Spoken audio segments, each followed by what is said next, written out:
Chapter 1. You, Tom. Aunt Polly decides upon her duty. Tom practices music. The challenge. A private entrance. Tom?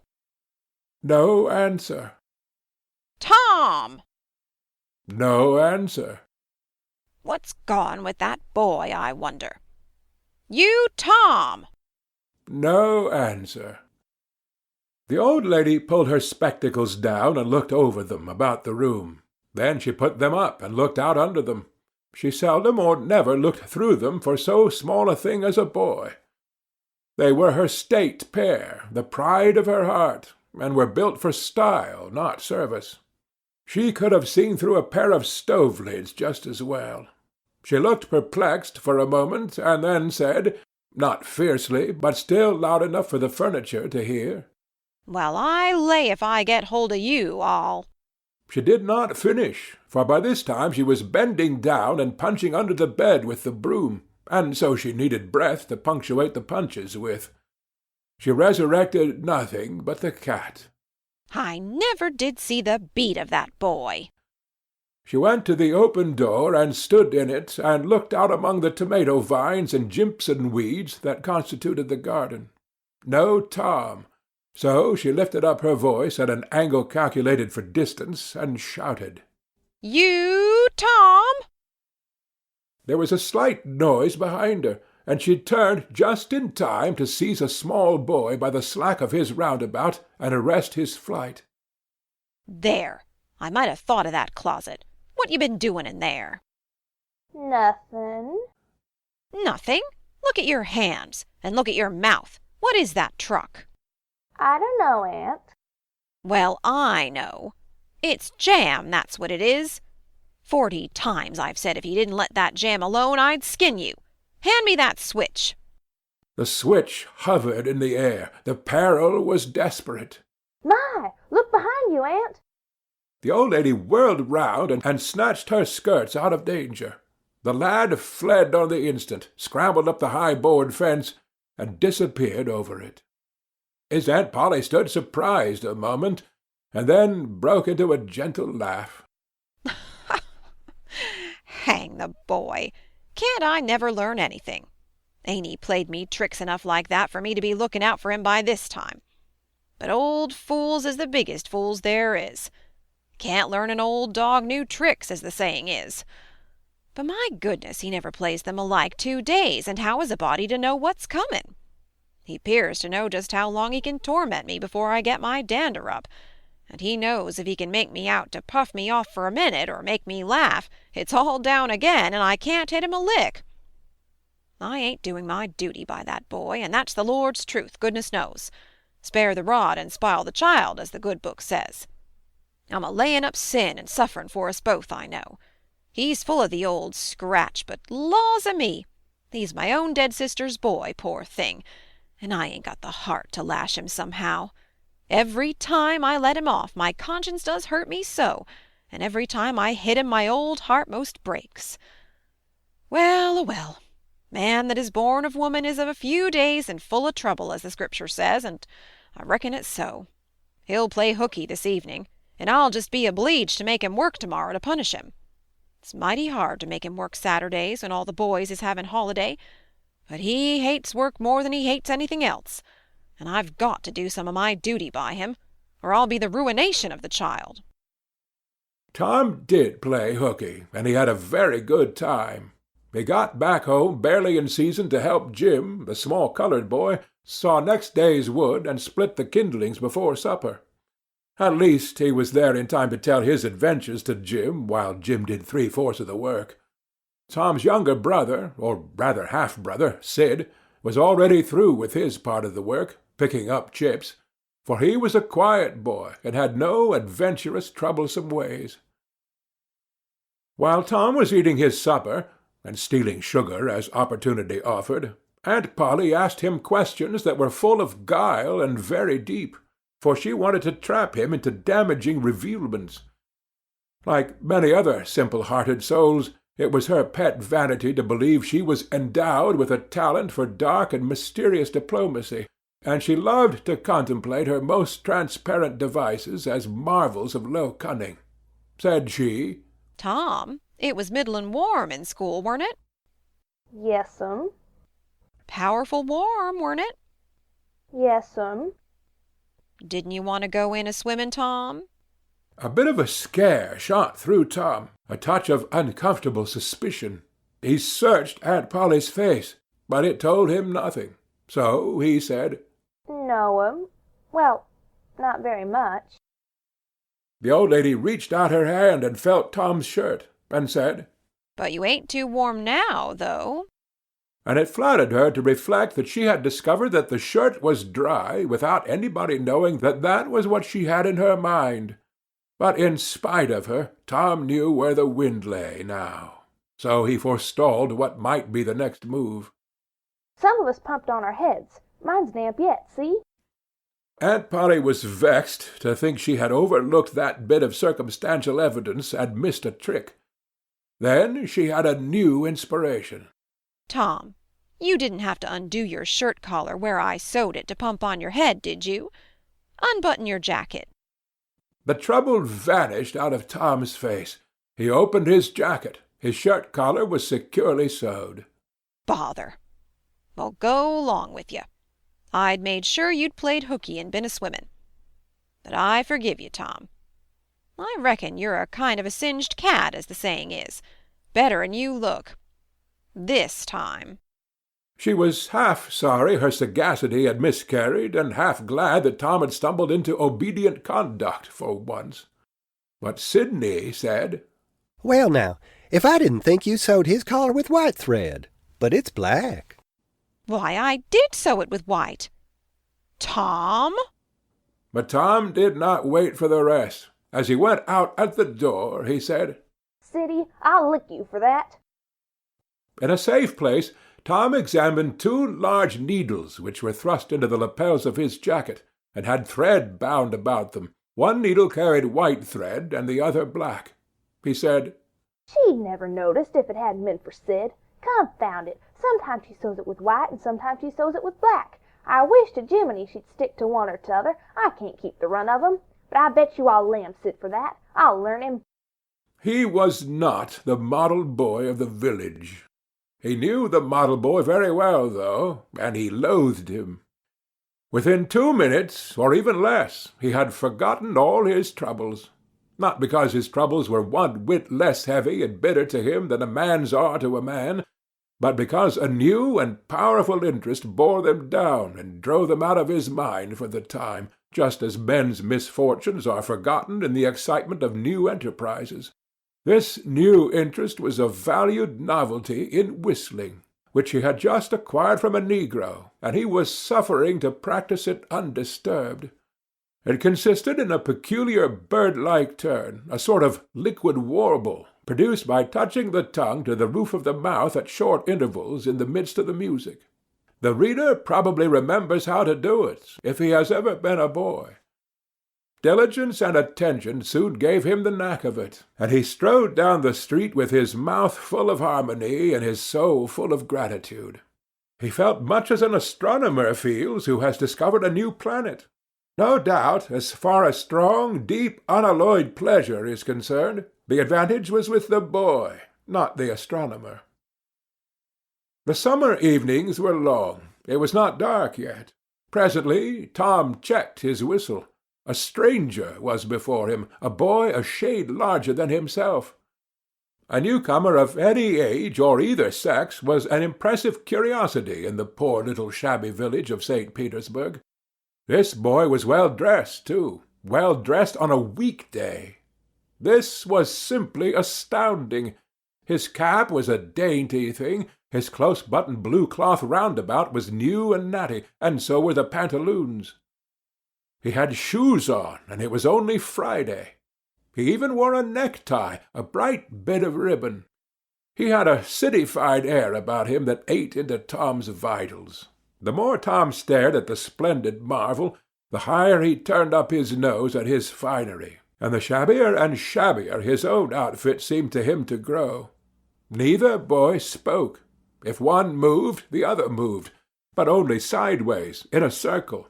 They kept face to face and eye to eye all the time. Finally, Tom said, I can lick you. I'd like to see you try it. Well, I can do it.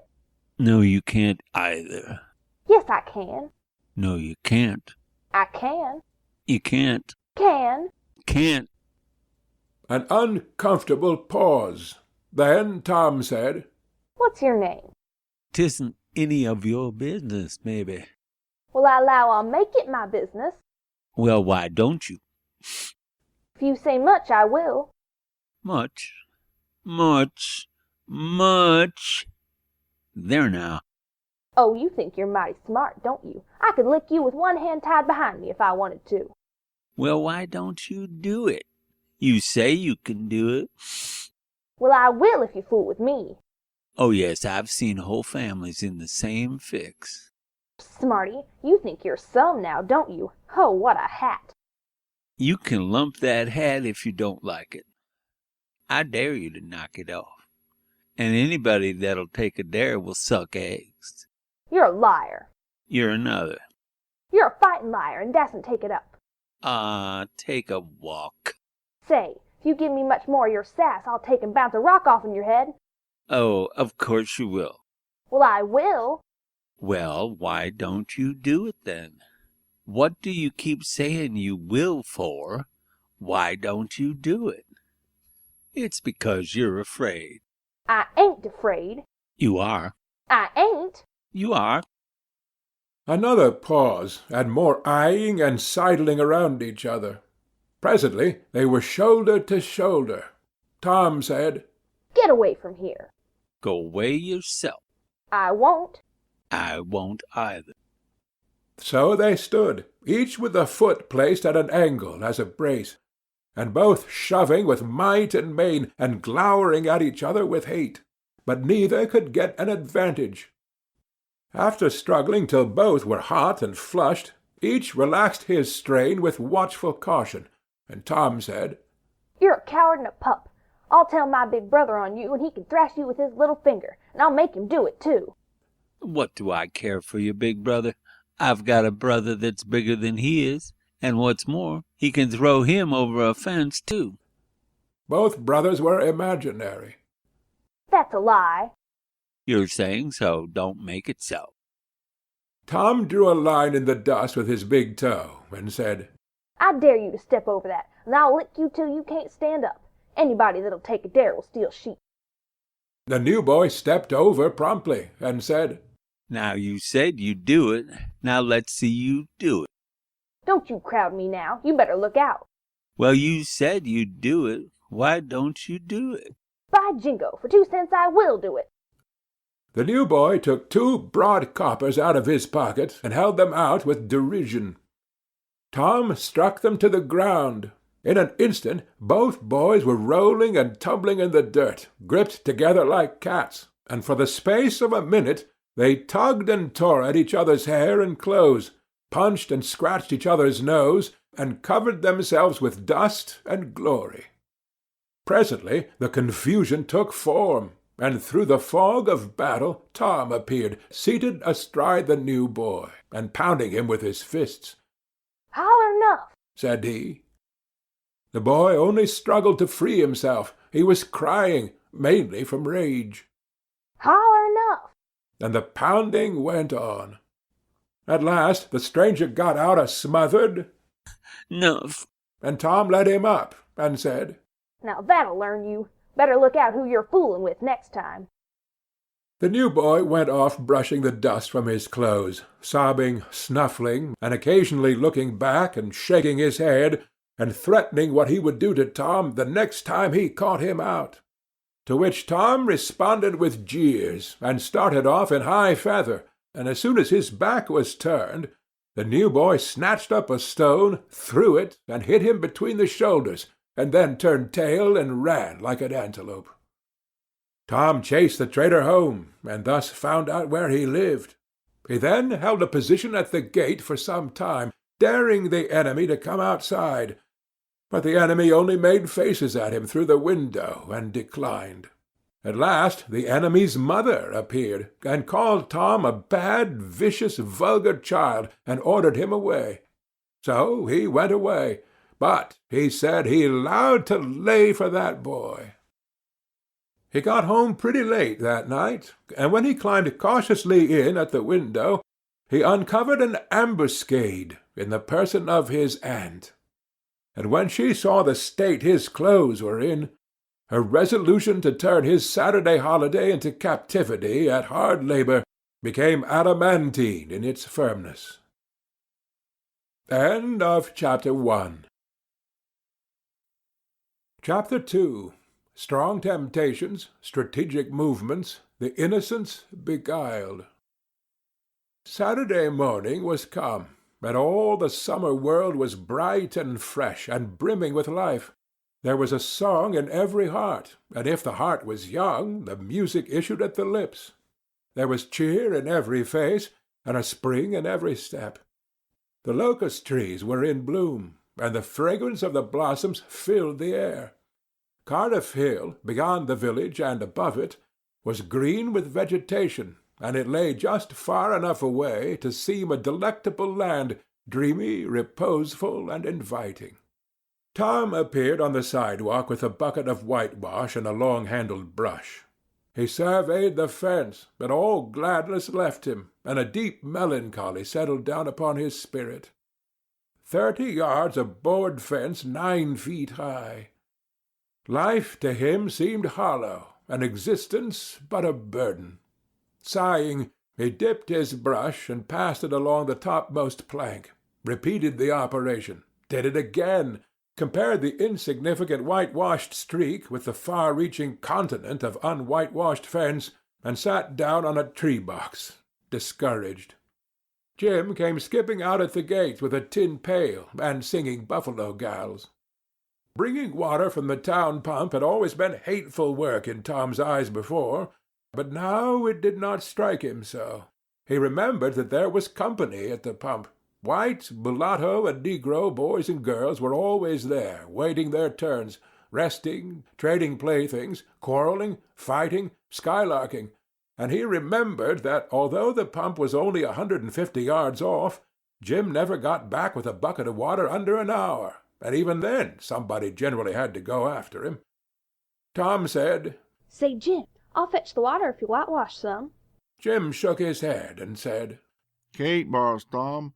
Old missus, she told me I gotta go and get this water and not stop fooling around with anybody.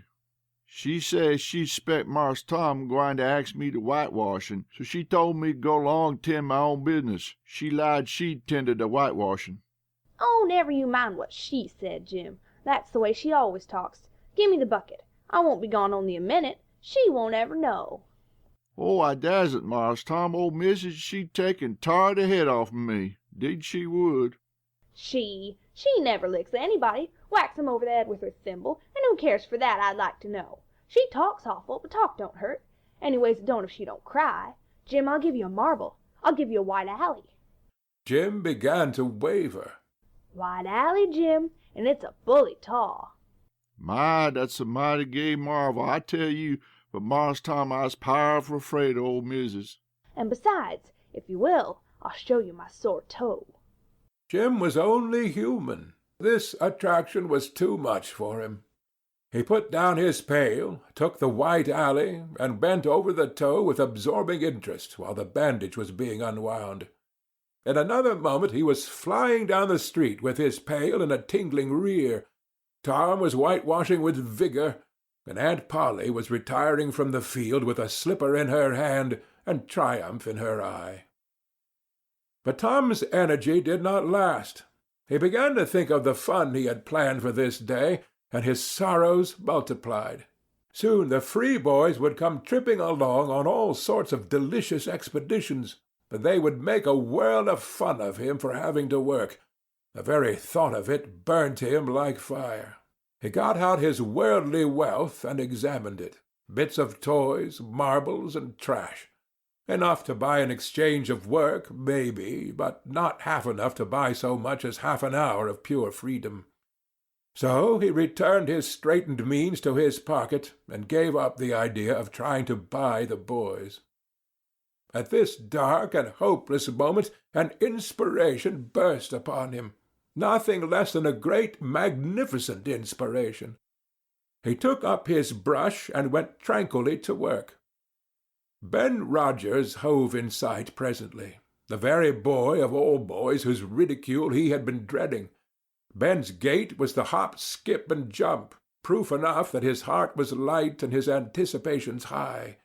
He was eating an apple, and giving a long, melodious whoop at intervals, followed by a deep-toned ding-dong-dong, ding-dong-dong, for he was personating a steamboat. As he drew near, he slackened speed, took the middle of the street, leaned far over to starboard, and rounded to, ponderously and with laborious pomp and circumstance, for he was personating the big Missouri, and considered himself to be drawing 9 feet of water. He was boat and captain and engine bells combined, so he had to imagine himself standing on his own hurricane deck, giving the orders and executing them. "Stop her, sir. Ting-a-ling-ling." The headway ran almost out, and he drew up slowly toward the sidewalk. "Ship up to back. Ting-a-ling-ling." His arms straightened and stiffened down his sides. "Set her back on starboard. Ting-a-ling-ling. Chow, cha-chow, wow, chow." His right hand, meantime, describing stately circles, for it was representing a 40-foot wheel. "Let her go back on the starboard. Ting-a-ling-ling. Cha-chow." The left hand began to describe circles. "Stop the starboard. Ting-a-ling-ling. Stop to larboard. Come ahead on the starboard. Stop her. Let your outside turn over slow. Ting-a-ling-ling. Chow-wow-wow. Get out that headline. Lively now. Come out with your spring line. What are you about there? Take a turn round the stump with the bite of it. Stand by that stage now. Let her go. Done with the engine, sir. Ting-a-ling-ling." Trying the gauge cocks. Tom went on whitewashing, paid no attention to the steamboat. Ben stared a moment, and then said, "Hi, you're a stump, ain't you?" No answer. Tom surveyed his last touch with an eye of an artist. Then he gave his brush another gentle sweep and surveyed the result as before. Ben ranged up alongside of him. Tom's mouth watered for the apple, but he stuck to his work. Ben said, "Hello, old chap. You got to work, hey?" Tom wheeled suddenly and said, Why, it's you, Ben. I weren't noticing. "Say, I'm going in a swimming, I am. Don't you wish you could? But of course you'd rather work, wouldn't you? Course you would." Tom contemplated the boy a bit and said, What do you call work? "Why, ain't that work?" Tom resumed his whitewashing and answered carelessly, Well, maybe it is and maybe it ain't. All I know is it suits Tom Sawyer. Oh, come now. You don't mean to let on that you like it.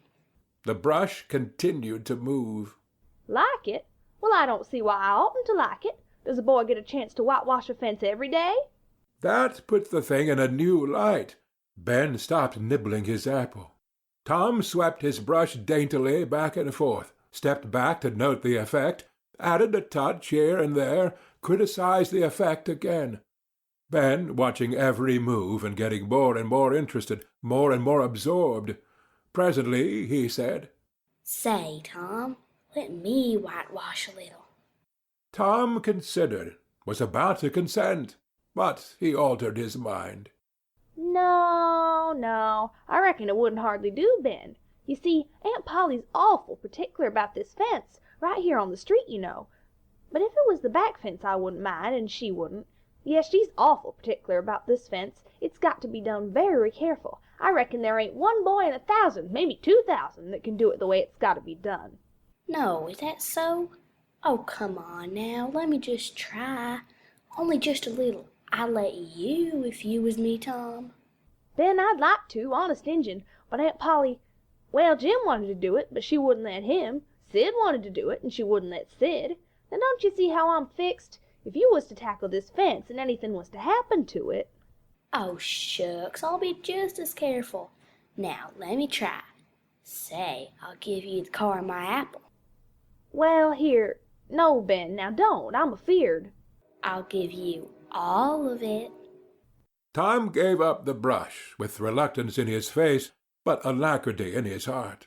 And while the late steamer, Big Missouri, worked and sweated in the sun, the retired artist sat on a barrel in the shade close by, dangled his legs, munched his apple, and planned the slaughter of more innocents. There was no lack of material. Boys happened along every little while. They came to jeer, but remained to whitewash. By the time Ben was fagged out, Tom had traded the next chance to Billy Fisher for a kite in good repair, and when he played out, Johnny Miller bought in for a dead rat and a string to swing it with, and so on, hour after hour. And when the middle of the afternoon came, from being a poor, poverty-stricken boy in the morning, Tom was literally rolling in wealth. He had, besides the things before mentioned, 12 marbles, part of a Jew's harp, a piece of blue bottle-glass to look through, a spool cannon, a key that wouldn't unlock anything, a fragment of chalk, a glass stopper of a decanter, a tin soldier, a couple of tadpoles, 6 firecrackers, a kitten with only one eye, a brass doorknob, a dog collar, but no dog, the handle of a knife, 4 pieces of orange peel, and a dilapidated old window sash. He had had a nice, good, idle time all the while, plenty of company, and the fence had 3 coats of whitewash on it. And if he hadn't run out of whitewash, he would have bankrupted every boy in the village. Tom said to himself that it was not such a hollow world after all. He had discovered a great law of human action without knowing it, namely, that in order to make a man or a boy covet a thing, it is only necessary to make the thing difficult to attain. If he had been a great and wise philosopher, like the writer of this book, he would now have comprehended that work consists of whatever a body is obliged to do, and that play consisted of whatever a body is not obliged to do. And this would help him to understand why constructing artificial flowers or performing on a treadmill is work, while rolling 10-pins or climbing Mont Blanc is only amusement. There are wealthy gentlemen in England who drive 4-horse passenger coaches 20 or 30 miles on a daily line in the summer because the privilege costs them considerable money. But if they were offered wages for the service, that would turn it into work, and then they would resign.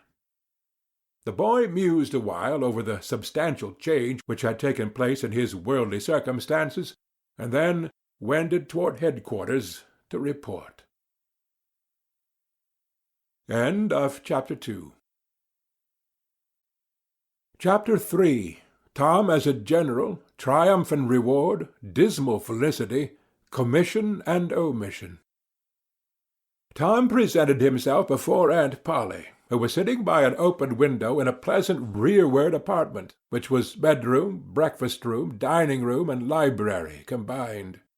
The balmy summer air, the restful quiet, the odor of the flowers, and the drowsing murmur of the bees had had their effect, and she was nodding over her knitting, for she had no company but the cat, and it was asleep in her lap. Her spectacles were propped up on her grey head for safety. She had thought that, of course, Tom had deserted long ago, and she wondered at seeing him place himself in her power again in this intrepid way. He said, "Mayn't I go and play now, Aunt?" What? Already? How much have you done? It's all done, Aunt. Tom, don't lie to me. I can't bear it. I ain't, Aunt. It is all done. Aunt Polly placed small trust in such evidence. She went out to see for herself, and she would have been content to find 20% of Tom's statement true. When she found the entire fence whitewashed, and not only whitewashed, but elaborately coated and recoated, and even a streak added to the ground, her astonishment was almost unspeakable. She said, Well, I never. There's no getting round it. You can work when you're a mind to, Tom. And then she diluted the compliment by adding, But it's powerful seldom you're a mind to, I'm bound to say. Well, go 'long and play. But mind you get back some time in a week, or I'll tan you. She was so overcome by the splendor of his achievement that she took him into the closet and selected a choice apple and delivered it to him, along with an improving lecture upon the added value and flavor a treat took to itself when it came without sin through virtuous effort. And while she closed with a happy scriptural flourish, he hooked a doughnut.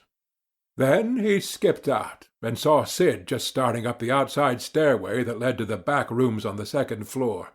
Clods were handy, and the air was full of them in a twinkling. They raged around Sid like a hailstorm, and before Aunt Polly could collect her surprised faculties and sally to the rescue, 6 or 7 clods had taken personal effect, and Tom was over the fence and gone. There was a gate, but as a general thing he was too crowded for time to make use of it. His soul was at peace, now that he had settled with Sid for calling attention to his black thread and getting him into trouble. Tom skirted the block and came round into a muddy alley that led by the back of his aunt's cow stable. He presently got safely beyond the reach of capture and punishment, and hastened toward the public square of the village, where 2 military companies of boys had met for conflict, according to previous appointment. Tom was general of one of these armies, Joe Harper, a bosom friend, general of the other. These 2 great commanders did not condescend to fight in person, that being better suited to the still smaller fry, but sat together on an eminence and conducted the field's operations by orders delivered through aides-de-camp. Tom's army won a great victory after a long and hard-fought battle. Then the dead were counted, prisoners exchanged, the terms of the next disagreement agreed upon, and the day for the necessary battle appointed, after which the armies fell into line and marched away, and Tom turned homeward alone. As he was passing by the house where Jeff Thatcher lived, he saw a new girl in the garden, a lovely little blue-eyed creature with yellow hair plaited into 2 long tails, white summer frock, and embroidered pantalettes. The fresh-crowned hero fell without firing a shot. A certain Amy Lawrence vanished out of his heart and left not even a memory of herself behind. He had thought he loved her to distraction. He had regarded his passion as adoration, and behold, it was only a pure little evanescent partiality. He had been months winning her. She had confessed hardly a week ago. He had been the happiest and the proudest boy in the world only 7 short days, and here, in an instant of time, she had gone out of his heart like a casual stranger whose visit is done. He worshipped this new angel with a furtive eye till he saw that she had discovered him. Then he pretended he did not know she was present, and began to show off in all sorts of absurd boyish ways in order to win her admiration. He kept up this grotesque foolishness for some time, but by and by, while he was in the midst of some dangerous gymnastic performances, he glanced aside and saw that the little girl was wending her way toward the house. Tom came up to the fence and leaned on it, grieving and hoping she would tarry yet a while longer. She halted a moment on the steps, and then moved toward the door. Tom heaved a great sigh as she put her foot on the threshold, but his face lit up right away, for she tossed a pansy over the fence a moment before she disappeared. The boy ran around and stopped within a foot or 2 of the flower, and then shaded his eyes with his hand and began to look down street, as if he had discovered something of interest going on in that direction. Presently he picked up a straw and began to balance it on his nose, with his head tilted far back. As he moved from side to side in his efforts, he edged nearer and nearer toward the pansy. Finally his bare foot rested upon it, his pliant toes closed upon it, and he hopped away with the treasure and disappeared round the corner. But only for a minute, only while he could button the flower inside his jacket, next his heart, or next his stomach, possibly, for he was not much posted in anatomy, and not hypocritical anyway. He returned now and hung about the fence till nightfall, showing off as before. But the girl never exhibited herself again, though Tom comforted himself a little with the hope that she had been near some window meantime and been aware of his intentions. Finally, he strode home reluctantly, with his poor head full of visions. All through supper his spirits were so high that his aunt wondered what had got into the child. He took a good scolding about clodding Sid, and did not seem to mind it in the least. He tried to steal sugar under his aunt's very nose, and got his knuckles rapped for it. He said, "Aunt, you don't whack Sid when he takes it." Well, Sid don't torment a body the way you do. You'd be always into that sugar if I weren't watching you. Presently she stepped into the kitchen, and Sid, happy in his immunity, reached for the sugar bowl, a sort of glorying over Tom which was well nigh unbearable. But Sid's fingers slipped, and the bowl dropped and broke. Tom was in ecstasies, in such ecstasies that he even controlled his tongue and was silent. He said to himself that he would not speak a word, even when his aunt came in, but would sit perfectly still till she asked who had done the mischief, and then he would tell, and there would be nothing so good in the world as to see that pet model catch it. He was so brimful of exultation that he could hardly hold himself when the old lady came back and stood above the wreck, discharging lightnings of wrath from over her spectacles. He said to himself, "Now it's coming." And the next instant he was sprawling on the floor. The potent palm was uplifted to strike again, when Tom cried out, "Hold on now, what are you belting me for? Sid broke it." Aunt Polly paused, perplexed, and Tom looked for healing pity. But when she got her tongue again, she only said, Well, you didn't get a lick amiss, I reckon. You been into some other audacious mischief when I weren't around, like enough." Then her conscience reproached her, and she yearned to say something kind and loving, but she judged that this would be construed into a confession that she had been in the wrong, and discipline forbade that. So she kept silence, and went about her affairs with a troubled heart. Tom sulked in a corner and exalted his woes. He knew that in her heart his aunt was on her knees to him, and he was morosely gratified by the consciousness of it. He would hang out no signals. He would take notice of none. He knew that a yearning glance fell upon him now and then through a film of tears, but he refused recognition of it. He pictured himself lying sick unto death, and his aunt bending over him, beseeching one little forgiving word, but he would turn his face to the wall and die with that word unsaid. Ah, how would she feel then? And he pictured himself brought home from the river, dead, with his curls all wet and his sore heart at rest. How she would throw herself upon him, and how her tears would fall like rain, and her lips pray God to give her back her boy, and she would never, never abuse him any more. But he would lie there cold and white and make no sign, a poor little sufferer whose griefs were at an end. He so worked upon his feelings with the pathos of these dreams that he had to keep swallowing, he was so like to choke, and his eyes swam in a blur of water, which overflowed when he winked, and ran down and trickled from the end of his nose. And such a luxury to him was this petting of his sorrows, that he could not bear to have any worldly cheeriness or any grating delight intrude upon it. It was too sacred for such contact, and so, presently, when his cousin Mary danced in, all alive with the joy of seeing home again after an age-long visit of 1 week to the country, he got up and moved in clouds and darkness out one door, as she brought song and sunshine in at the other. He wandered far from the accustomed haunts of boys, and sought desolate places that were in harmony with his spirit.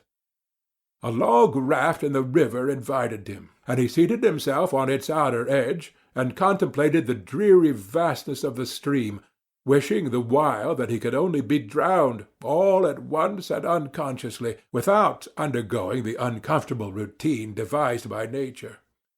Then he thought of his flower. He got it out, rumpled and wilted, and it mightily increased his dismal felicity. He wondered if she would pity him if she knew.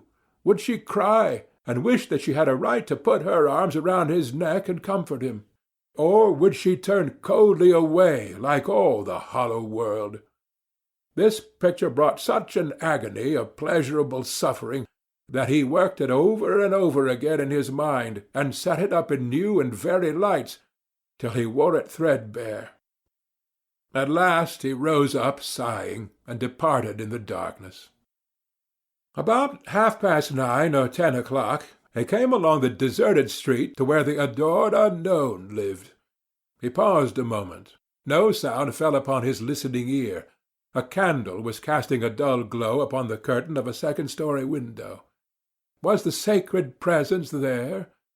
He climbed the fence, threaded his stealthy way through the plants, till he stood under that window. He looked up at it long and with emotion. Then he laid down on the ground under it, disposing himself upon his back, with his hands clasped upon his breast, and holding his poor wilted flower.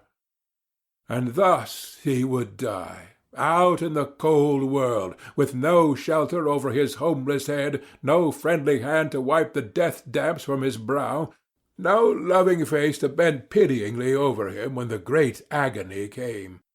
And thus she would see him when she looked out upon the glad morning, and oh, would she drop one little tear upon his poor lifeless form, would she heave one little sigh to see a bright young life so rudely blighted, so untimely cut down. The window went up. A maidservant's discordant voice profaned the holy calm, and a deluge of water drenched the prone martyr's remains. The strangling hero sprang up with a relieving snort. There was a whiz as of a missile in the air, mingled with the murmur of a curse. A sound as of shivering glass followed, and a small, vague form went over the fence and shot away in the gloom.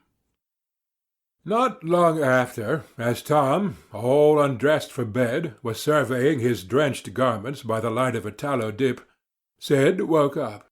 But if he had any dim idea of making any references to allusions, he thought better of it, and held his peace, for there was danger in Tom's eye. Tom turned in without the added vexation of prayers, and Sid made mental note of the omission. End of Chapter 3. Chapter 4. Mental Acrobatics. Attending Sunday school. The superintendent. Showing off. Tom lionized.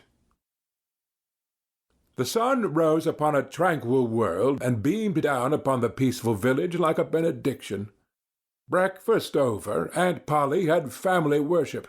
It began with a prayer built from the ground up of solid courses of scriptural quotations, welded together with a thin mortar of originality, and from the summit of this she delivered a grim chapter of the Mosaic Law, as from Sinai. Then Tom girded up his loins, so to speak, and went to work to get his verses. Sid had learned his lesson days before. Tom bent all his energies to the memorizing of 5 verses, and he chose part of the Sermon on the Mount, because he could find no verses that were shorter. At the end of half an hour Tom had a vague, general idea of his lesson, but no more, for his mind was traversing the whole field of human thought, and his hands were busy with distracting recreations. Mary took his book to hear him recite, and he tried to find his way through the fog. Blessed are the, Poor. yes, poor. Blessed are the poor, In spirit. in spirit. Blessed are the poor in spirit, for Theirs.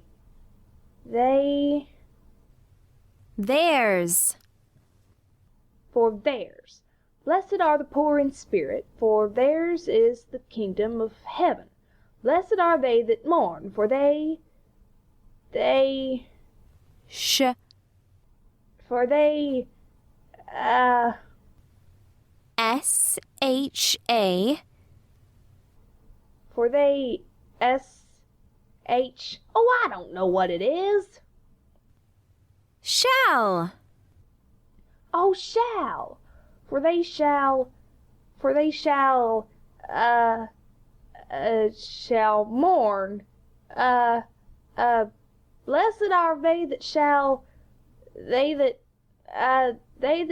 mourn, for they shall what? Why don't you tell me, Mary? What do you want to be so mean for? Oh, Tom, you poor thick-headed thing. I'm not teasing you. I wouldn't do that. You must go and learn it again. Don't you be discouraged, Tom. You'll manage it. And if you do, I'll give you something ever so nice. There now, that's a good boy. All right. What is it, Mary? Tell me what it is. Never you mind, Tom. You know if I say it's nice, it is nice. You bet that's so, Mary. All right, I'll tackle it again.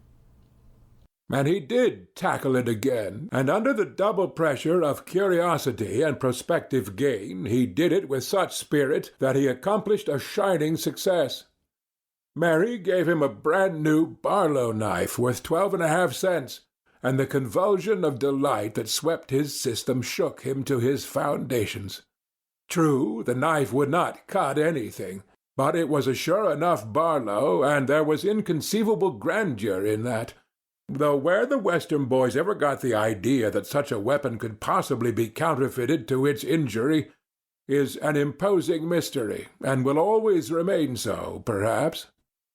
Tom contrived to scarify the cupboard with it, and was arranging to begin on the bureau when he was called off to dress for Sunday school. Mary gave him a tin basin of water and a piece of soap, and he went outside the door and set the basin on a little bench there. Then he dipped the soap in the water and laid it down, turned up his sleeves, poured out the water on the ground gently, and then entered the kitchen and began to wipe his face diligently on the towel behind the door. But Mary removed the towel and said, Now, ain't you ashamed, Tom? You mustn't be so bad. Water won't hurt you. Tom was a trifle disconcerted.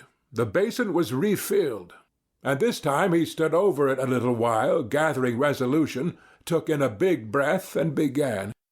When he entered the kitchen presently, with both eyes shut and groping for the towel with his hands, an honorable testimony of suds and water was dripping from his face.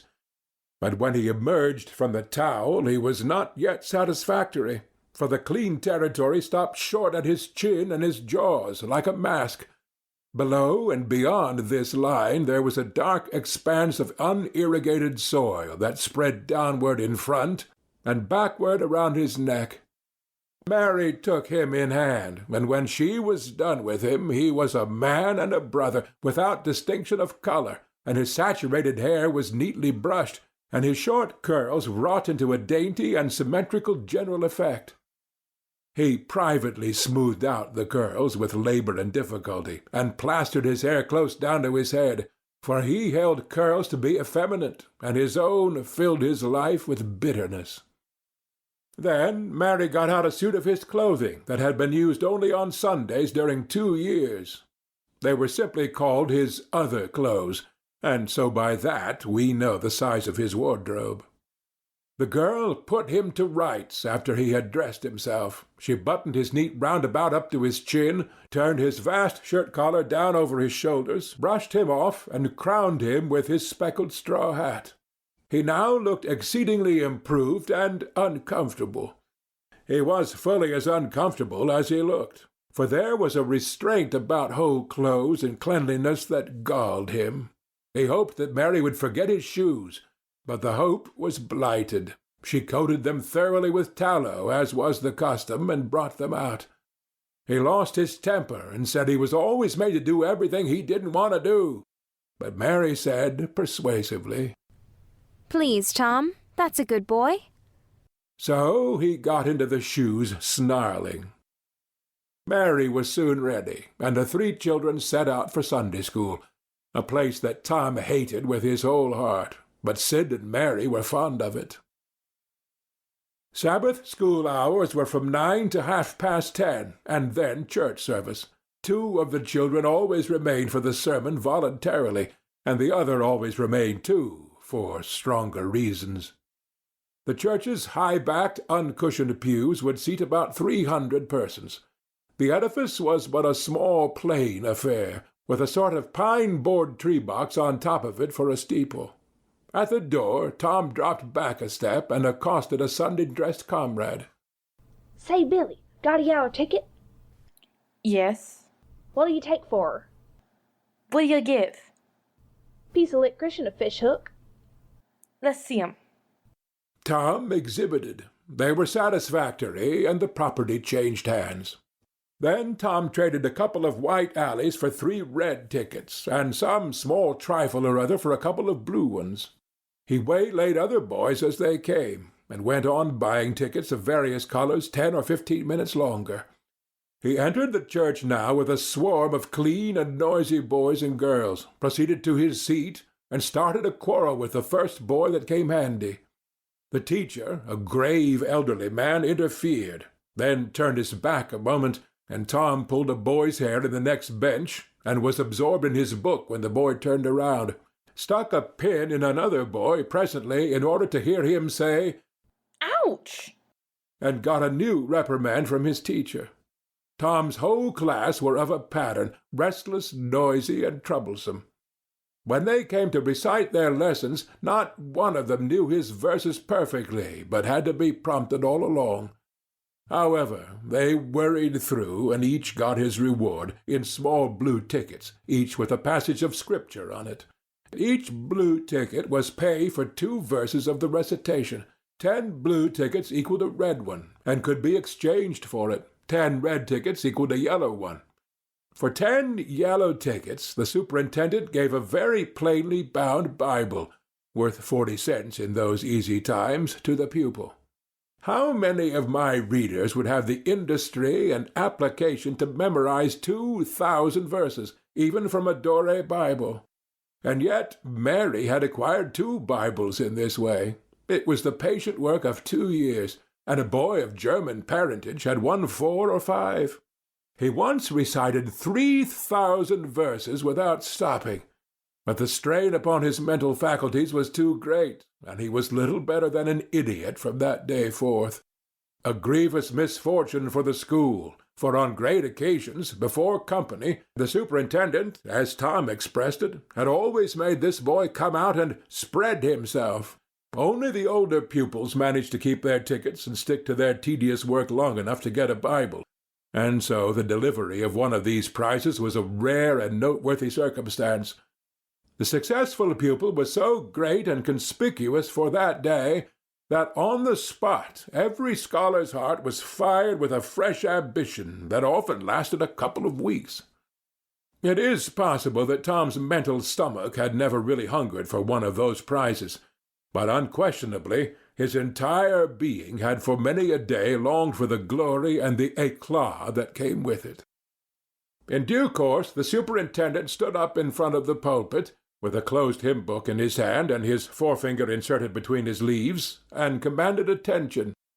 When a Sunday school superintendent makes his customary little speech, the hymn book in the hand is as necessary as the inevitable sheet of music in the hand of a singer who stands forward on the platform and sings a solo at a concert, though why is a mystery, for neither the hymn book nor the sheet of music is ever referred to by the sufferer. This superintendent was a slim creature of 35, with a sandy goatee and short sandy hair. He wore a stiff standing collar, whose upper edge almost reached his ears, and whose sharp points curved forward abreast the corners of his mouth, a fence that compelled a straight look out ahead and a turning of the whole body when a side view was required. His chin was propped on a spreading cravat, which was as broad and as long as a banknote and had fringed ends. His boot toes were turned sharply up, in the fashion of the day, like sleigh runners, an effect patiently and laboriously produced by the young men by sitting with their toes pressed against a wall for hours together. Mr. Walters was very earnest of mien and very sincere and honest at heart, and he held sacred things and places in such reverence, and so separated them from worldly matters, that unconsciously to himself his Sunday school voice had acquired a peculiar intonation which was wholly absent on weekdays. He began after this fashion. Now, children, I want you all to sit up just as straight and pretty as you can and give me all your attention for a minute or two. There, that's it. That is the way good little boys and girls should do. I see one little girl who is looking out of the window. I am afraid she thinks I am out there somewhere, perhaps up in one of the trees making a speech to the little birds. Applausive titter. I want to tell you how good it makes me feel to see so many bright, clean little faces assembled in a place like this, learning to do right and be good. And so forth and so on. It is not necessary to set down the rest of the oration. It was of a pattern which does not vary, and so it is familiar to us all.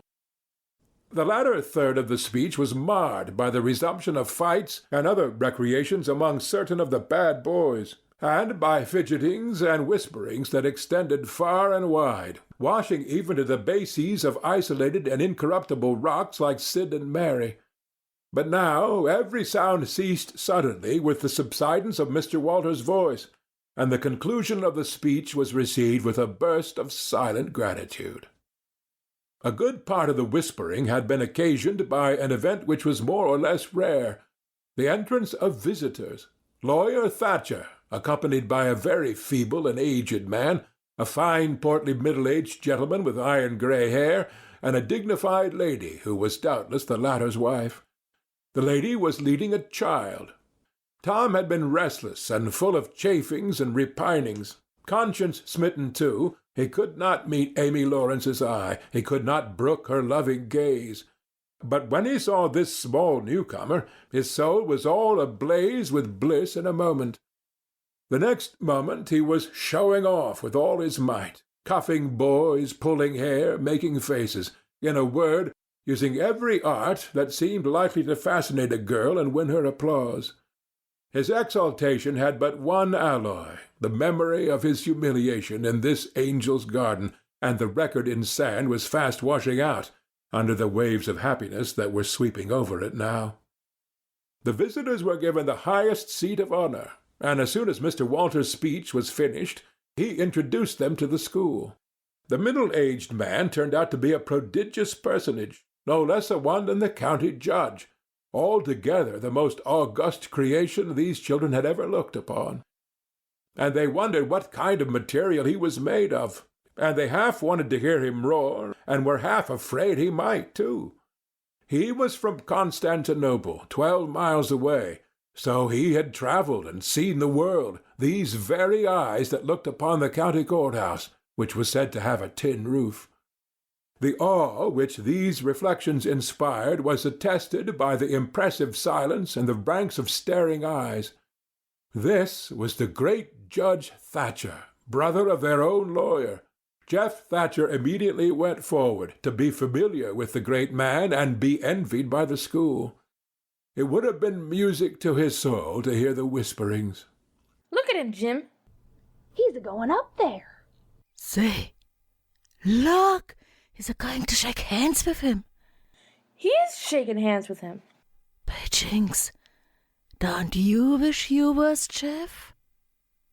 Mr. Walters fell to showing off, with all sorts of official bustlings and activities, giving orders, delivering judgments, discharging directions here, there, everywhere that he could find a target. The librarian showed off, running hither and thither with his arms full of books, and making a deal of the splutter and fuss that insect authority delights in. The young lady teachers showed off, bending sweetly over pupils that were lately being boxed, lifting pretty warning fingers at bad little boys and patting good ones lovingly.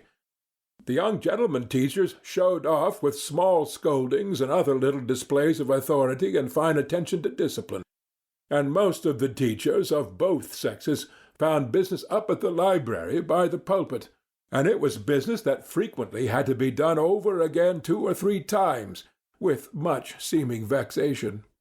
The little girls showed off in various ways, and the little boys showed off with such diligence that the air was thick with paper wads and the murmur of scufflings. And above it all, the great man sat and beamed a majestic judicial smile upon all the house, and warmed himself in the sum of his own grandeur, for he was showing off too. There was only one thing wanting to make Mr. Walters's ecstasy complete, and that was a chance to deliver a Bible prize and exhibit a prodigy. Several pupils had a few yellow tickets, but none had enough. He had been around among the star pupils inquiring. He would have given worlds now to have that German lad back again with a sound mind. And now, at this time, when hope was dead, Tom Sawyer came forward, with 9 yellow tickets, 9 red tickets, and 10 blue ones, and demanded a Bible. This was a thunderbolt out of a clear sky. Walters was not expecting an application from this source for the next 10 years. But there was no getting around it. Here were the certified checks, and they were good for their face. Tom was therefore elevated to a place with the judge and the other elect, and the great news was announced from headquarters.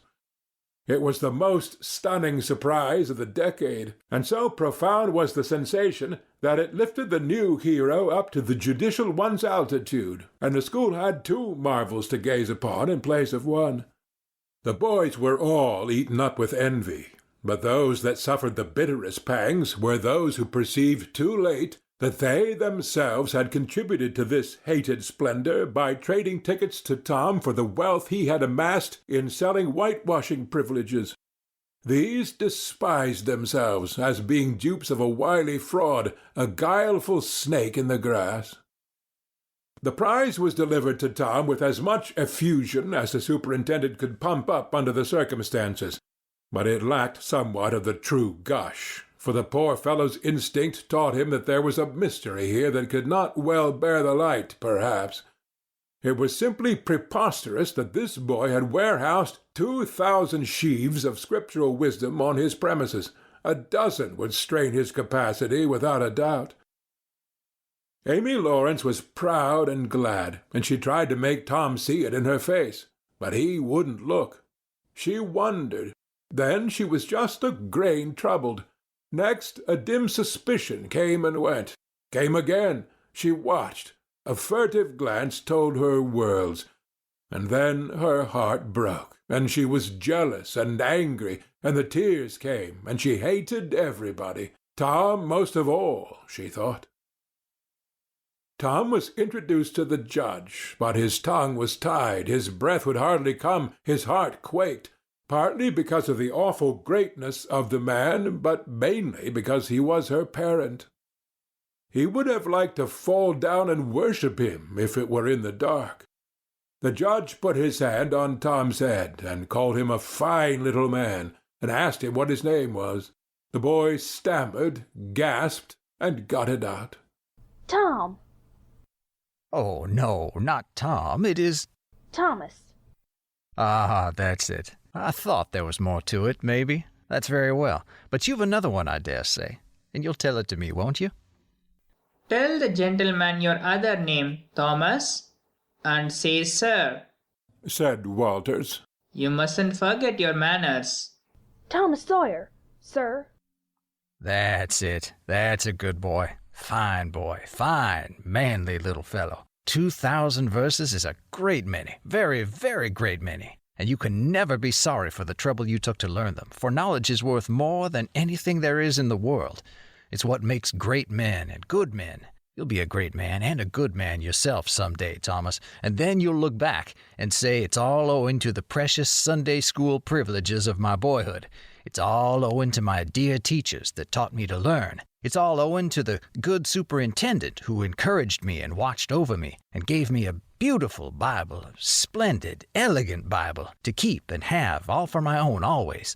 It's all owing to right bringing up. That is what you will say, Thomas. And you wouldn't take any money for those 2,000 verses. No, indeed, you wouldn't. And now, you wouldn't mind telling me and this lady some of the things you've learned. No, I know you wouldn't, for we are proud of little boys that learn. Now, no doubt you know the names of all the 12 disciples. Won't you tell us the names of the first 2 that were appointed? Tom was tugging at a buttonhole and looking sheepish. He blushed now, and his eyes fell. Mr. Walters's heart sank within him. He said to himself, it is not possible that the boy can answer the simplest question. Why did the judge ask him?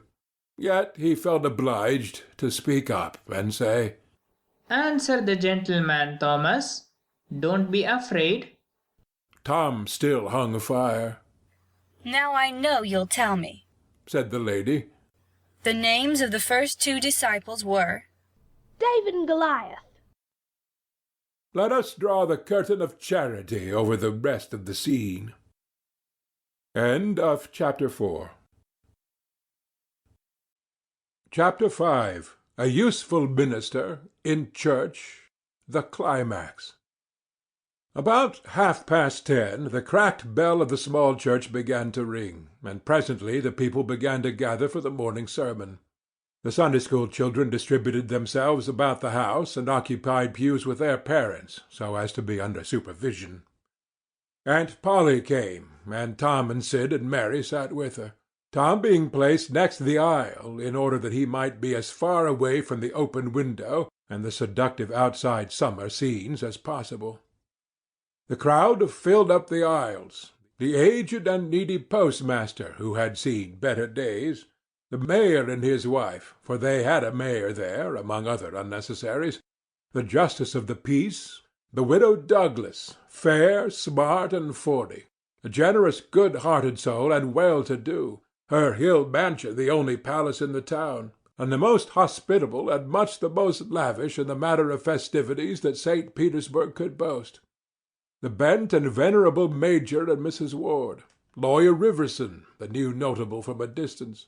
Next, the belle of the village, followed by a troop of lawn-clad and ribbon-decked young heartbreakers. Then all the young clerks in town in a body, for they had stood in the vestibule sucking their cane-heads, a circling wall of oiled and simpering admirers, till the last girl had run their gauntlet. And last of all came the model boy, Willie Mufferson, taking as heedful care of his mother as if she were cut glass. He always brought his mother to church, and was the pride of all the matrons. The boys all hated him, he was so good, and besides he had been thrown up to them so much. His white handkerchief was hanging out his pocket behind, as usual on Sundays, accidentally. Tom had no handkerchief, and he looked upon boys who had as snobs. The congregation being fully assembled now, the bell rang once more to warn laggards and stragglers, and then a solemn hush fell upon the church, which was only broken by the tittering and whispering of the choir in the gallery. The choir always tittered and whispered all through the service. There was once a church choir that was not ill-bred, but I have forgotten where it was now. It was a great many years ago, and I can scarcely remember anything about it, but I think it was in some foreign country. The minister gave out the hymn and read it through with a relish, in a peculiar style which was much admired in that part of the country. His voice began on a medium key, and climbed steadily up till it reached a certain point, where it bore with strong emphasis upon the topmost word, and then plunged down as if from a springboard. Shall I be carried to the skies on flowery beds of ease, whilst others fight to win the prize and sail through bloody seas? He was regarded as a wonderful reader. At church sociables he was always called upon to read poetry, and when he was through, the ladies would lift up their hands and let them fall helplessly in their laps, and wall their eyes and shake their heads, as much as to say, "Words cannot express it. It is too beautiful for this mortal earth." After the hymn had been sung, the Reverend Mr. Sprague turned himself into a bulletin board and read off notices of meetings and societies and things, till it seemed that the list would stretch out to the crack of doom, a queer custom which is still kept up in America, even in cities, away here in this age of abundant newspapers. Often, the less there is to justify a traditional custom, the harder it is to get rid of it. And now the minister prayed. A good, generous prayer it was, and went into details. It pleaded, "For the church, and the little children of the church, for the other churches of the village, and for the village itself, for the county, for the state offices, for the United States, for the churches of the United States, for Congress, for the President, for the officers of the government, for poor sailors tossed by stormy seas, for the oppressed millions groaning under the heel of European monarchies and Oriental despotisms, for such as have the light and the good tidings, and yet have not eyes to see nor ears to hear withal, for the heathen in the far islands of the sea. And closed with a supplication that the words he was about to speak might find grace and favour, and be as seed sown in fertile ground, yielding in time a grateful harvest of good. Amen. There was a rustling of dresses, and the standing congregation sat down. The boy whose history this book relates did not enjoy the prayer. He only endured it, if he even did that much. He was restive all through it. He kept tally of the details of the prayer, unconsciously, for he was not listening, but he knew the ground of old and the clergyman's regular routes over it. And when a little trifle of new matter was interlarded, his ear detected it, and his whole nature resented it. He considered additions unfair and scoundrelly.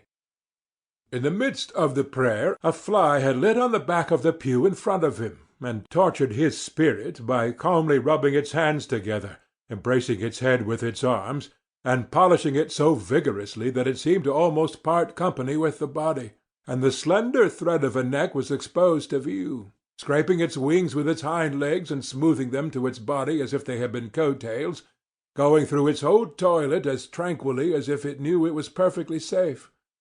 As indeed it was, for as sorely as Tom's hands itched to grab for it, they did not dare.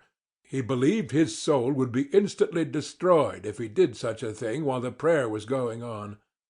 But with the closing sentence, his hand began to curve and steal forward, and the instant the Amen was out, the fly was a prisoner of war.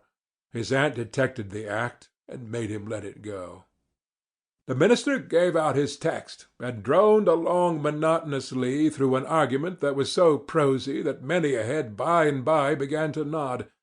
And yet it was an argument that dealt in limitless fire and brimstone, and thinned the predestined elect down to a company so small as to be hardly worth the saving. Tom counted the pages of the sermon. After church he always knew how many pages there had been, but he seldom knew anything else about the discourse. However, this time he was really interested for a little while. The minister made a grand and moving picture of the assembling together of the world's hosts at the millennium, when the lion and the lamb should lie down together, and a little child should lead them. But the pathos, the lesson, the moral of the great spectacle were lost upon the boy.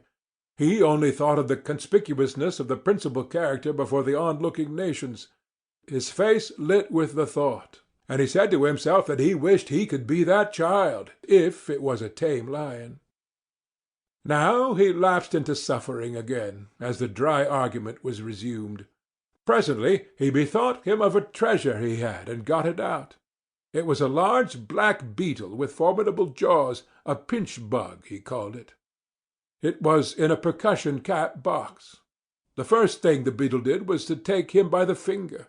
A natural fillip followed. The beetle went floundering into the aisle and lit on its back, and the hurt finger went into the boy's mouth. The beetle lay there working its helpless legs, unable to turn over. Tom eyed it and longed for it, but it was safe out of his reach. Other people uninterested in the sermon found relief in the beetle, and they eyed it too. Presently a vagrant poodle-dog came idling by, sad at heart, lazy with the summer softness and the quiet weary of captivity, sighing for change. He spied the beetle. The drooping tail lifted and wagged. He surveyed the prize, walked around it, smelled at it from a safe distance, walked around it again, grew bolder, and took a closer smell. Then lifted up his lip and began to gingerly snatch at it, just missing it. Made another and another, began to enjoy the diversion, subsided to his stomach with the beetle between his paws, and continued his experiments. Grew weary at last, and then indifferent and absent-minded. His head nodded, and little by little his chin descended and touched the enemy, who seized it. There was a sharp yelp, a flirt of the poodle's head, and the beetle fell a couple of yards away and lit on his back once more. The neighboring spectators shook with gentle inward joy. Several faces went behind fans and handkerchiefs, and Tom was entirely happy. The dog looked foolish, and probably felt so, but there was resentment in his heart too, and a craving for revenge. So he went to the beetle and began a wary attack on it again, jumping at it from every point of a circle, lighting with his forepaws within an inch of the creature, making even closer snatches at it with his teeth, and jerking his head till his ears flapped again. But he grew tired once more after a while, tried to amuse himself with a fly, but found no relief, followed an ant around with his nose close to the floor, and quickly wearied of that, yawned, sighed, forgot that beetle entirely, and sat down on it. Then there was a wild yelp of agony, and the poodle went sailing up the aisle. The yelps continued, and so did the dog. He crossed the house in front of the altar. He flew down the other aisle. He crossed before the doors. He clambered up the home stretch. His anguish grew with his progress, till presently he was but a woolly comet moving in its orbit with the gleam and the speed of light. At last the frantic sufferer sheered from its course and sprang into its master's lap. He flung it out of the window, and the voice of distress quickly thinned away and died in the distance. By this time the whole church was red-faced and suffocating with suppressed laughter, and the sermon had come to a dead standstill. The discourse was resumed presently, but it went lame and halting, all possibility of impressiveness being at an end, for even the gravest sentiments were constantly being received with a smothered burst of unholy mirth, under cover of some remote pew-back, as if the poor parson had said a really facetious thing. It was a genuine relief to the whole congregation when the ordeal was over and the benediction pronounced. Tom Sawyer went home quite cheerful, thinking to himself that there was some satisfaction about divine service when there was a bit of variety in it. He had but one marring thought. He was willing that the dog should play with his pinch-bug, but he did not think it was upright in him to carry it off. End of Chapter 5. Chapter 6. Self-examination, dentistry, the midnight charm, witches and devils, cautious approaches, happy hours. Monday morning found Tom Sawyer miserable. Monday morning always found him so, because it began another week's slow suffering in school. He generally began that day with wishing he had had no intervening holiday. It made going into captivity and fetters again so much more odious. Tom lay thinking. Presently it occurred to him that he wished he was sick. Then he could stay home from school. Here was a vague possibility. He canvassed his system.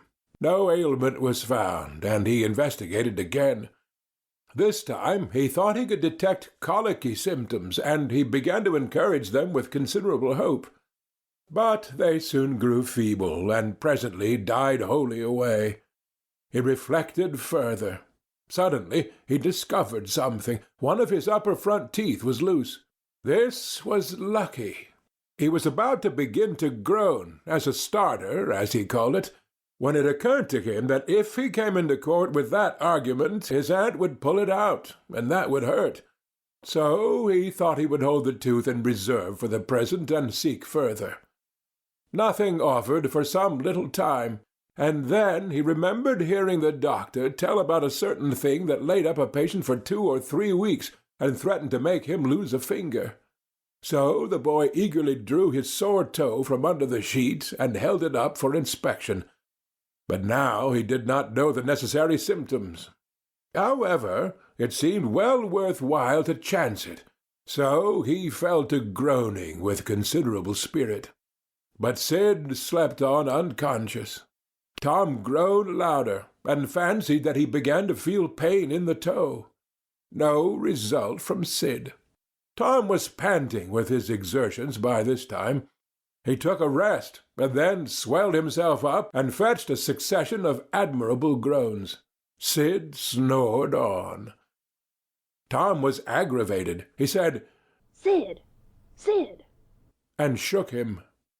This course worked well, and Tom began to groan again. Sid yawned, stretched, then brought himself up on his elbow with a snort, and began to stare at Tom. Tom went on groaning.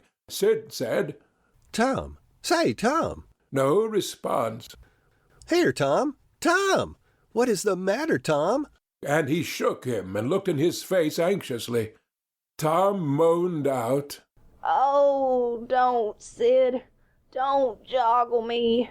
Why, what's the matter, Tom? I must call Auntie. No, never mind. It'll be over by and by, maybe. Don't call anybody. But I must. Don't groan so, Tom. It's awful. How long you been this way? Hours. Ouch! Oh, don't stir so, Sid. You'll kill me. Tom, why didn't you wake me sooner? Oh, Tom, don't. It makes my flesh crawl to hear you. Tom, what is the matter? I forgive you everything, Sid. Oh, everything you've ever done to me. When I'm gone. Oh, Tom, you ain't dying, are you? Don't, Tom. Oh, don't. Baby. I forgive everybody, Sid. Oh, tell them so, Sid.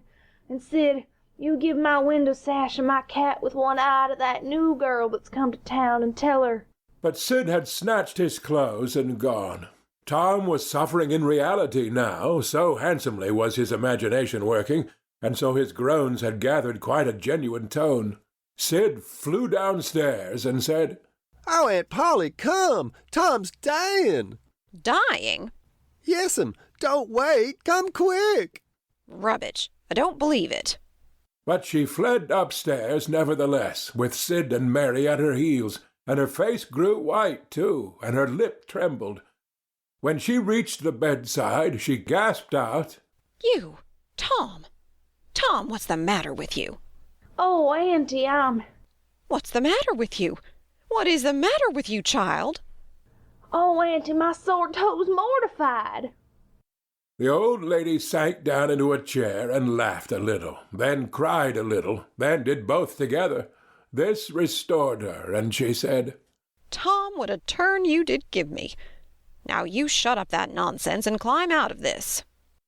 The groans ceased, and the pain vanished from the toe. The boy felt a little foolish, and he said, Aunt Polly, it seemed mortified, and it hurt so I never minded my tooth at all. Your tooth, indeed? What's the matter with your tooth? One of 'em's loose, and it aches perfectly awful. There, now, don't begin that groaning again.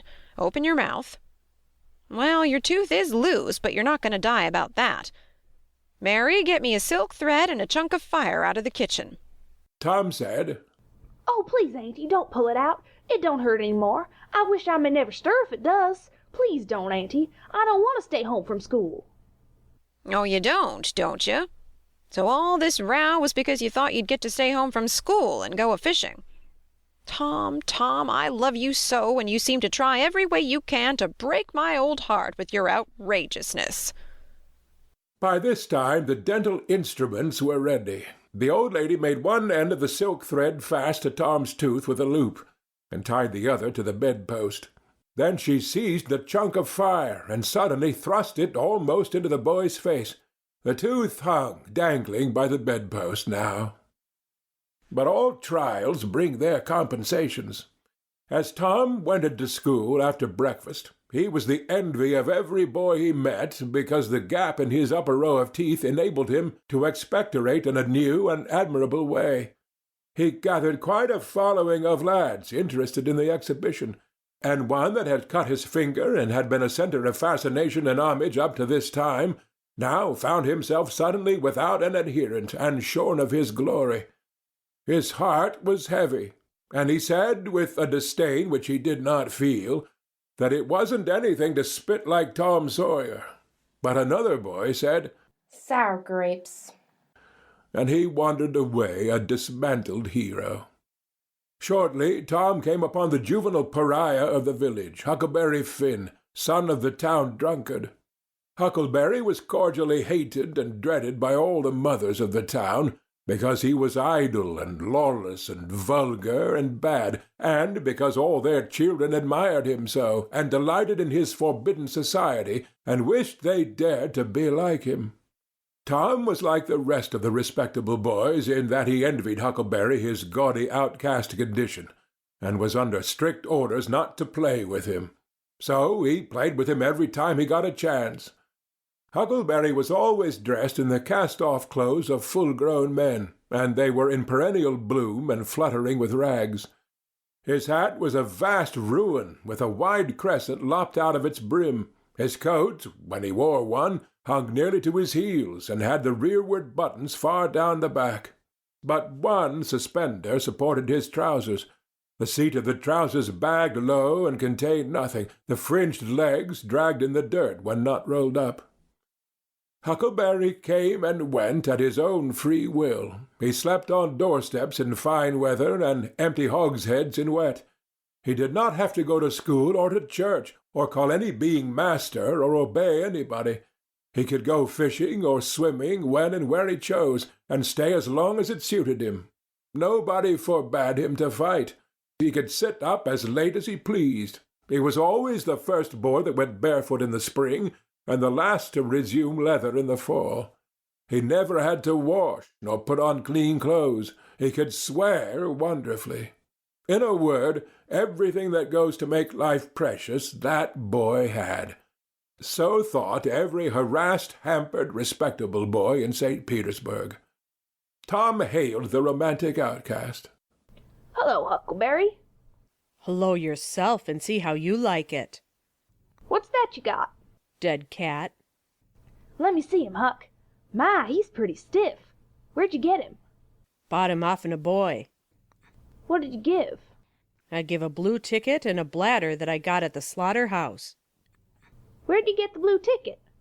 Bought it offen Ben Rogers 2 weeks ago for a hoop stick.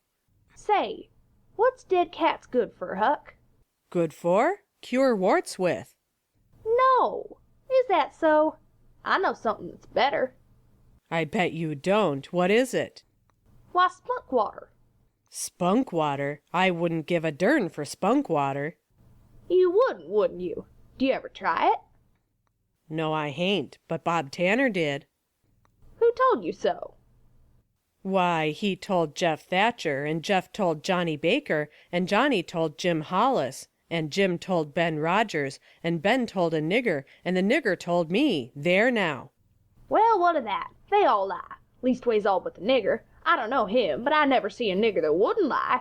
Shucks. Now you tell how Bob Tanner done it, Huck. Why, he took and dipped his hand in a rotten stump where the rainwater was.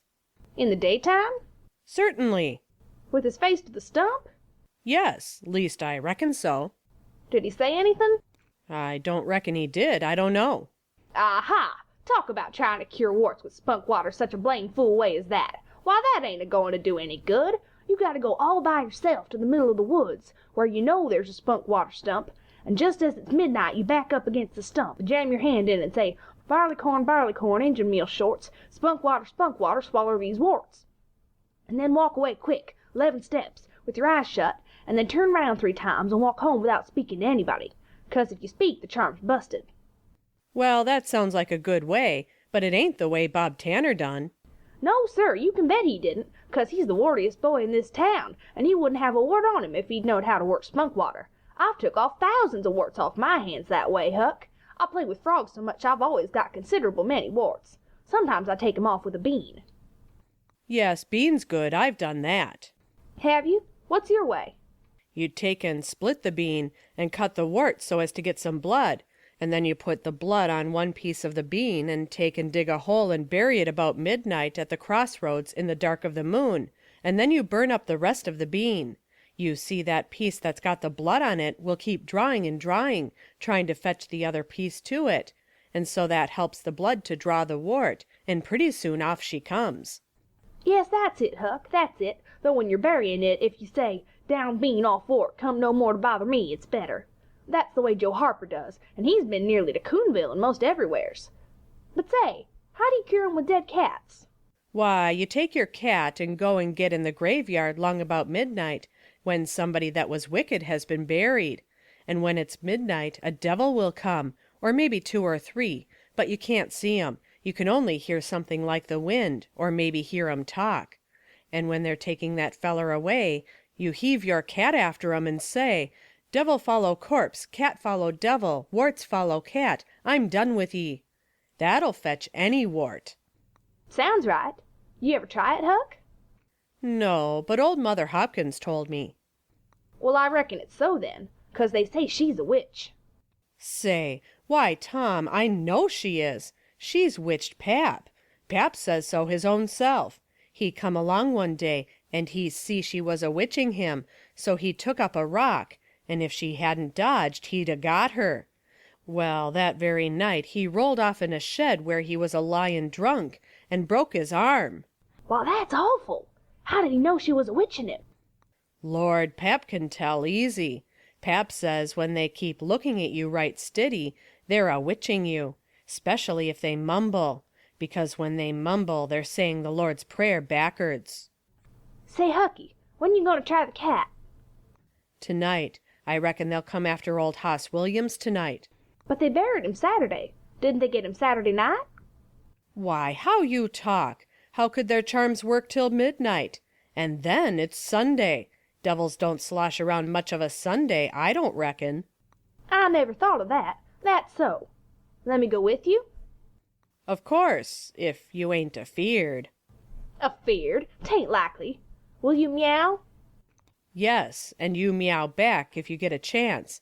Last time you kept me a-meowing around till old Hayes went to throwing rocks at me and says, 'Durn that cat,' and so I hove a brick through his window, but don't you tell." I won't. I couldn't meow that night because Auntie was watching me, but I'll meow this time. Say, what's that? "Nothing but a tick." Where'd you get him? "Out in the woods." What'll you take for him? "I don't know. I don't want to sell him." All right, it's a mighty small tick anyway. "Oh, anybody can run a tick down that don't belong to them. I'm satisfied with it. It's a good enough tick for me." Sure, there's ticks a-plenty. I could have 1,000 of 'em if I wanted to. "Well, why don't you? Because you know mighty well you can't.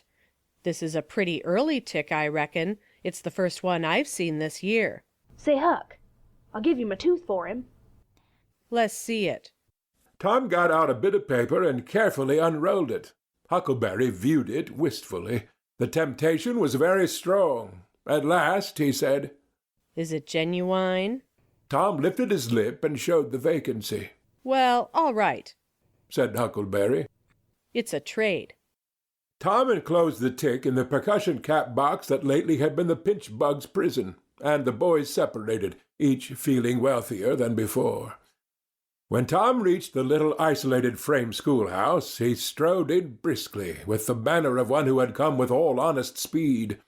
He hung his hat on a peg and flung himself into his seat with business-like alacrity.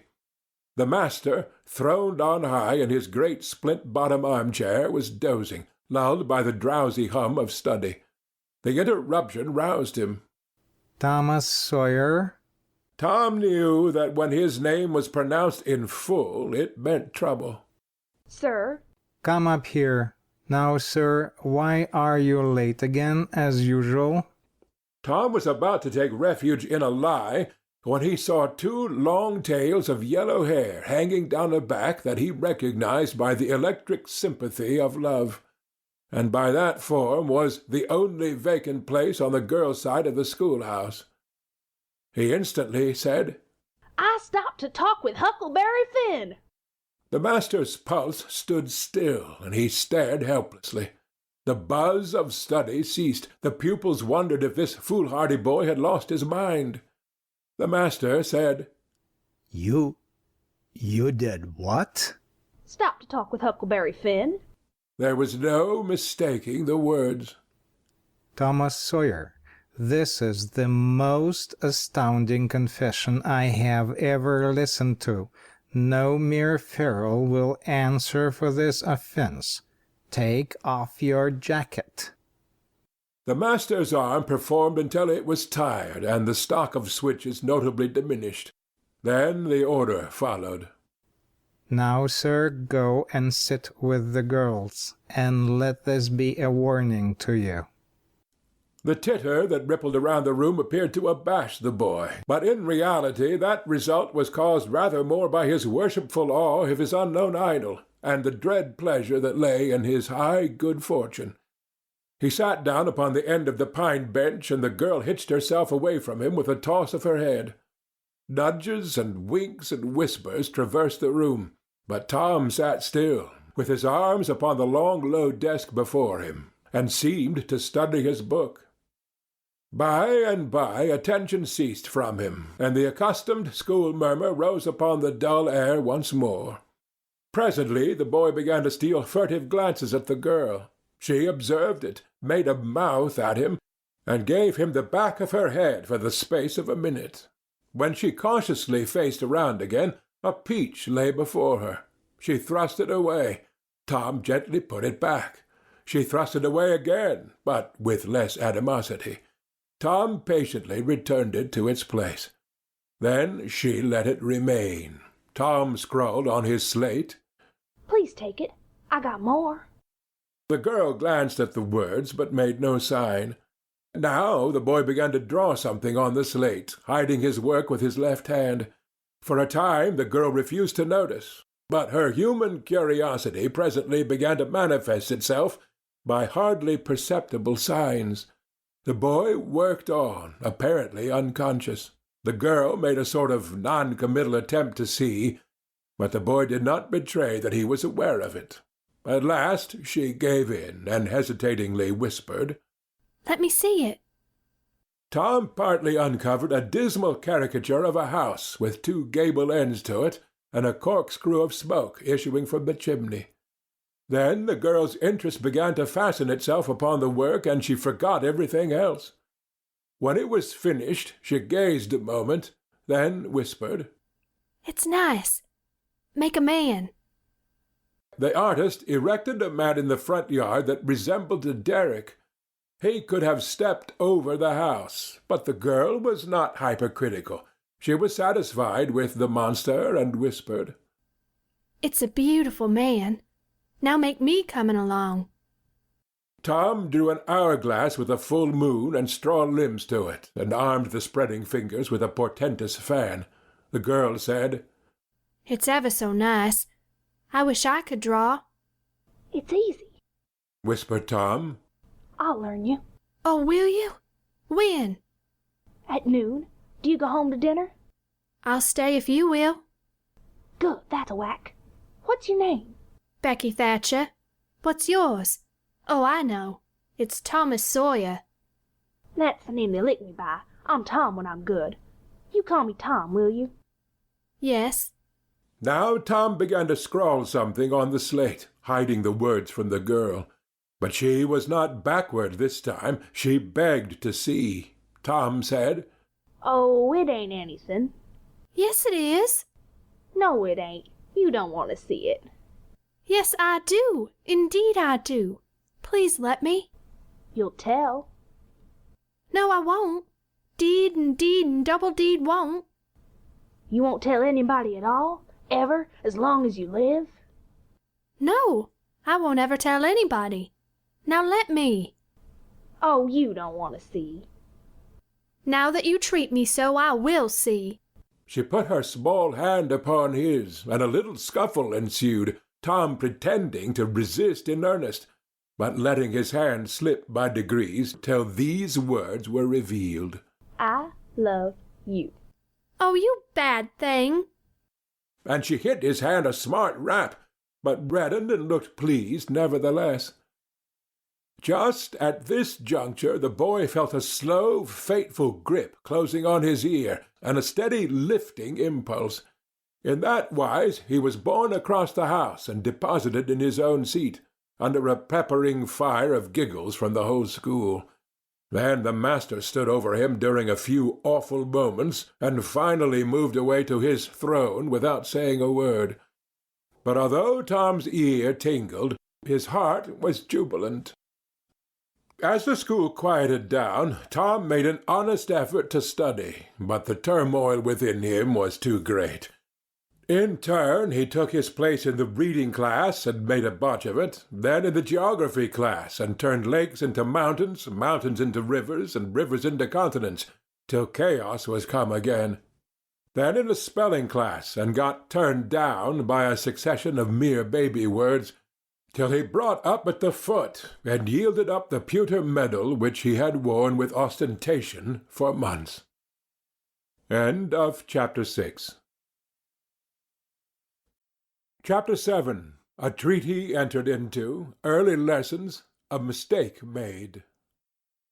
The harder Tom tried to fasten his mind on his book, the more his ideas wandered. So, at last, with a sigh and a yawn, he gave it up. It seemed to him that the noon recess would never come. The air was utterly dead. There was not a breath stirring. It was the sleepiest of sleepy days.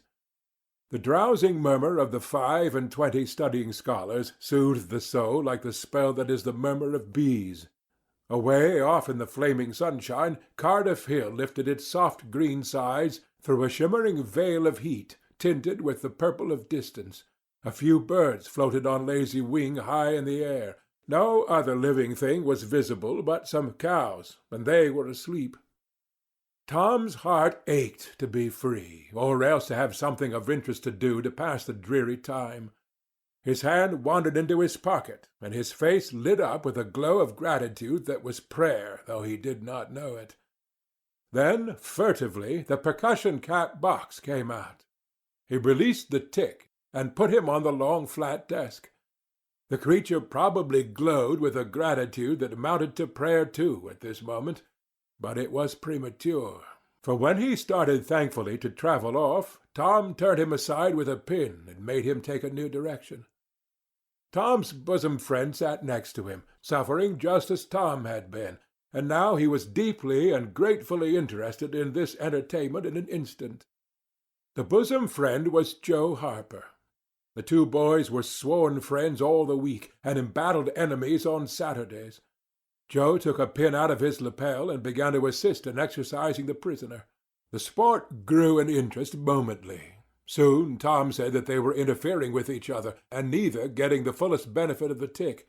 So he put Joe's slate on the desk and drew a line down the middle of it from top to bottom. "Now," said he, "as long as he's on your side, you can stir him up, and I'll let him alone. But if you let him get away and get on my side, you're to leave him alone, as long as I can keep him from crossing over."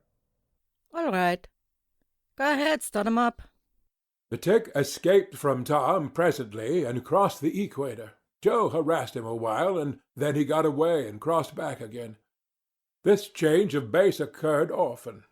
While one boy was worrying the tick with absorbing interest, the other would look on with interest as strong, the two heads bowed together over the slate, and the two souls dead to all things else. At last luck seemed to settle and abide with Joe. The tick tried this, that, and the other course, and got as excited and as anxious as the boys themselves. But time and again, just as he would have victory in his very grasp, so to speak, and Tom's fingers would be twitching to begin, Joe's pin would deftly head him off and keep possession. At last Tom could stand it no longer. The temptation was too strong, so he reached out and lent a hand with his pin. Joe was angry in a moment. Said he, "Tom, you let him alone." "I only just want to stir him up a little, Joe." "No, sir, it ain't fair. You just let him alone." "Blame it, I ain't gonna stir him much." "Let him alone, I tell you." "I won't." "You shall. He's on my side of the line." "Look here, Joe Harper, whose is that tick?" "I don't care whose tick he is. He's on my side of the line, and you shan't touch him." "Well, I just bet I will, though. He's my tick, and I'll do what I blame please with him or die." A tremendous whack came down on Tom's shoulders, and its duplicate on Joe's, and for the space of 2 minutes the dust continued to fly from the two jackets, and the whole school to enjoy it. The boys had been too absorbed to notice the hush that had stolen upon the school a while before the master came tiptoeing down the room and stood over them. He had contemplated a good part of the performance before he contributed his bit of variety to it.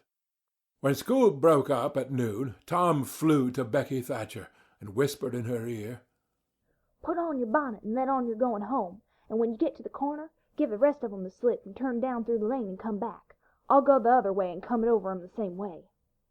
So the one went off with one group of scholars and the other with another. In a little while the two met at the bottom of the lane, and when they reached the school they had it all to themselves. Then they sat together with the slate before them, and Tom gave Becky the pencil and held her hand in his, guiding it, and so created another surprising house. When the interest in art began to wane, the two fell to talking. Tom was swimming in bliss. He said, "Do you love rats?" No, I hate them. "Well, I do too.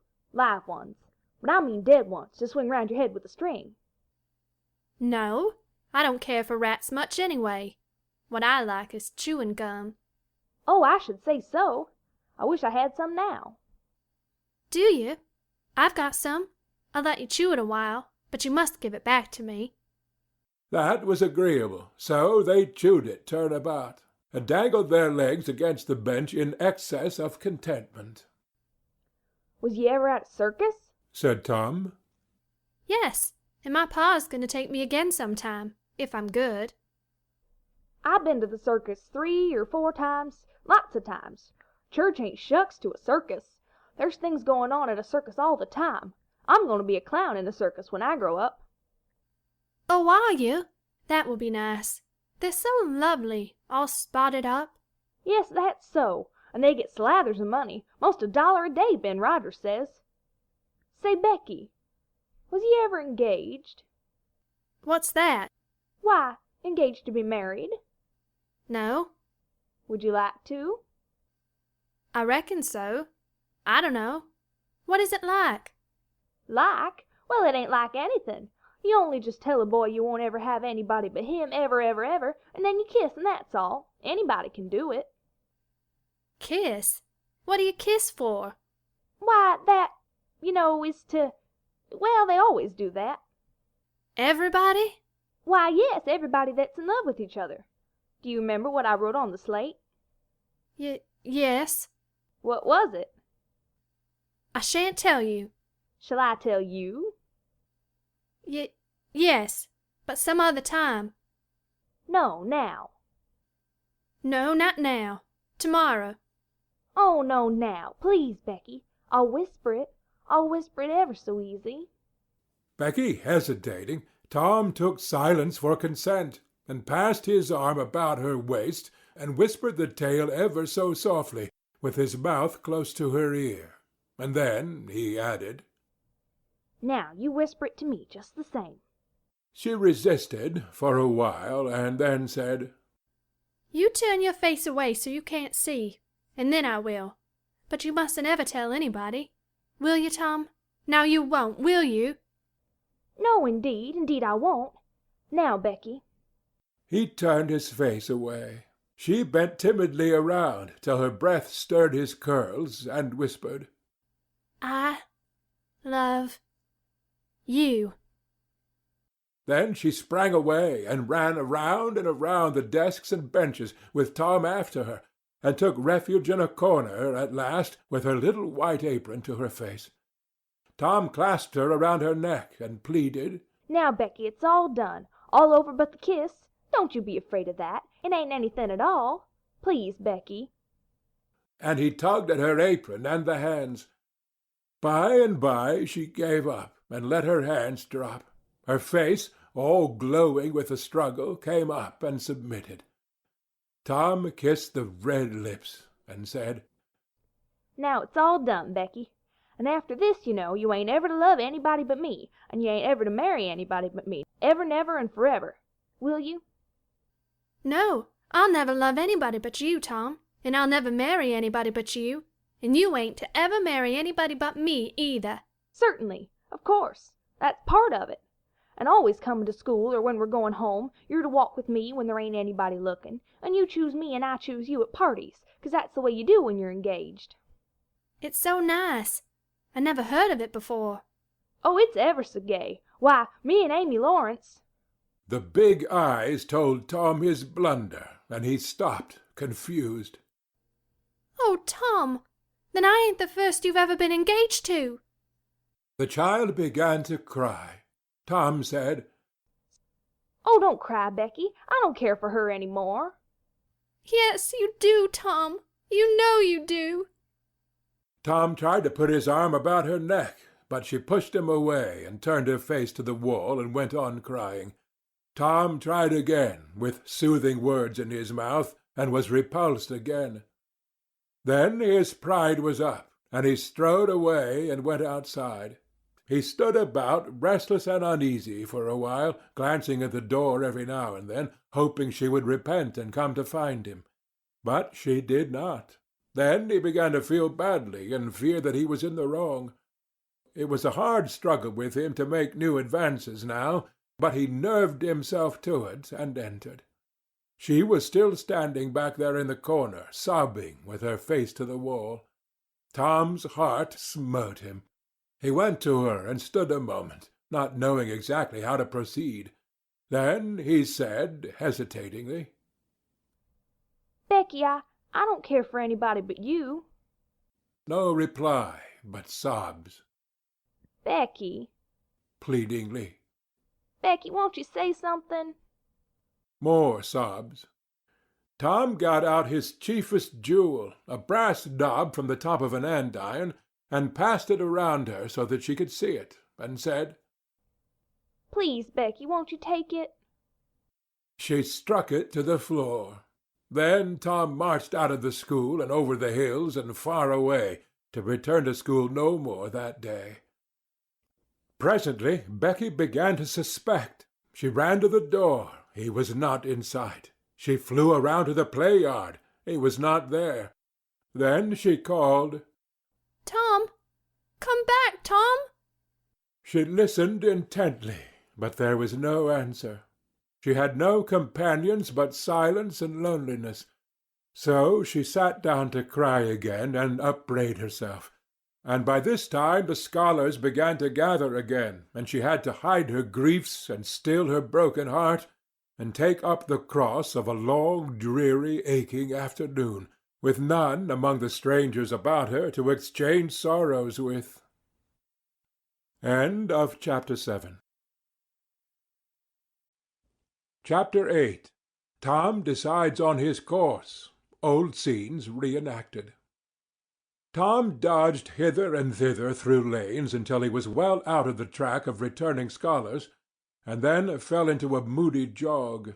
He crossed a small branch 2 or 3 times, because of a prevailing juvenile superstition that to cross water baffled pursuit. Half an hour later he was disappearing behind the Douglas mansion on the summit of Cardiff Hill, and the schoolhouse was hardly distinguishable away off in the valley behind him. He entered a dense wood, picked his pathless way to the centre of it, and sat down on a mossy spot under a spreading oak. There was not even a zephyr stirring. The dead noonday heat had even stilled the songs of the birds. Nature lay in a trance that was broken by no sound but the occasional far-off hammering of a woodpecker, and this seemed to render the pervading silence and sense of loneliness the more profound. The boy's soul was steeped in melancholy. His feelings were in happy accord with his surroundings. He sat long with his elbows on his knees and his chin in his hands, meditating. It seemed to him that life was but a trouble at best, and he more than half envied Jimmy Hodges, so lately released. It must be very peaceful, he thought, to lie and slumber and dream forever and ever, with the wind whispering through the trees and caressing the grass and the flowers over the grave, and nothing to bother and grieve about ever any more. If he only had a clean Sunday school record, he would be willing to go and be done with it all. Now, as to this girl, what had he done? Nothing. He had meant the best in the world, and had been treated like a dog, like a very dog. She would be sorry some day, maybe when it was too late. Ah, if he could only die temporarily! But the elastic heart of youth cannot be compressed into one constrained shape long at a time. Tom presently began to drift insensibly back into the concerns of this life again. What if he turned his back now and disappeared mysteriously? What if he went away, ever so far away, into unknown countries beyond the seas, and never came back any more? How would she feel then? The idea of being a clown recurred to him now, only to fill him with disgust. For frivolity and jokes and spotted tights were an offence when they intruded themselves upon a spirit that was exalted into the vague august realm of the romantic. No, he would be a soldier, and return after long years all war-worn and illustrious. No, better still, he would join the Indians and hunt buffaloes and go on the war-path in the mountain ranges and the trackless great plains of the far west, and away in the future come back a great chief, bristling with feathers, hideous with paint, and prance into Sunday school some drowsy summer morning with a blood-curdling war-whoop, and sear the eyeballs of all his companions with unappeasable envy. But no, there was something gaudier even than this. He would be a pirate. That was it. Now his future lay plain before him, and glowing with unimaginable splendor. How his name would fill the world, and make people shudder!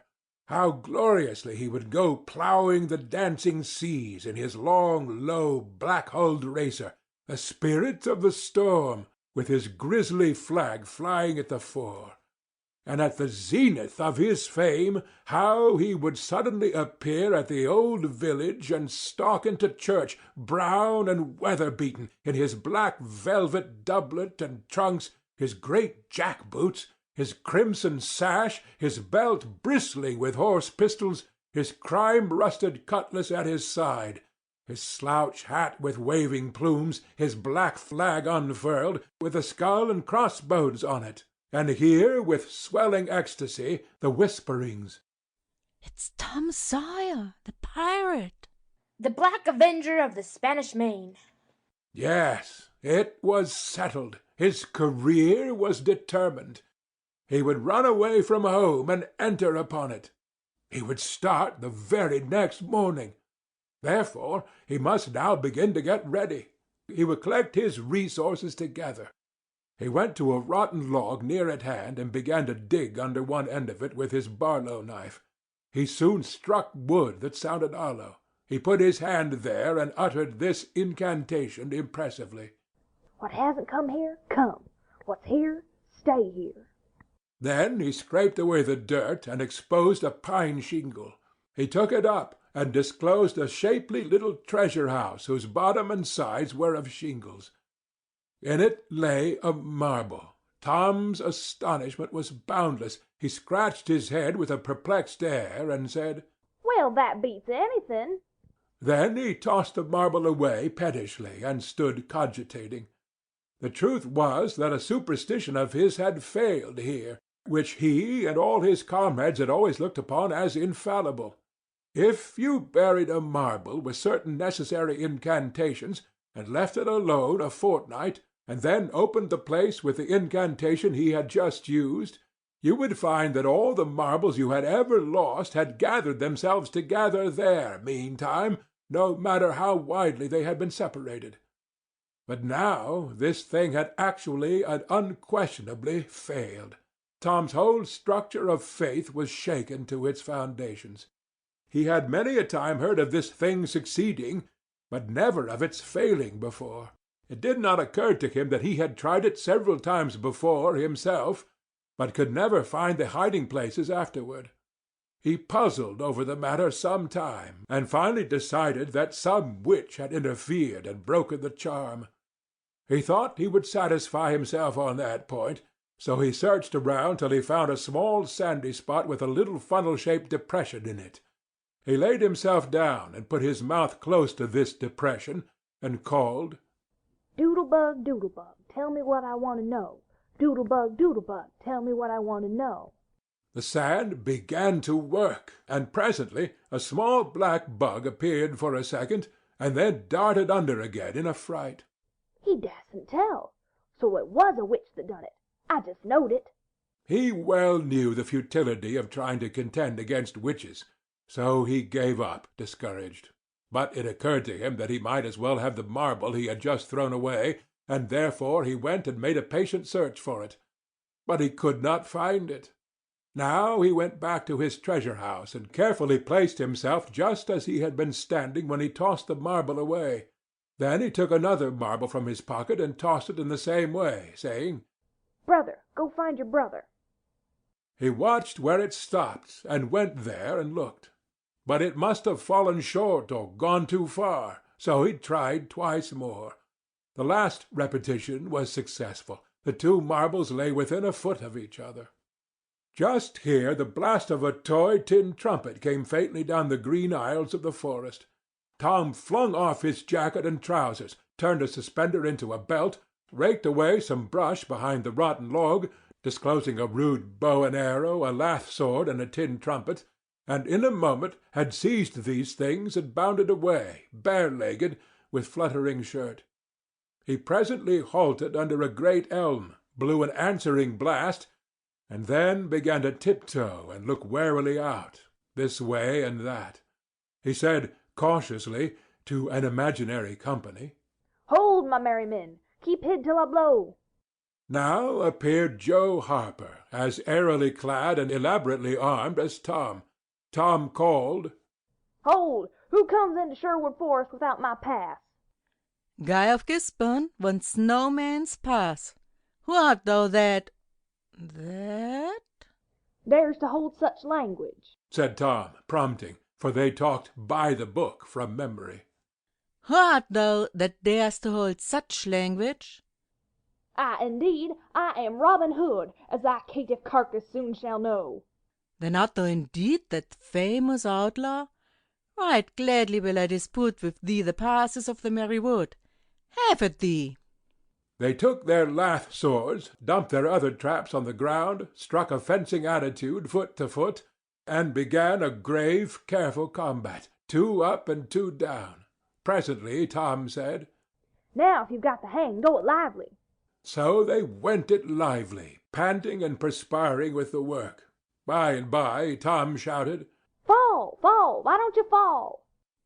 I shan't. Why don't you fall yourself? You're getting the best of it. Why, that ain't anything. I can't fall. That ain't the way it is in the book. The book says, then with one backhanded stroke he slew poor Guy of Gisborne. You're to turn round and let me hit you in the back. There was no getting around the authorities, so Joe turned, received the whack, and fell.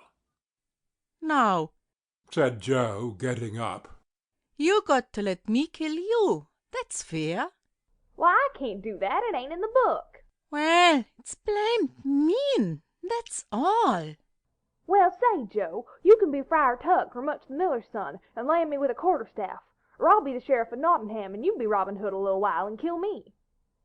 This was satisfactory, and so these adventures were carried out.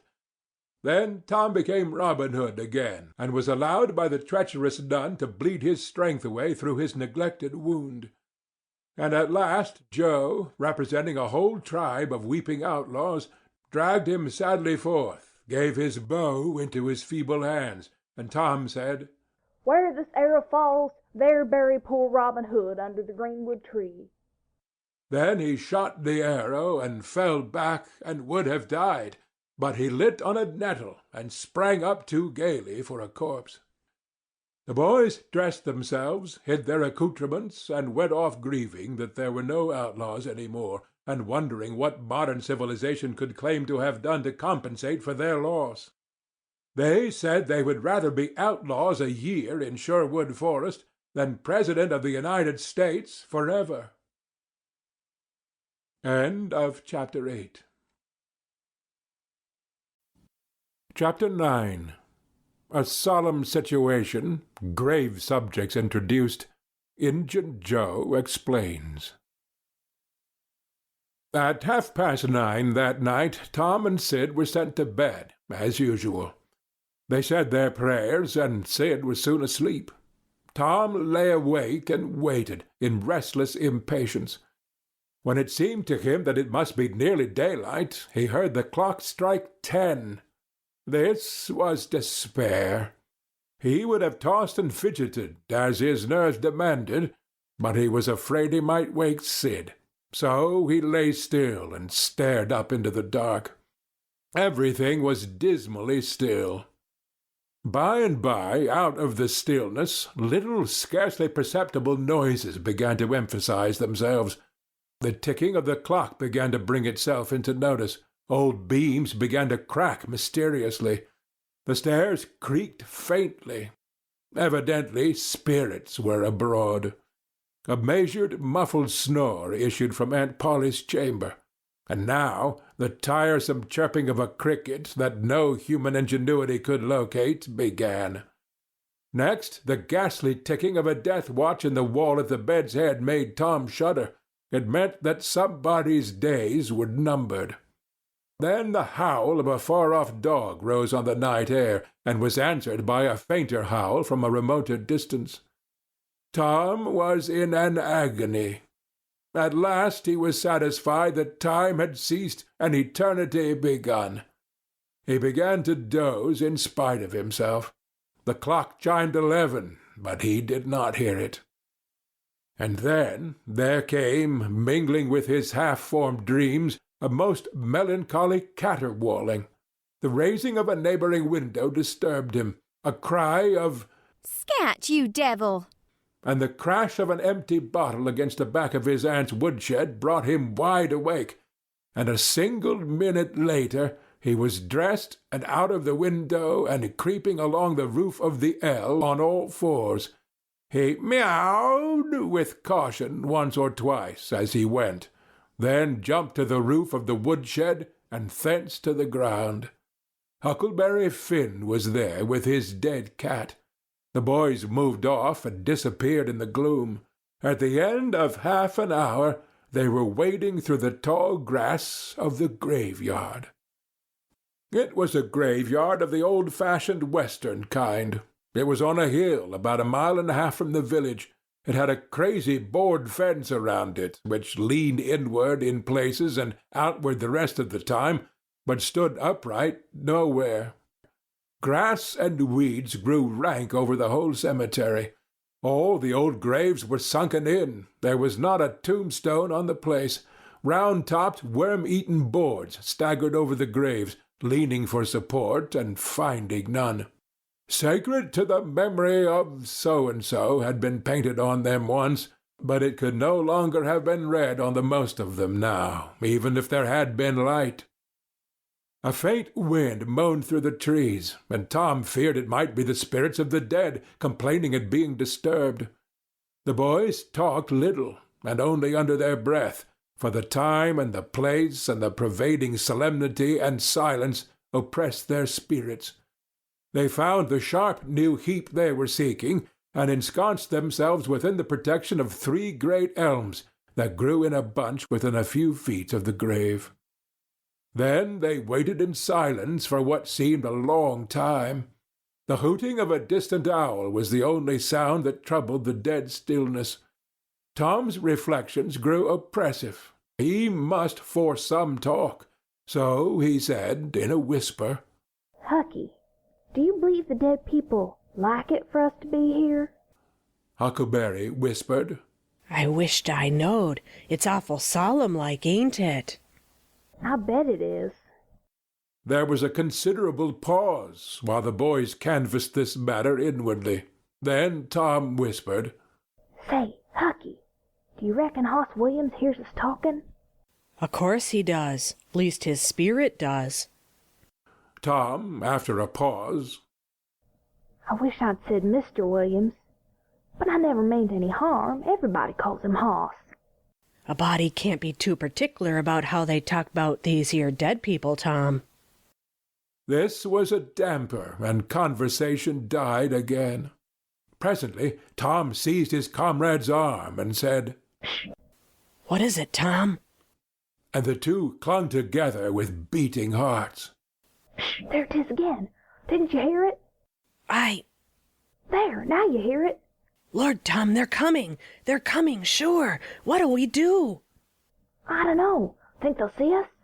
Oh, Tom, they can see in the dark, same as cats. I wished I hadn't come. Oh, don't be afeard. I don't believe they'll bother us. We ain't doing any harm. If we keep perfectly still, maybe they won't notice us at all.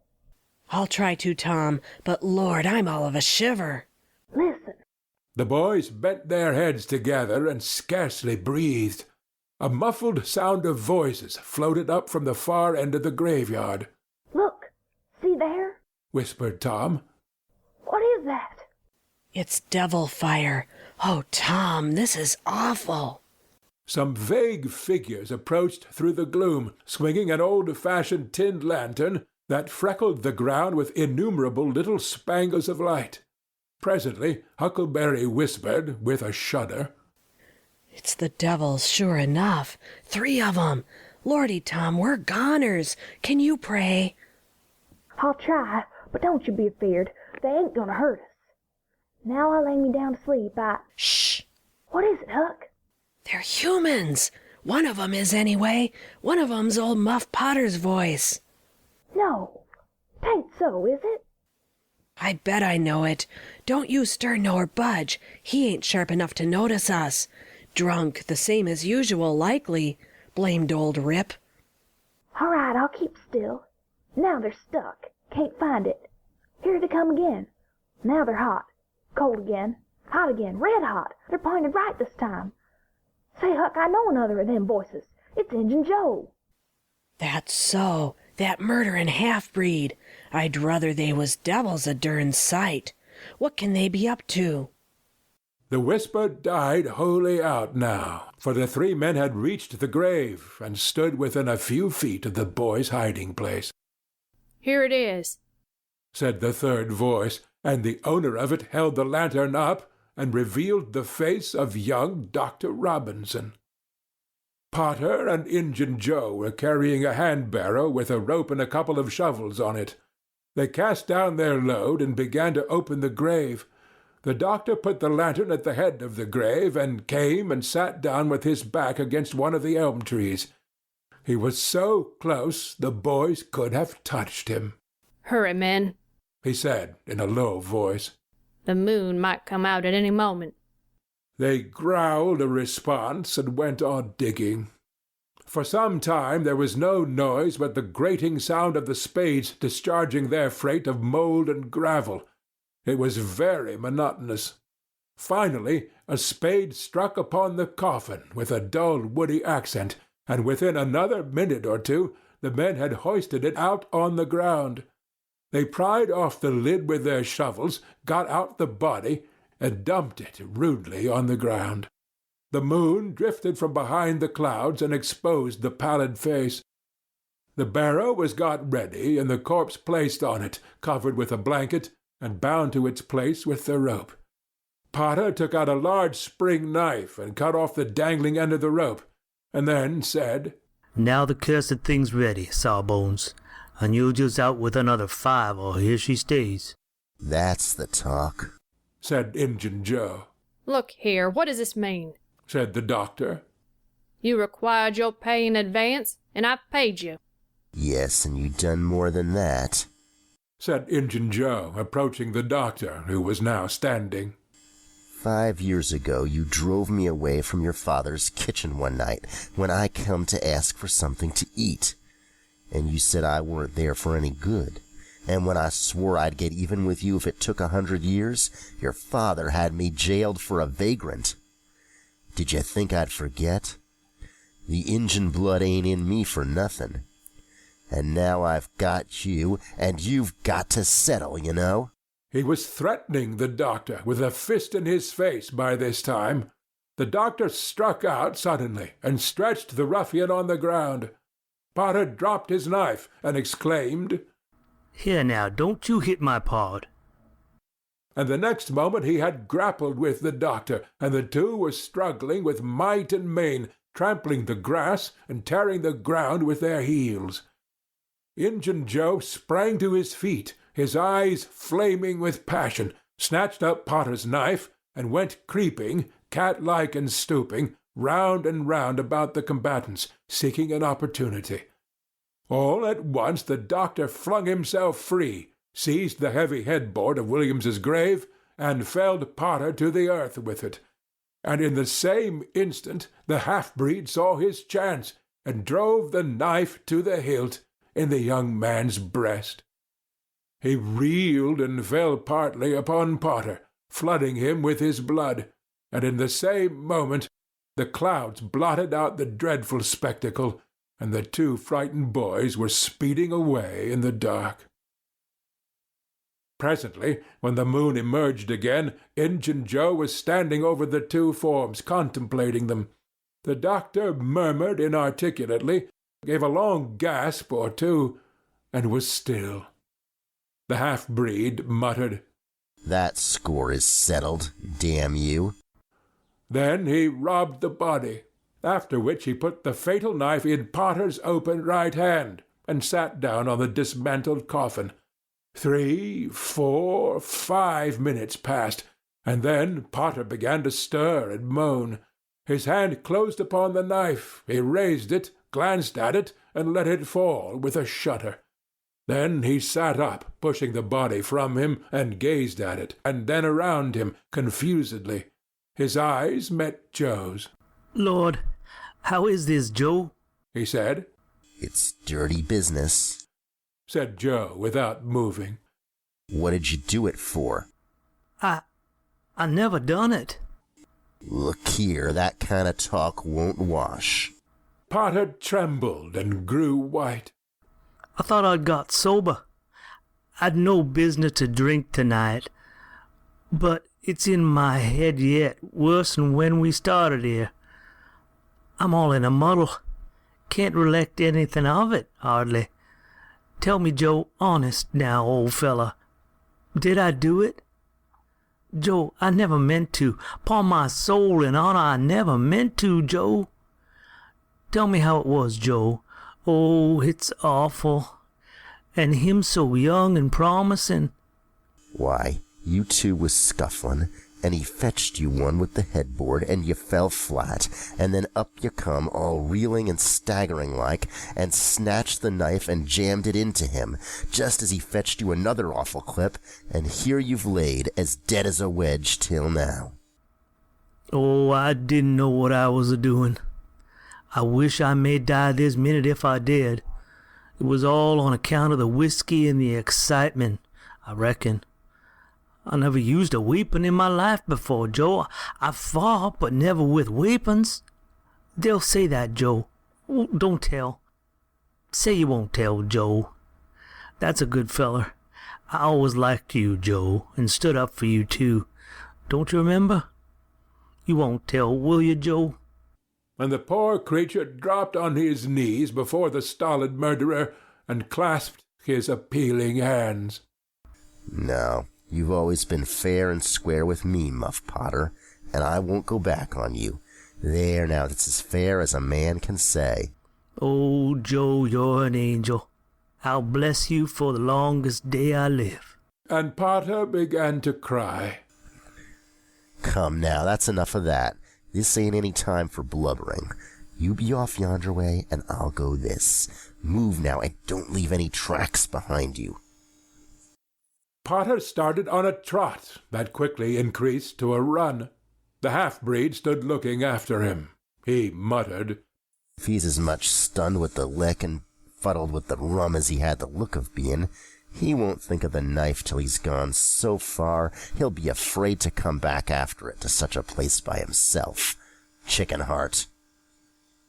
2 or 3 minutes later, the murdered man, the blanketed corpse, the lidless coffin, and the opened grave were under no inspection but the moon's.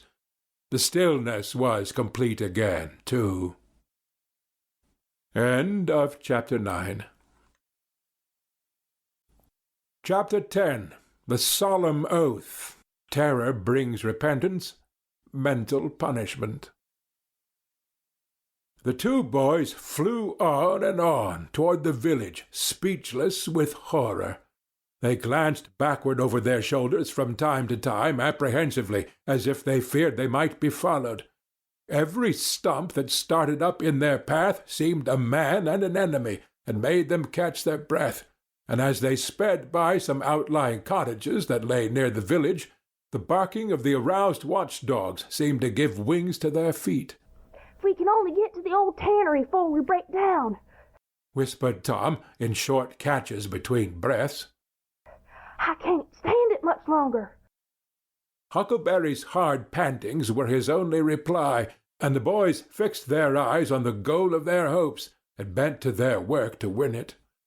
They gained steadily on it, and at last, breast to breast, they burst through the open door and fell grateful and exhausted in the sheltering shadows beyond. By and by their pulses slowed down, and Tom whispered, Huckleberry, what do you reckon'll come of this? If Dr. Robinson dies, I reckon hanging'll come of it. Do you, though? Why, I know it, Tom. Tom thought a while. Then he said, Who'll tell, we? What are you talking about? Suppose something happened and Injun Joe didn't hang. Why, he'd kill us some time or other, just as dead sure as we are a-laying here. That's just what I was thinking to myself, Huck. If anybody tells, let Muff Potter do it, if he's fool enough. He's generally drunk enough. Tom said nothing, went on thinking. Presently he whispered, Huck, Muff Potter don't know it. How can he tell? What's the reason he don't know it? Because he just got that whack when Injun Joe done it. Do you reckon he could see anything? Do you reckon he knowed anything? By hokey, that's so, Tom. And besides, look a-here. Maybe that whack done for him. No, 'tain't likely, Tom. He had liquor in him. I could see that. And besides, he always has. Well, when Pap's full, you might take and belt him over the head with a church, and you couldn't faze him. He says so his own self. So it's the same with Muff Potter, of course.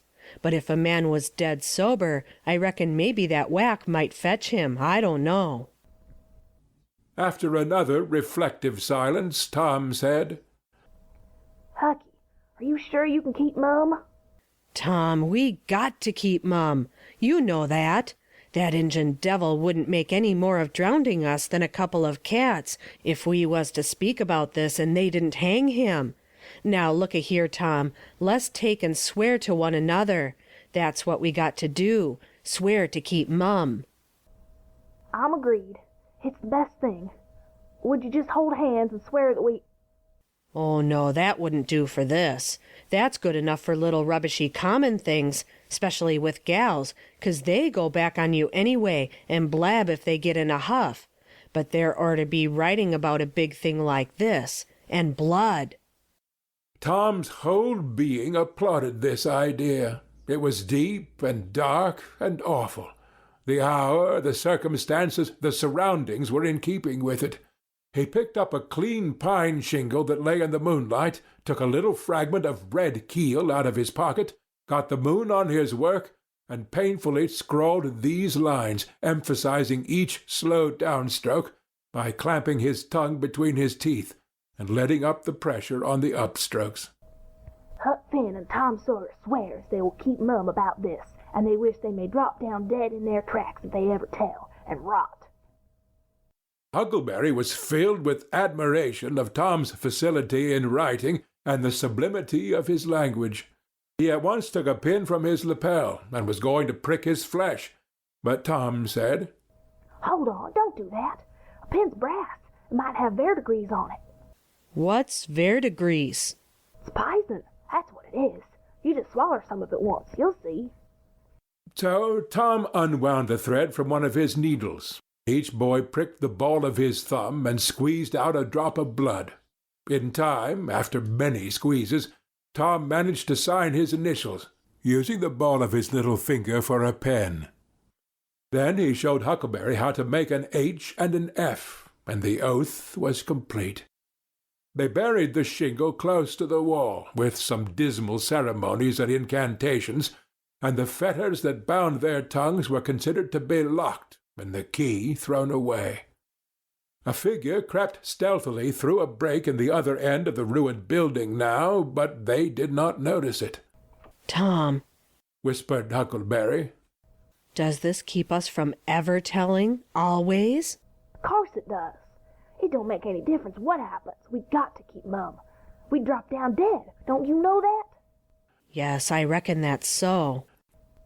They continued to whisper for some little time. Presently a dog set up a long lugubrious howl just outside, within 10 feet of them. The boys clasped each other suddenly, in an agony of fright. Which of us does he mean? Gasped Huckleberry. I don't know. Peep through the crack, quick. No, you, Tom. I can't do it, Huck. Please, Tom, there 'tis again.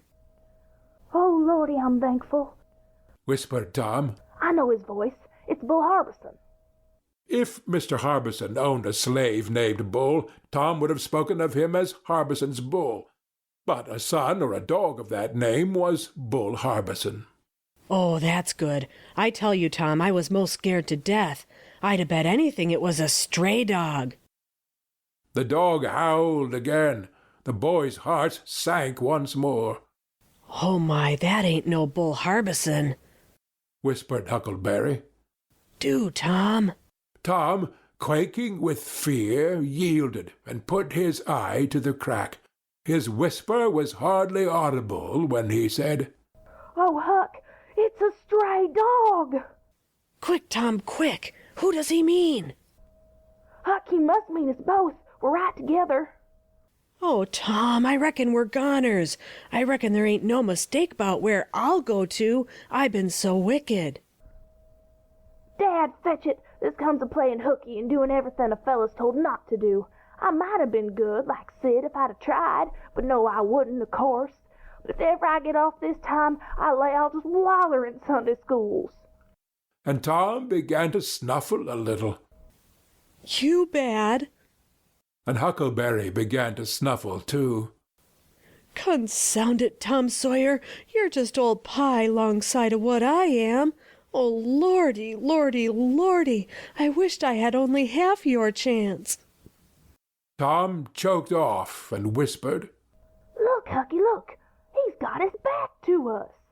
Hucky looked with joy in his heart. Well, he has, by jingoes. Did he before? Yes, he did, but I like a fool never thought. Oh, this is Bully, you know. Now who can he mean? The howling stopped. Tom pricked up his ears. Shh, what's that? He whispered. Sounds like hogs grunting. No, it's somebody snoring, Tom. That is it. Whereabouts is it, Huck? I believe it's down at t'other end. Sounds so anyway. Pap used to sleep there sometimes, 'long with the hogs. But laws bless you, he just lifts things when he snores. Besides, I reckon he ain't ever coming back to this town any more. The spirit of adventure rose in the boys' souls once more. Hucky, do you dast go if I lead? I don't like to much. Tom, s'pose it's Injun Joe. Tom quailed. But presently the temptation rose up strong again, and the boys agreed to try, with the understanding that they would take to their heels if the snoring stopped. So they went tiptoeing stealthily down, the one behind the other. When they had got to within 5 steps of the snore, Tom stepped on a stick, and it broke with a sharp snap. The man moaned, writhed a little, and his face came into the moonlight. It was Muff Potter. The boys' hearts had stood still, and their hopes too, when the man moved, but their fears passed away now. They tiptoed out through the broken weather-boarding and stopped at a little distance to exchange a parting word. That long, lugubrious howl rose on the night air again. They turned and saw the strange dog standing within a few feet of where Potter was lying, and facing Potter, with his nose pointing heavenward. Oh, Jiminy, it's him! Exclaimed both boys in a breath.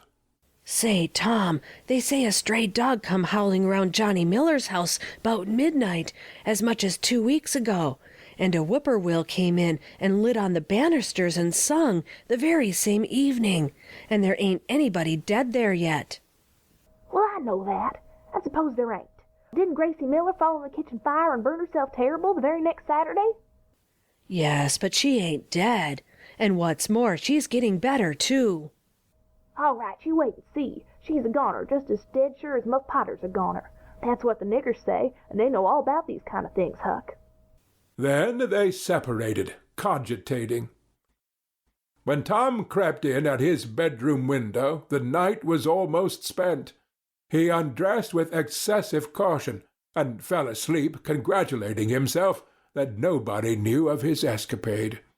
He was not aware that the gently snoring Sid was awake, and had been so for an hour. When Tom awoke, Sid was dressed and gone. There was a late look in the light, a late sense in the atmosphere. He was startled. Why had he not been called, persecuted till he was up as usual? The thought filled him with bodings. Within 5 minutes he was dressed and downstairs, feeling sore and drowsy. The family were still at the table, but they had finished breakfast. There was no voice of rebuke, but there were averted eyes. There was a silence and an air of solemnity that struck a chill to the culprit's heart. He sat down and tried to seem gay, but it was uphill work. It roused no smile, no response, and he lapsed into silence and let his heart sink down to the depths. After breakfast his aunt took him aside, and Tom almost brightened in the hope that he was going to be flogged. But it was not so. His aunt wept over him, and asked him how he could go and break her old heart so, and finally told him to go on and ruin himself, and bring her grey hairs with sorrow to the grave, for it was no use for her to try any more. This was worse than 1,000 whippings, and Tom's heart was sorer now than his body. He cried, he pleaded for forgiveness, promised to reform over and over again, and then received his dismissal, feeling that he had won but an imperfect forgiveness and established but a feeble confidence. He left the presence too miserable to even feel revengeful towards Sid, and so the latter's prompt retreat through the back gate was unnecessary. He moped to school gloomy and sad, and took his flogging, along with Joe Harper, for playing hookey the day before, with the air of one whose heart was busy with heavier woes and wholly dead to trifles. Then he betook himself to his seat, rested his elbows on his desk and his jaws in his hands, and stared at the wall with the stony stare of suffering that has reached the limit and can no further go. His elbow was pressing against some hard substance. After a long time he slowly and sadly changed his position, and took up this object with a sigh. It was in a paper. He unrolled it. A long, lingering, colossal sigh followed, and his heart broke. It was his brass andiron knob. This final feather broke the camel's back. End of chapter 10. Chapter 11. Muff Potter comes to himself. Tom's conscience at work. Close upon the hour of noon, the whole village was suddenly electrified with the ghastly news. No need of the as yet undreamed-of telegraph. The tale flew from man to man, from group to group, from house to house, with little less than telegraphic speed. Of course the schoolmaster gave holiday for that afternoon. The town would have thought strangely of him if he had not. A gory knife had been found close to the murdered man, and it had been recognized by somebody as belonging to Muff Potter, so the story ran. And it was said that a belated citizen had come upon Potter washing himself in the branch about 1 or 2 o'clock in the morning, and that Potter had at once sneaked off.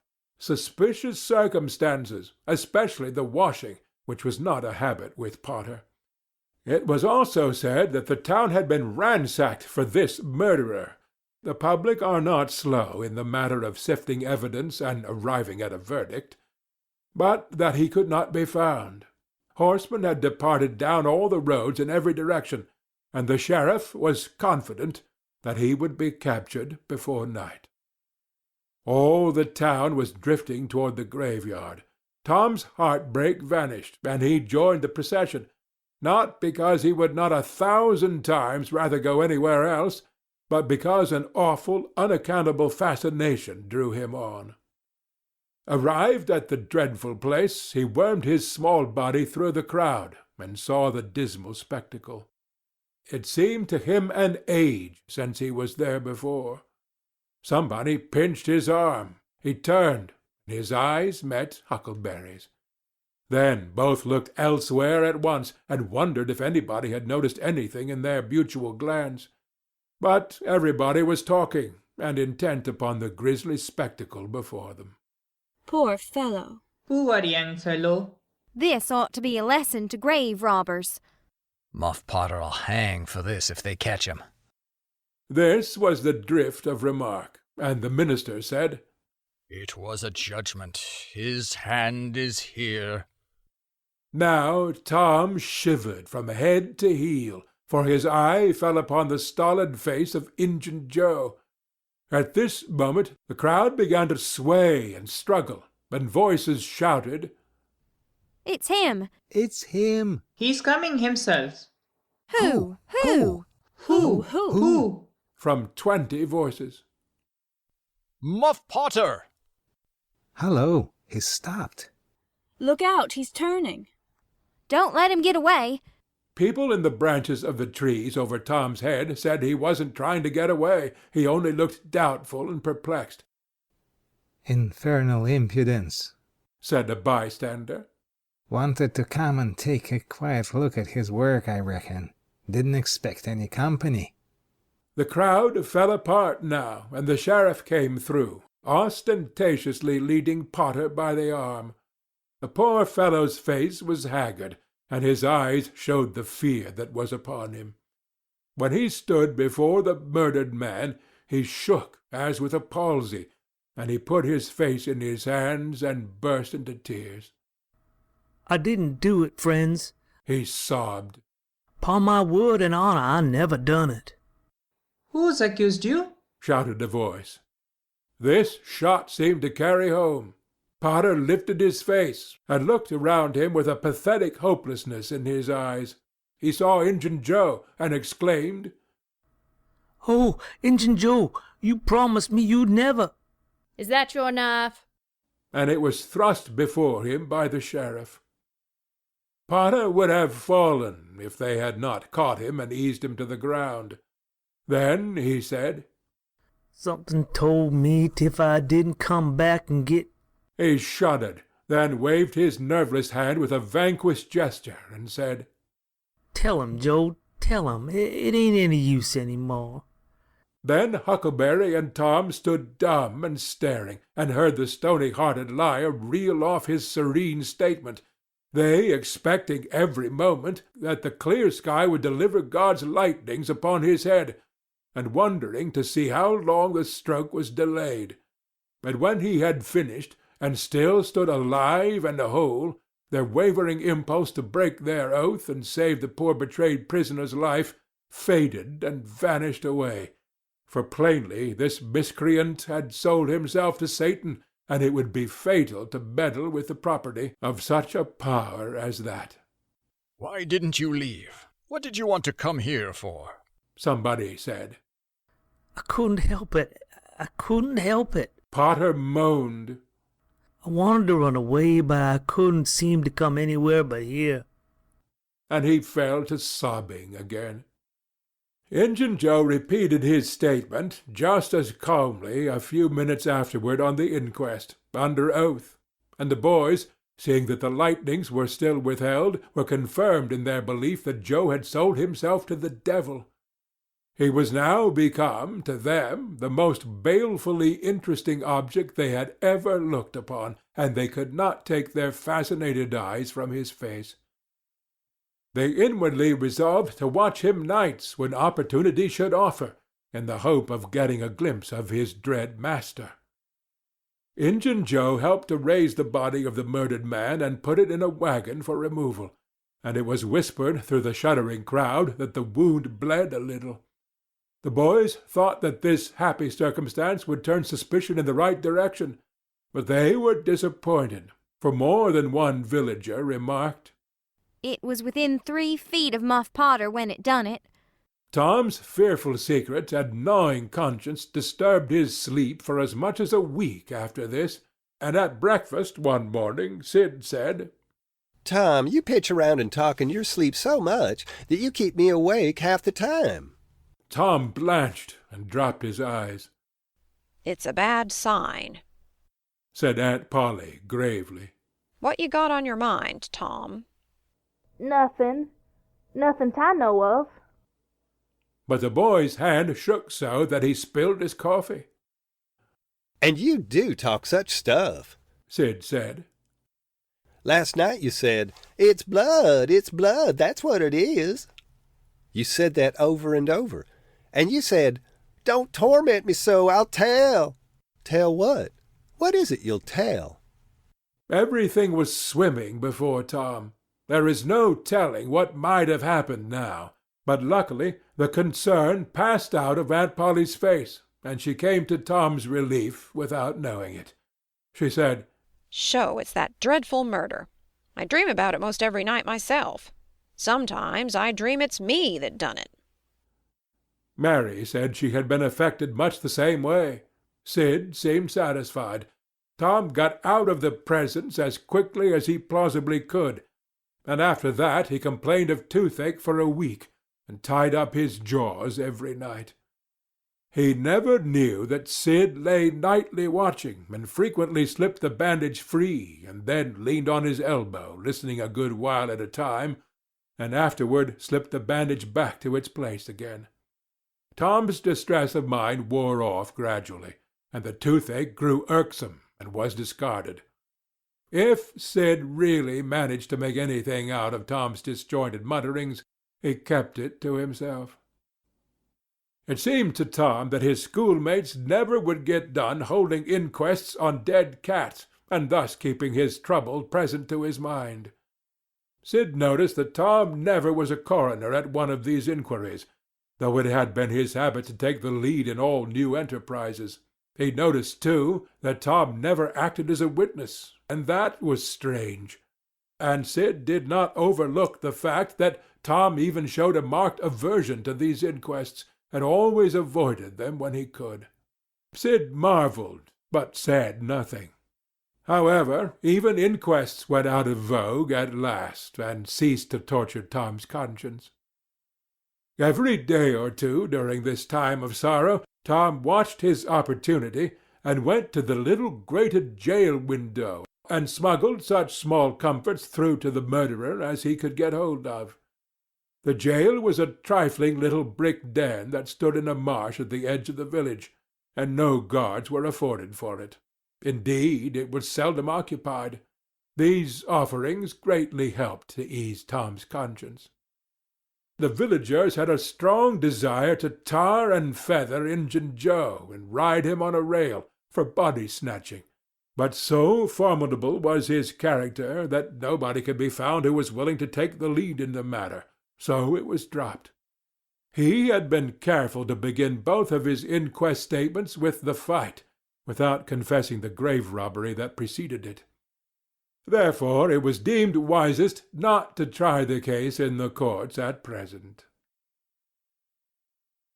End of Chapter 11. Chapter 12. Tom shows his generosity, Aunt Polly weakens. One of the reasons why Tom's mind had drifted away from its secret troubles was that it had found a new and weighty matter to interest itself about. Becky Thatcher had stopped coming to school. Tom had struggled with his pride a few days and tried to whistle her down the wind, but failed. He began to find himself hanging around her father's house nights and feeling very miserable. She was ill. What if she should die? There was distraction in the thought. He no longer took an interest in war, not even in piracy. The charm of life was gone. There was nothing but dreariness left. He put his hoop away and his bat. There was no joy in them any more. His aunt was concerned. She began to try all manner of remedies on him. She was one of those people who are infatuated with patent medicines and all new-fangled methods of producing health or mending it. She was an inveterate experimenter in these things. When something fresh in this line came out, she was in a fever right away to try it, not on herself, for she was never ailing, but on anybody else that came handy. She was a subscriber for all the health periodicals and phrenological frauds, and the solemn ignorance they were inflated with was breath to her nostrils. All the rot they contained about ventilation, and how to go to bed, and how to get up, and what to eat, and what to drink, and how much exercise to take, and what frame of mind to keep oneself in, and what sort of clothing to wear, was all gospel to her, and she never observed that her health journals of the current month customarily upset everything they had recommended the month before. She was as simple-hearted and honest as the day was long, and so she was an easy victim. She gathered together her quack periodicals and her quack medicines, and, thus armed with death, went about on her pale horse, metaphorically speaking, with hell following after. But she never suspected that she was not an angel of healing and the balm of Gilead in disguise to the suffering neighbors. The water treatment was new now, and Tom's low condition was a windfall to her. She had him out at daylight every morning, stood him up in the woodshed, and drowned him with a deluge of cold water. Then she scrubbed him down with a towel like a file, and so brought him to.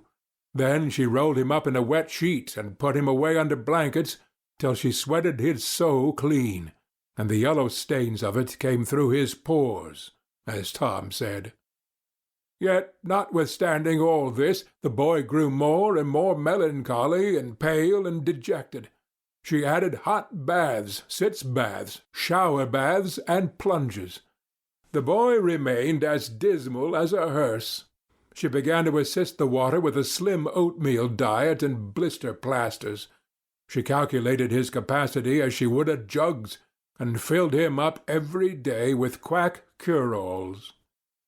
Tom had become indifferent to persecution by this time.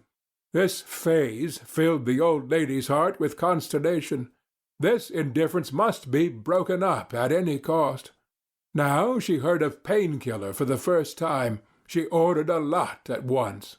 She tasted it and was filled with gratitude. It was simply fire in a liquid form.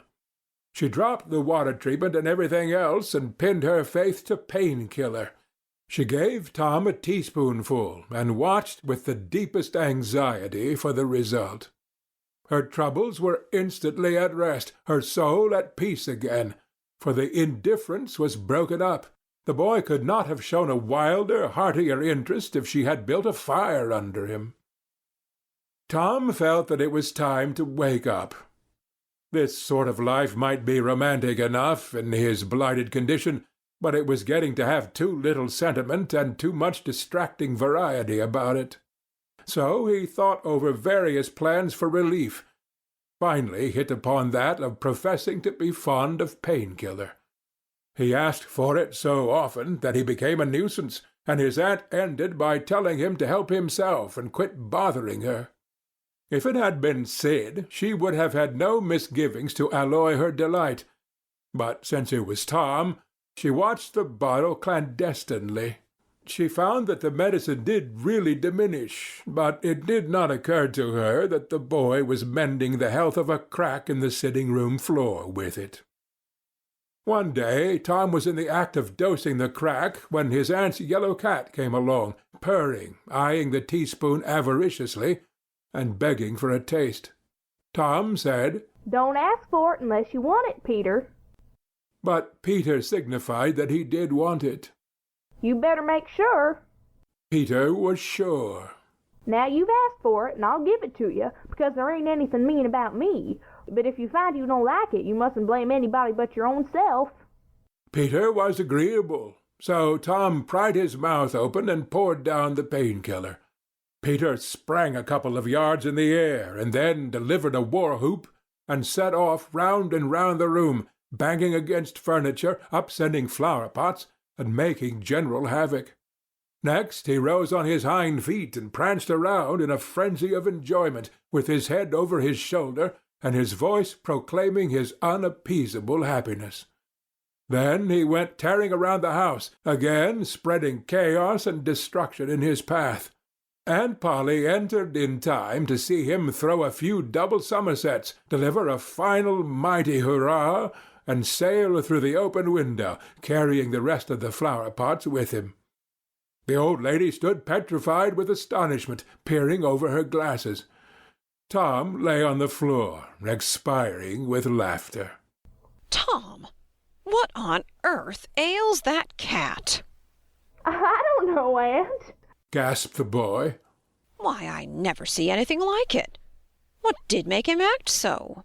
Deed, I don't know, Aunt Polly. Cats always act so when they're having a good time. They do they? There was something in the tone that made Tom apprehensive. Yes'm. That is, I believe they do. You do? Yes'm. The old lady was bending down, Tom watching, with interest emphasized by anxiety. Too late he divined her drift. The handle of the tell-tale teaspoon was visible under the bed valance. Aunt Polly took it, held it up. Tom winced, but dropped his eyes. Aunt Polly raised him by the usual handle, his ear, and cracked his head soundly with her thimble. Now, sir, what did you want to treat that poor dumb beast so for? I done it out of pity for him, because he hadn't any aunt. Hadn't any aunt? You numbskull. What has that got to do with it? Heaps. Because if he'd had one, she'd have murked him out herself. She'd have roasted his bowels out of him without any more feeling than if he was a human. Aunt Polly felt a sudden pang of remorse. This was putting the thing in a new light. What was cruelty to a cat might be cruelty to a boy, too. She began to soften. She felt sorry. Her eyes watered a little, and she put her hand on Tom's head and said gently, I was meaning for the best, Tom. And, Tom, it did do you good. Tom looked up in her face, with just a perceptible twinkle peeping through his gravity. I know you was meaning it for the best, Auntie, and so was I with Peter. It done him good, too. I never see him get round so since— Oh, go long with you, Tom, before you aggravate me again. And you try and see if you can't be a good boy for once, and you needn't take any more medicine. Tom reached school ahead of time. It was noticed that this strange thing had been occurring every day latterly, and now, as usual of late, he hung about the gate of the schoolyard instead of playing with his comrades. He was sick, he said, and he looked it. He tried to seem to be looking everywhere but whither he really was looking, down the road. Presently Jeff Thatcher hove in sight, and Tom's face lighted. He gazed a moment, and then turned sorrowfully away. When Jeff arrived, Tom accosted him, and led up warily to opportunities for remark about Becky, but the giddy lad never could see the bait. Tom watched and watched, hoping whenever a frisking frock came in sight, and hating the owner of it as soon as he saw she was not the right one. At last frocks ceased to appear, and he dropped hopelessly into the dumps. He entered the empty schoolhouse and sat down to suffer. Then one more frock passed in at the gate, and Tom's heart gave a great bound. The next instant he was out and going on like an Indian, yelling, laughing, chasing boys, jumping over the fence at risk of life and limb, throwing handsprings, standing on his head, doing all the heroic things he could conceive of, and keeping a furtive eye out all the while to see if Becky Thatcher was noticing. But she seemed to be unconscious of it all. She'd never looked. Could it be possible that she was not aware that he was there? He carried his exploits to her immediate vicinity. came war-whooping around, snatching a boy's cap, hurled it to the roof of the schoolhouse, broke through a group of boys, tumbling them in every direction, and fell sprawling himself under Becky's nose, almost upsetting her. And she turned with her nose in the air, and he heard her say, Some people think they're mighty smart, always showing off.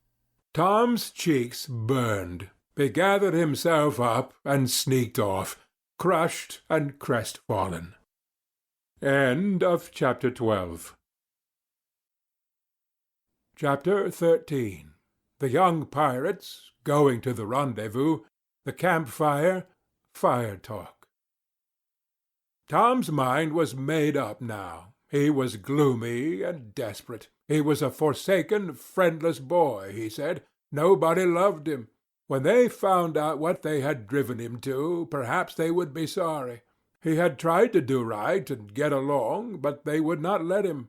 Since nothing would do them but to get rid of him, let it be so, and let them blame him for the consequences. Why shouldn't they? What right had the friendless to complain?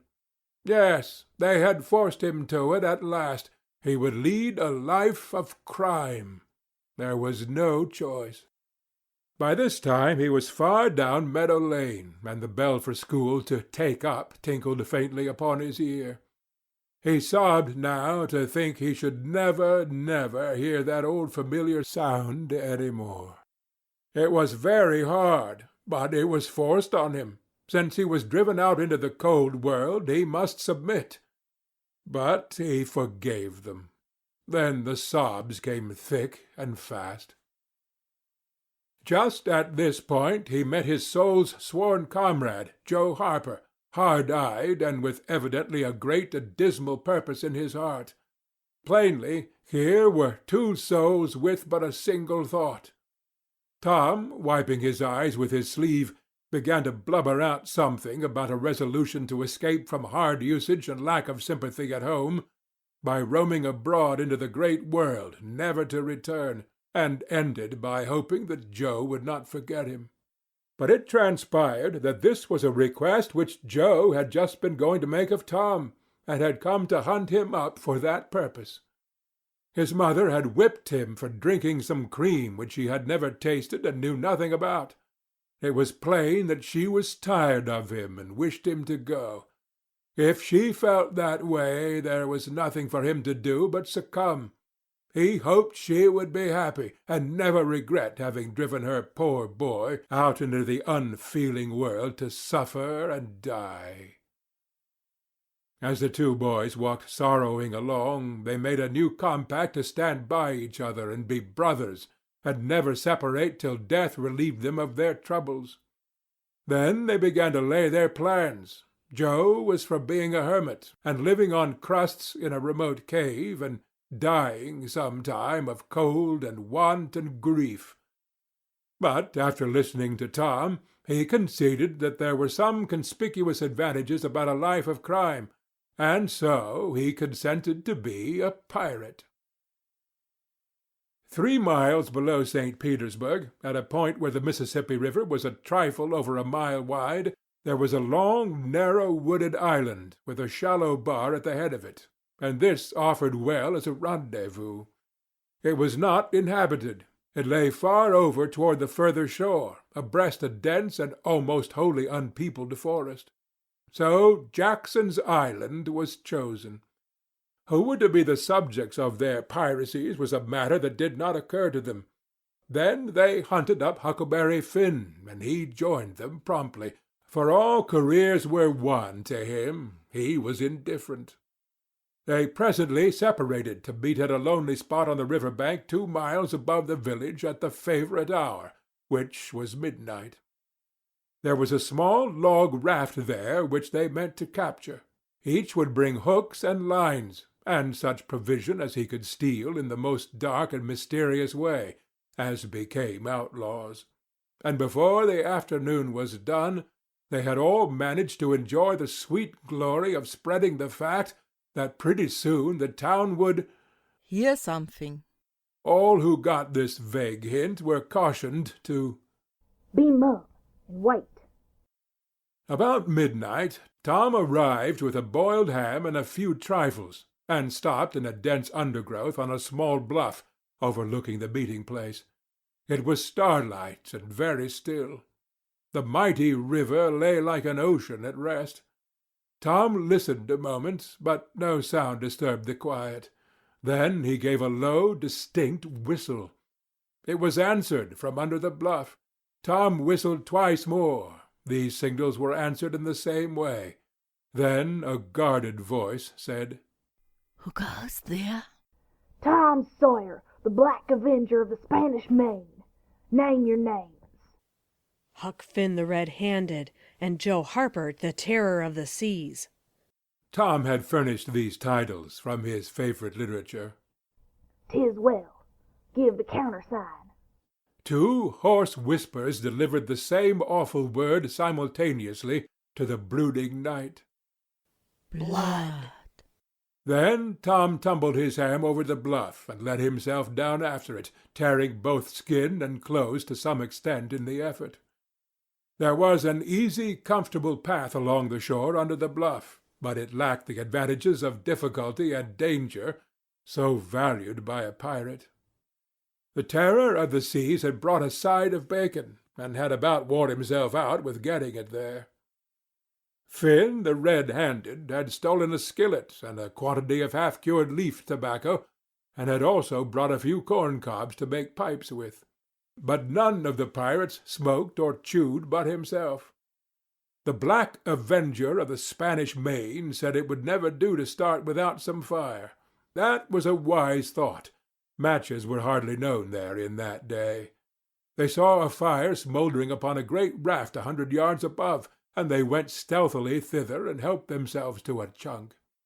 They made an imposing adventure of it, saying, "Hist!" every now and then, and suddenly halting with finger on lip, moving with hands on imaginary dagger hilts, and giving orders in dismal whispers that if the foe stirred, let him have it to the hilt. Because dead men tell no tales. They knew well enough that the raftsmen were all down at the village, laying in stores or having a spree. But still that was no excuse for their conducting this thing in an unpiratical way. They shoved off, presently, Tom in command, Huck at the after oar, and Joe at the forward. Tom stood amidships, gloomy-browed and with folded arms, and gave his orders in a low, stern whisper. Luff, and bring her to the wind. Aye, aye, sir. Steady, steady. Steady it is, sir. Let her go off a point. Point it is, sir. As the boys steadily and monotonously drove the raft toward midstream, it was no doubt understood that these orders were given only for style, and were not intended to mean anything in particular. What sail's she carrying? Courses, topsails, and flying jibs, sir. Send the royals up. Lay out aloft there, 6 of you. Foretopmast and sail. Lively now. Aye, aye, sir. Shake out that main-to-gallant-full. Sheets and braces. Now, my hearties. Aye, aye, sir. Helen Malee, hard at port. Stand by to meet her when she comes. Port, port, now, men. With a will. Steady. Steady it is, sir. The raft drew beyond the middle of the river. The boys pointed her head right, and then lay on their oars. The river was not high, so there was not more than a 2 or 3 mile current. Hardly a word was said during the next 3/4 of an hour. Now the raft was passing before the distant town. 2 or 3 glimmering lights showed where it lay, peacefully sleeping, beyond the vague, vast sweep of star-gemmed water, unconscious of the tremendous event that was happening. The Black Avenger stood still with folded arms, looking his last upon the scene of his former joys and his later sufferings, and wishing she could see him now, abroad on the wild sea, facing peril and death with dauntless heart, going to his doom with a grim smile on his lips. It was but a small strain on his imagination to remove Jackson's Island beyond eyeshot of the village, and so he looked his last with a broken and satisfied heart. The other pirates were looking their last too, and they all looked so long that they came near letting the current drift them out of the range of the island. But they discovered the danger in time, and made shift to avert it. About 2 o'clock in the morning the raft grounded on the bar 200 yards above the head of the island, and they waded back and forth until they landed their freight. Part of the little raft's belongings consisted of an old sail, and this they spread over a nook in the bushes for a tent to shelter their provisions. But they themselves would sleep in the open air in good weather, as became outlaws. They built a fire against the side of a great log 20 or 30 steps within the sombre depths of the forest, and then cooked some bacon in the frying-pan for supper, and used up half the corn-pone stock they had brought. It seemed glorious sport to be feasting in that wild, free way in the virgin forest of an unexplored and uninhabited island, far from the haunts of men, and they said they never would return to civilization. The climbing fire lit up their faces, and threw its ruddy glare upon the pillared tree-trunks of their forest temple, and upon the varnished foliage and festooning vines. When the last crisp slice of bacon was gone, and the last allowance of corn-pone devoured, the boys stretched themselves out on the grass, filled with contentment. They could have found a cooler place, but they would not deny themselves such a romantic feature as the roasting campfire. "Ain't it gay?" said Joe. It's nuts. Said Tom. What would the boys say if they could see us? Say? Well, they'd just die to be here. Hey, Hucky! I reckon so, said Huckleberry. Anyways, I'm suited. I don't want nothing better than this. I don't ever get enough to eat, generally, and here they can't come and pick at a feller and bullyrag him so. It's just the life for me, said Tom. You don't have to get up mornings, and you don't have to go to school and wash and all that blame foolishness. You see, a pirate don't have to do anything, Joe, when he's ashore, but a hermit, he has to be praying considerable, and then he don't have any fun anyway, all by himself that way. Oh, yes, that's so, said Joe. But I hadn't thought much about it, you know. I'd a good deal rather be a pirate, now that I've tried it. You see, said Tom, people don't go much on hermits nowadays like they used to in old times, but a pirate's always respected. And a hermit's got to sleep in the hardest place he can find, and put sackcloth and ashes on his head, and stand out in the rain, and... What does he put sackcloth and ashes on his head for? inquired Huck. I don't know, but they gotta do it. Hermits always do. You'd have to do that if you was a hermit. Derned if I would, said Huck. Well, what would you do? I don't know, but I wouldn't do that. Why, Huck, you'd have to. How'd you get around it? Why, I just wouldn't stand it. I'd run away. Run away? Well, you would be a nice slouch of a hermit. You'd be a disgrace. The red-handed made no response, being better employed. He had finished gouging out a cob, and now he fitted a weed stem to it, loaded it with tobacco, and was pressing a coal to the charge and blowing a cloud of fragrant smoke. He was in the full bloom of luxurious contentment. The other pirates envied him his majestic vice, and secretly resolved to acquire it shortly. Presently Huck said, What does pirates have to do? Tom said, Oh, they have just a bully time. Take ships and burn 'em and get the money and bury it in awful places in their islands where there's ghosts and things to watch it, and kill everybody in the ships, make 'em walk a plank. And they carry the women to the island, said Joe. They don't kill the women. No, assented Tom. They don't kill the women. They're too noble. And the women's always beautiful, too. And don't they wear the bulliest clothes? Oh, no. All gold and silver and diamonds, said Joe with enthusiasm. Who? said Huck. Why, the pirates. Huck scanned his own clothing forlornly. I reckon I ain't dressed fittin' for a pirate, said he, with a regretful pathos in his voice. but I ain't got none but these. But the other boys told him the fine clothes would come fast enough, after they should have begun their adventures. They made him understand that his poor rags would do to begin with, though it was customary for wealthy pirates to start with a proper wardrobe. Gradually their talk died out, and drowsiness began to steal upon the eyelids of the little waifs. The pipe dropped from the fingers of the red-handed, and he slept the sleep of the conscience-free and the weary. The terror of the seas and the black avenger of the Spanish Main had more difficulty in getting to sleep.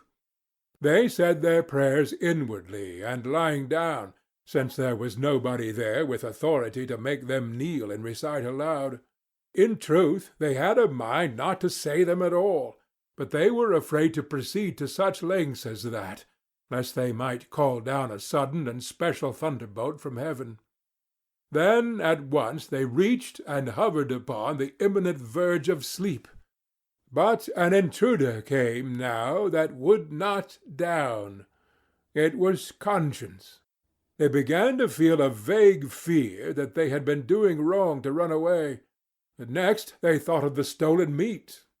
And then the real torture came. They tried to argue it away by reminding conscience that they had purloined sweetmeats and apples scores of times.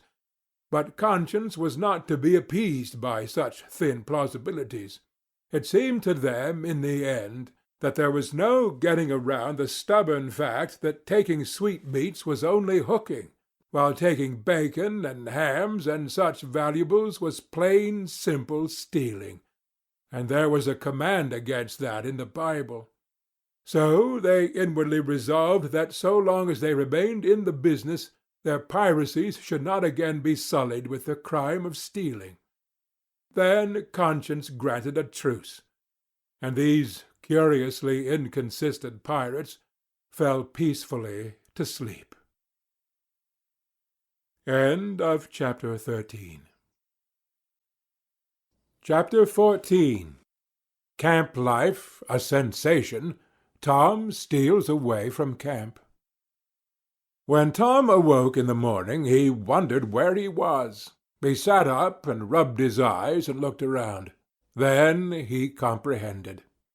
It was a cool gray dawn, and there was a delicious sense of repose and peace in the deep pervading calm and silence of the woods. Not a leaf stirred, not a sound obtruded upon great nature's meditation. Beaded dewdrops stood upon the leaves and grasses. A white layer of ashes covered the fire, and a thin blue breath of smoke rose straight into the air. Joe and Huck still slept. Now, far away in the woods, a bird called. Another answered. Presently the hammering of a woodpecker was heard. Gradually the cool dim gray of morning whitened, and as gradually sounds multiplied and life manifested itself. The marvel of nature shaking off sleep and going to work unfolded itself to the musing boy. A little green worm came crawling over a dewy leaf, lifting 2/3 of his body into the air from time to time and sniffing around, then proceeding again, for he was measuring, Tom said. And when the worm approached him, of its own accord, he sat as still as a stone, with his hopes rising and falling by turns as the creature still came toward him or seemed inclined to go elsewhere. And when at last it considered a painful moment with its curved body in the air, and then came decisively down upon Tom's leg and began a journey over him, his whole heart was glad, for that meant he was going to have a new suit of clothes, without the shadow of a doubt a gaudy piratical uniform. Now a procession of ants appeared, from nowhere in particular, and went about their labours. One struggled manfully by with a dead spider 5 times as big as itself in its arms, and lugged it straight up a tree-trunk. A brown-spotted ladybug climbed the dizzy height of a grass blade, and Tom bent down close to it and said, "Ladybug, ladybug, fly away home. Your house is on fire. You children's alone." And she took wing and went off to see about it, which did not surprise the boy, for he knew of old that this insect was credulous about conflagrations, and he had practised upon its simplicity more than once. A tumble-bug came next, heaving sturdily at its ball, and Tom touched the creature to see it shut its legs against its body and pretend to be dead. The birds were fairly rioting by this time. A catbird, the northern mocker, lit in a tree over Tom's head, and trilled out her imitations of her neighbors in a rapture of enjoyment. Then a shrill jay swept down, a flash of blue flame, and stopped on a twig almost within the boy's reach, cocked his head to one side, and eyed the strangers with a consuming curiosity. A gray squirrel and a big fellow of the fox kind came scurrying along, sitting up at intervals to inspect and chatter at the boys, for the wild things had probably never seen a human being before, and scarcely knew whether to be afraid or not. All nature was wide awake and stirring now. Long lances of sunlight pierced down through the dense foliage far and near, and a few butterflies came fluttering upon the scene. Tom stirred up the other pirates, and they all clattered away with a shout, and in a minute or two were stripped and chasing after and tumbling over each other in the shallow limpid water of the white sandbar. They felt no longing for the little village sleeping in the distance beyond the majestic waste of water. A vagrant current or a slight rise in the river had carried off their raft, but this only gratified them, since its going was something like burning the bridge between them and civilization. They came back to camp wonderfully refreshed, glad-hearted, and ravenous, and they soon had the camp-fire blazing up again. Huck found a spring of clear cold water close by, and the boys made cups of broad oak or hickory leaves, and felt that water, sweetened with such a wildwood charm as that, would be a good enough substitute for coffee. While Joe was slicing bacon for breakfast, Tom and Huck asked him to hold on a minute. They stepped to a promising nook in the river bank and threw in their lines. Almost immediately they had reward. Joe had not had time to get impatient before they were back again with some handsome bass, a couple of sun perch, and a small catfish, provisions enough for quite a family. They fried the fish with the bacon, and were astonished, for no fish had ever seemed so delicious before. They did not know that the quicker a freshwater fish is on the fire after he is caught, the better he is, and they reflected little upon what a sauce open-air sleeping, open-air exercise, bathing, and a large ingredient of hunger make, too. They lay around in the shade after breakfast, while Huck had a smoke, and then went off through the woods on an exploring expedition. They tramped gaily along, over decaying logs, through tangled underbrush, among solemn monarchs of the forest, hung from their crowns to the ground with a drooping regalia of grapevines. Now and then they came upon snug nooks carpeted with grass and jewelled with flowers. They found plenty of things to be delighted with, but nothing to be astonished at. They discovered that the island was about 3 miles long and 1/4 of a mile wide, and that the shore it lay closest to was only separated from it by a narrow channel hardly 200 yards wide. They took a swim about every hour, so it was close upon the middle of the afternoon when they got back to camp. They were too hungry to stop to fish, but they fared sumptuously upon cold ham, and then threw themselves down in the shade to talk. But the talk soon began to drag, and then died. The stillness, the solemnity that brooded in the woods, and the sense of loneliness began to tell upon the spirits of the boys. They fell to thinking. A sort of undefined longing crept upon them. This took dim shape presently. It was budding homesickness. Even Finn the Red-Handed was dreaming of his doorsteps and empty hogsheads. But they were all ashamed of their weakness, and none was brave enough to speak his thought. For some time now the boys had been duly conscious of a peculiar sound in the distance, just as one sometimes is of the ticking of a clock, which he takes no distinct note of.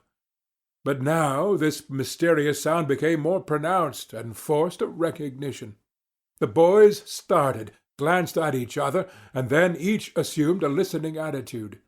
There was a long silence, profound and unbroken. Then a deep, sullen boom came floating down out of the distance. "What is it?" exclaimed Joe under his breath. I wonder, said Tom in a whisper. "'Tain't thunder," said Huckleberry in an awed tone. "because thunder—" Hark! said Tom. Listen, don't talk. They waited a time that seemed an age, and then the same muffled boom troubled the solemn hush. Let's go and see. They sprang to their feet and hurried to the shore toward the town. They parted the bushes on the bank and peered out over the water. The little steam ferry-boat was about a mile below the village, drifting with the current. Her broad deck seemed crowded with people. There were a great many skiffs rowing about or floating with the stream in the neighborhood of the ferry-boat, but the boys could not determine what the men in them were doing. Presently a great jet of white smoke burst from the ferry-boat's side, and as it expanded and rose in a lazy cloud, that same dull throb of sound was borne to the listeners again.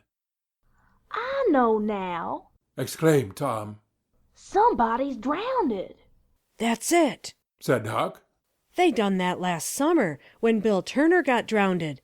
They shoot a cannon over the water, and that makes him come up to the top. Yes, and they take loaves of bread and put quicksilver in 'em, and set 'em afloat, and wherever there's anybody that's drownded, they'll float right there and stop." "Yes, I've heard about it," said Joe. "I wonder what makes that bread do that." Oh, it ain't the bread so much, said Tom. I reckon it's mostly what they say over it 'fore they started out. "But they don't say anything over it," said Huck. "I've seen 'em, and they don't." Well, that's funny, said Tom. But maybe they say it to themselves. Course they do. Anybody might know that.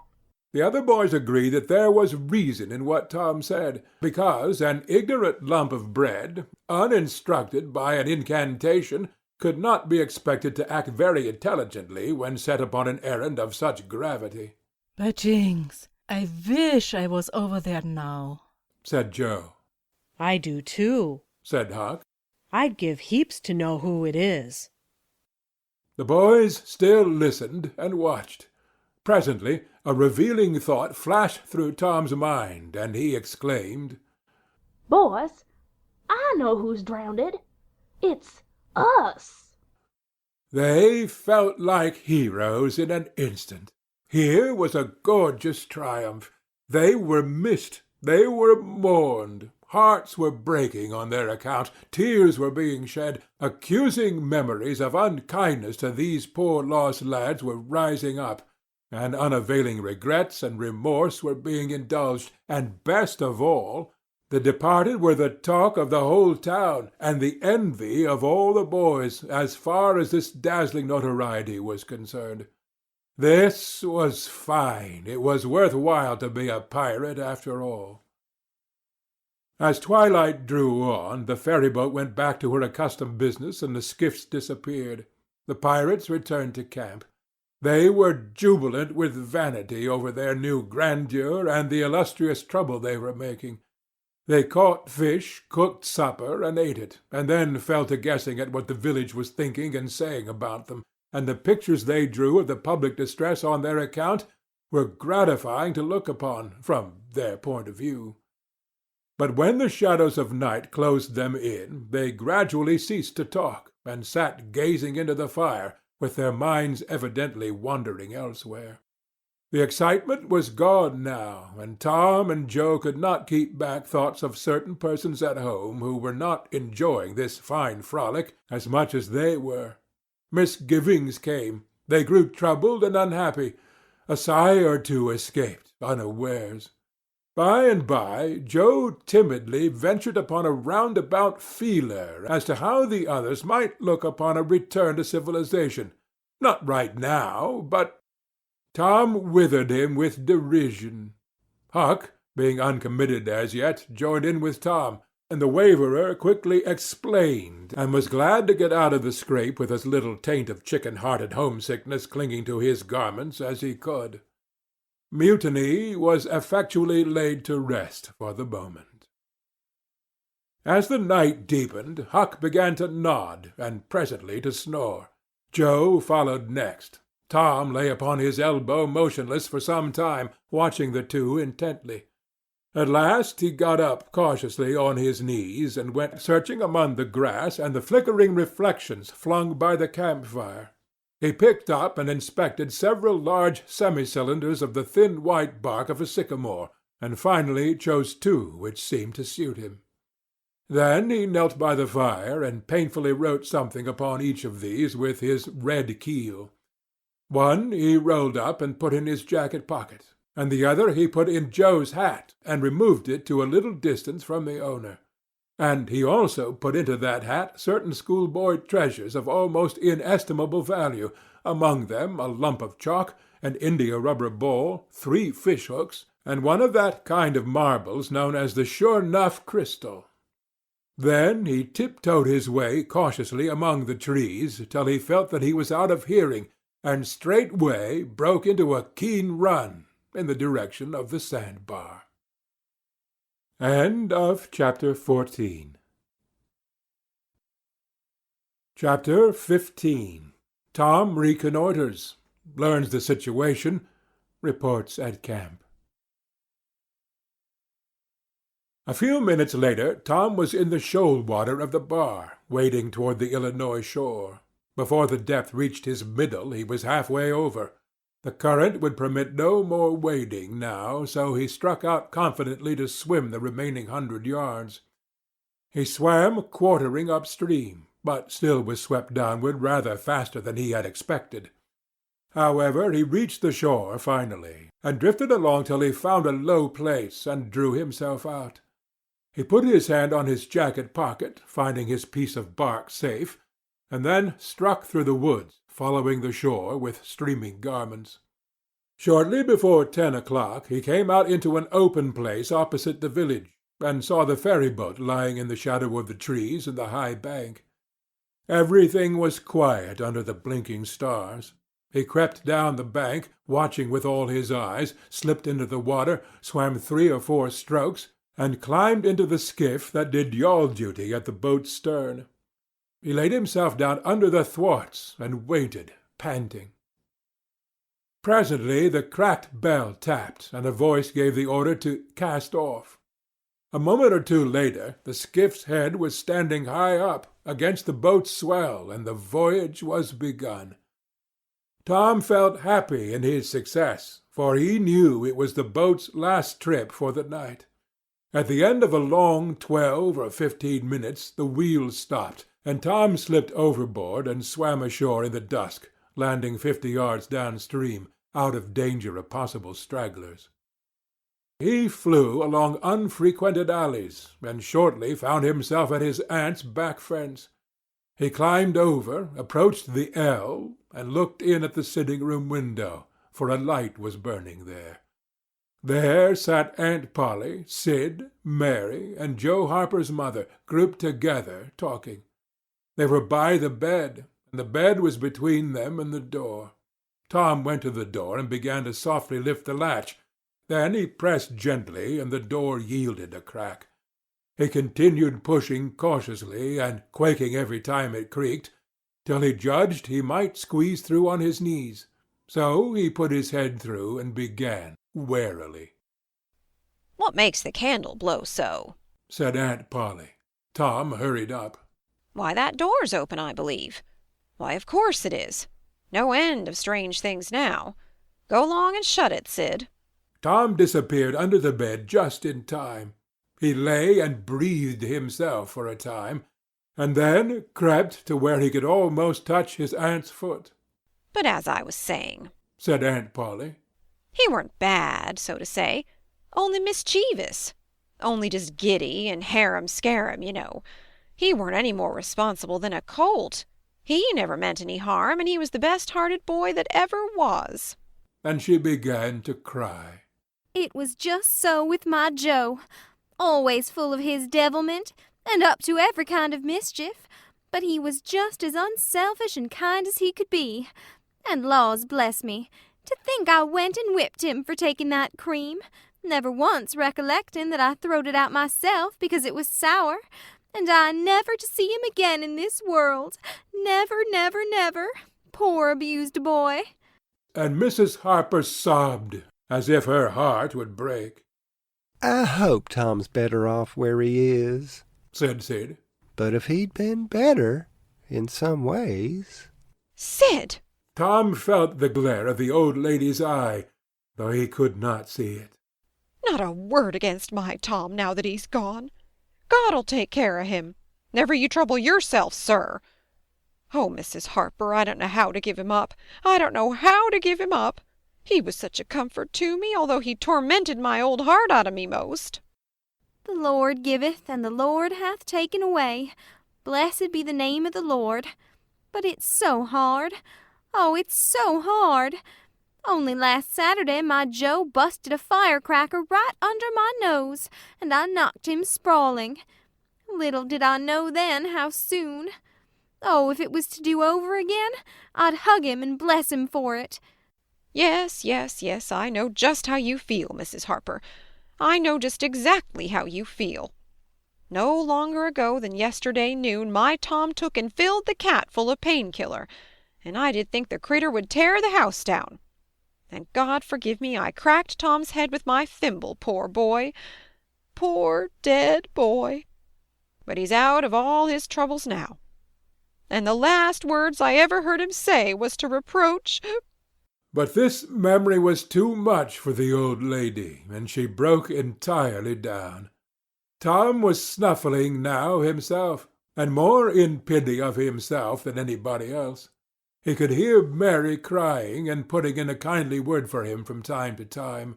He began to have a nobler opinion of himself than ever before.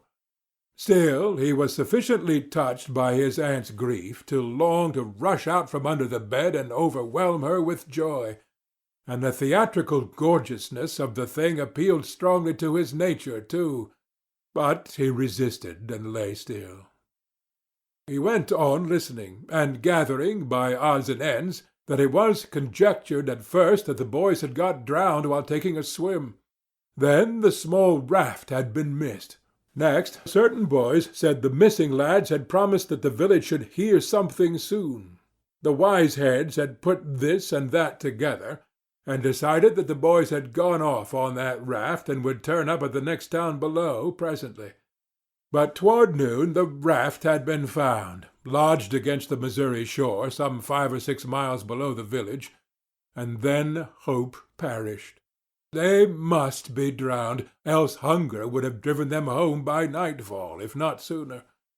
It was believed that the search for the bodies had been a fruitless effort merely because the drowning must have occurred in mid-channel, since the boys, being good swimmers, would otherwise have escaped to shore.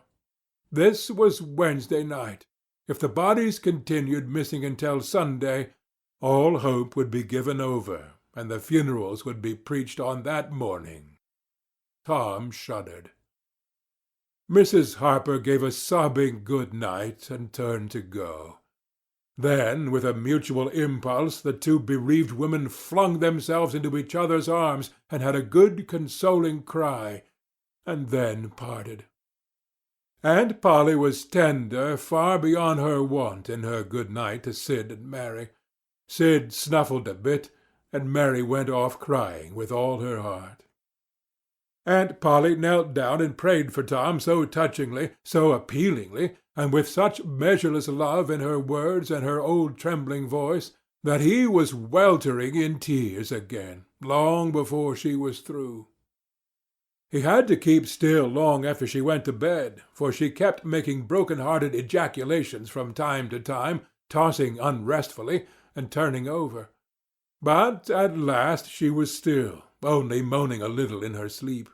Now the boy stole out, rose gradually by the bedside, shaded the candlelight with his hand, and stood regarding her. His heart was full of pity for her. He took out his sycamore scroll and placed it by the candle, but something occurred to him, and he lingered considering. His face lighted with a happy solution of his thought. He put the bark hastily in his pocket. Then he bent over and kissed the faded lips, and straightway made his stealthy exit, latching the door behind him. He threaded his way back to the ferry landing, found nobody at large there, and walked boldly on board the boat. For he knew she was tenantless, except that there was a watchman, who always turned in and slept like a graven image. He untied the skiff at the stern, slipped into it, and was soon rowing consciously upstream. When he had pulled a mile above the village, he started quartering across and bent himself stoutly to his work. He hit the landing on the other side neatly, for this was a familiar bit of work to him. He was moved to capture the skiff, arguing that it might be considered a ship, and therefore legitimate prey for a pirate. But he knew a thorough search would be made for it, and that might end in revelations. So he stepped ashore and entered the woods. He sat down and took a long rest, torturing himself meanwhile to keep awake, and then started wearily down the home stretch. The night was far spent. It was broad daylight before he found himself fairly abreast the island bar. He rested again until the sun was well up and gilding the great river with its splendor, and then he plunged into the stream.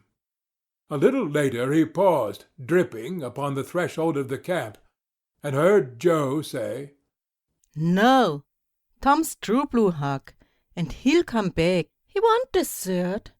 He knows that would be a disgrace to a pirate, and Tom's too proud for that sort of thing. He's up to something or other. Now I wonder what."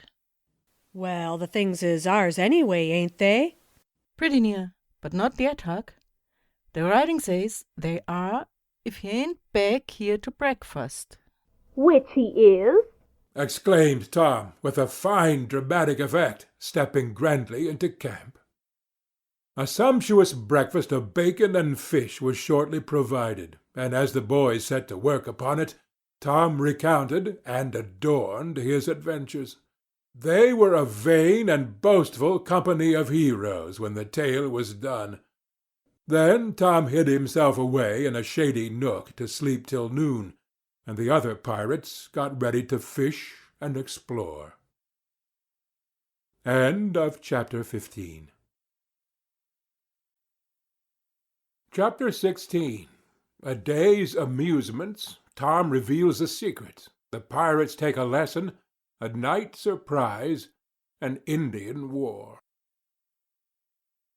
After dinner, all the gang turned out to hunt for turtle eggs on the bar. They went about poking sticks into the sand, and when they found a soft place, they went down on their knees and dug with their hands. Sometimes they would take 50 or 60 eggs out of one hole. They were perfectly round white things, a trifle smaller than an English walnut. They had a famous fried egg feast that night, and another on Friday morning. After breakfast they went whooping and prancing out on the bar, and chased each other round and round, shedding clothes as they went until they were naked, and then continued the frolic far away up the shoal water of the bar, against the stiff current, which latter tripped their legs from under them from time to time, and greatly increased the fun. And now and then they stopped in a group and splashed water in each other's faces with their palms, gradually approaching each other with averted faces to avoid the strangling sprays, and finally gripping and struggling till the best man ducked his neighbor, and then they all went under in a tangle of white legs and arms, and came up blowing, sputtering, laughing, and gasping for breath at one and the same time. When they were well exhausted, they would run out and sprawl on the dry hot sand, and lie there and cover themselves up with it, and by break for the water again and go through the original performance once more.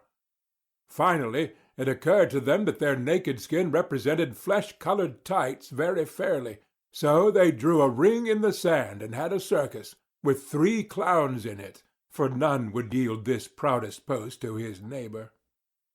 Next they got their marbles and played knucks and ring-taw and keeps, till that amusement grew stale.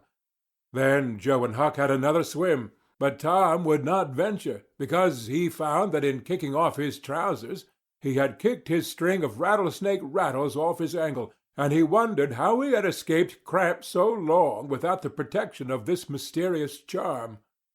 He did not venture again until he had found it, and by that time the other boys were tired and ready to rest. They gradually wandered apart, dropped into the dumps, and fell to gazing longingly across the wide river to where the village lay drowsing in the sun. Tom found himself writing Becky in the sand with his big toe. He scratched it out and was angry with himself for his weakness. But he wrote it again, nevertheless. He could not help it. He erased it once more, and then took himself out of temptation by driving the other boys together and joining them. But Joe's spirits had gone down almost beyond resurrection. He was so homesick that he could hardly endure the misery of it. The tears lay very near the surface. Huck was melancholy too.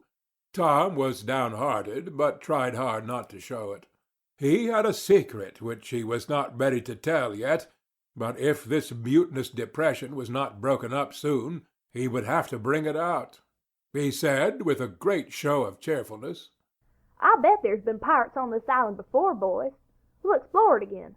They've hid treasures here somewhere. How'd you feel to light on a rotten chest full of gold and silver, hey?"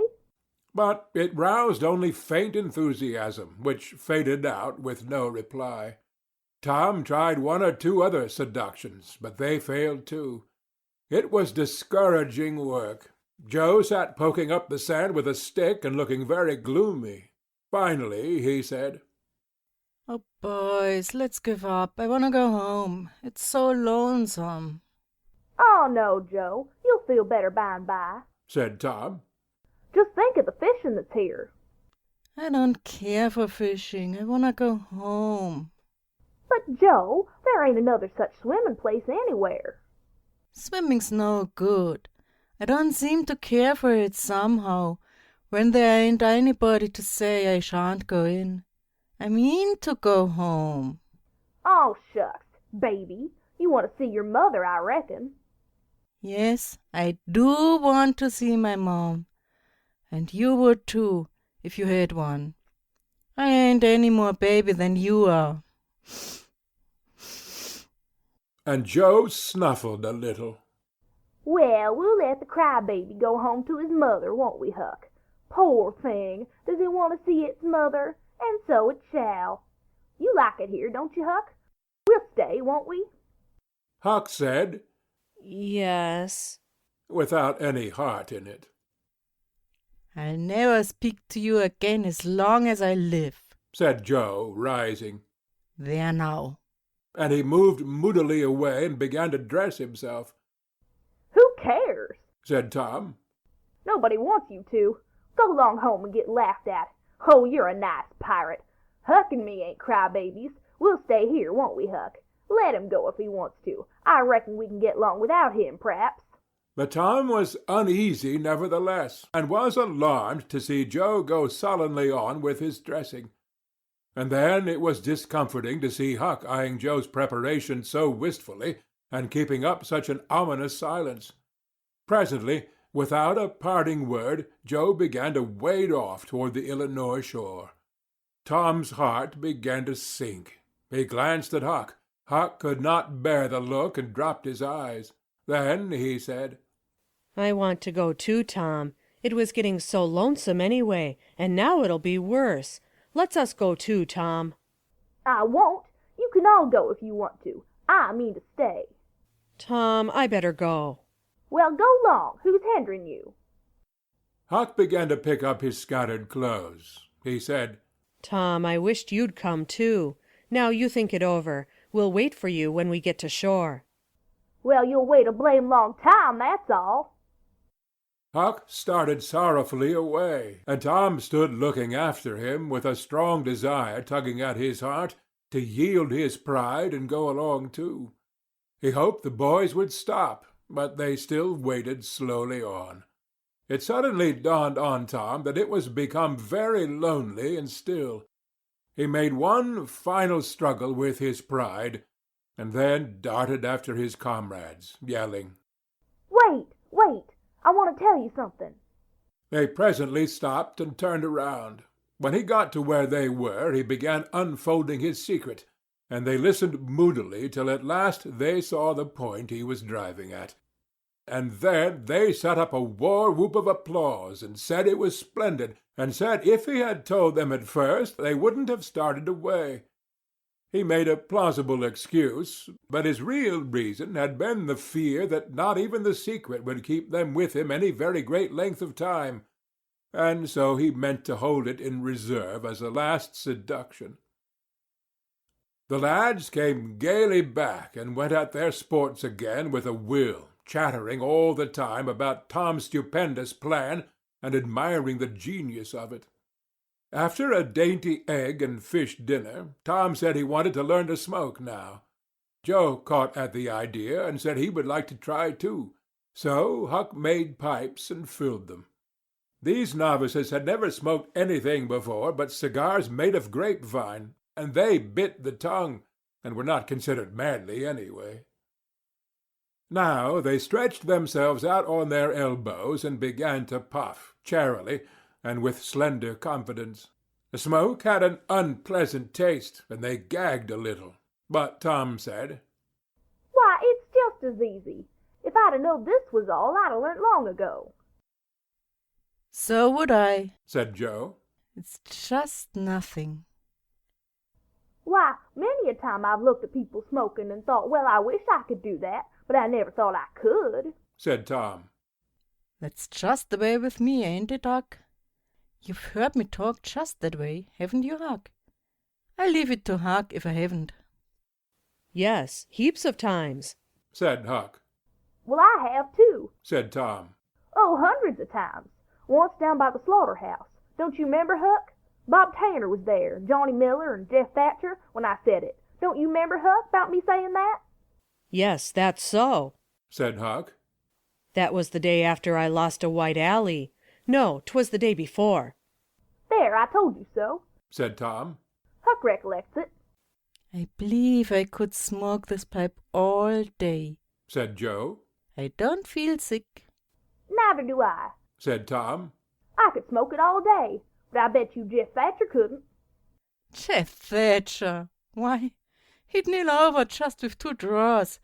Just let him try it once. He'd see. I bet he would, and Johnny Miller, I wished I could see Johnny Miller tackle it once. Oh, don't I? said Joe. Why, I bet you Johnny Miller couldn't any more do this than nothing. Just one little snifter would fetch him. 'Deed it would, Joe. Say, I wish the boys could see us now. So do I. Say, boys, don't say anything about it, and sometime when they're around, I'll come up to you and say, Joe, got a pipe? I want to smoke. And you'll say kind of careless-like, as if it weren't anything. You'll say, yes, I got my old pipe and another one, but my tobacco ain't very good. And I'll say, oh, that's all right if it's strong enough. And then you'll be out with the pipes, and we'll light up just as calm, and then just see 'em look. By jinks, that'll be gay, Tom. I wish I was now. So do I. And when we tell 'em we learned when we was off pirating, won't they wish they'd been along? Oh, I reckon not. I just bet they will. So the talk ran on, but presently it began to flag a trifle and grew disjointed. The silences widened. The expectoration marvelously increased. Every pore inside the boys' cheeks became a spouting fountain, and they could scarcely bail out the cellars under their tongues fast enough to prevent an inundation. Little overflowings down their throats occurred in spite of all they could do, and sudden retchings followed every time. Both boys were looking very pale and miserable now. Joe's pipe dropped from his nerveless fingers. Tom's followed. Both fountains were going furiously, and both pumps bailing with might and main. Joe said feebly, I've lost my knife. I reckon I better go and find it. Tom said, with quivering lips and halting utterance, I'll help you. You go over that way, and I'll hunt round by the spring. No, you needn't come, Huck. We can find it. So Huck sat down again and waited an hour. Then he found it lonesome and went to find his comrades. They were wide apart in the woods, both very pale, both fast asleep. But something informed him that if they had had any trouble, they had got rid of it. They were not talkative at supper that night. They had a humble look, and when Huck prepared his pipe after the meal and was going to prepare theirs, they said no, they were not feeling very well. Something they ate at dinner had disagreed with them. About midnight Joe awoke and called the boys. There was a brooding oppressiveness in the air that seemed to bode something. The boys huddled themselves together and sought the friendly companionship of the fire, though the dull dead heat of the breathless atmosphere was stifling. They sat still, intent and waiting. The solemn hush continued. Beyond the light of the fire everything was swallowed up in the blackness of darkness.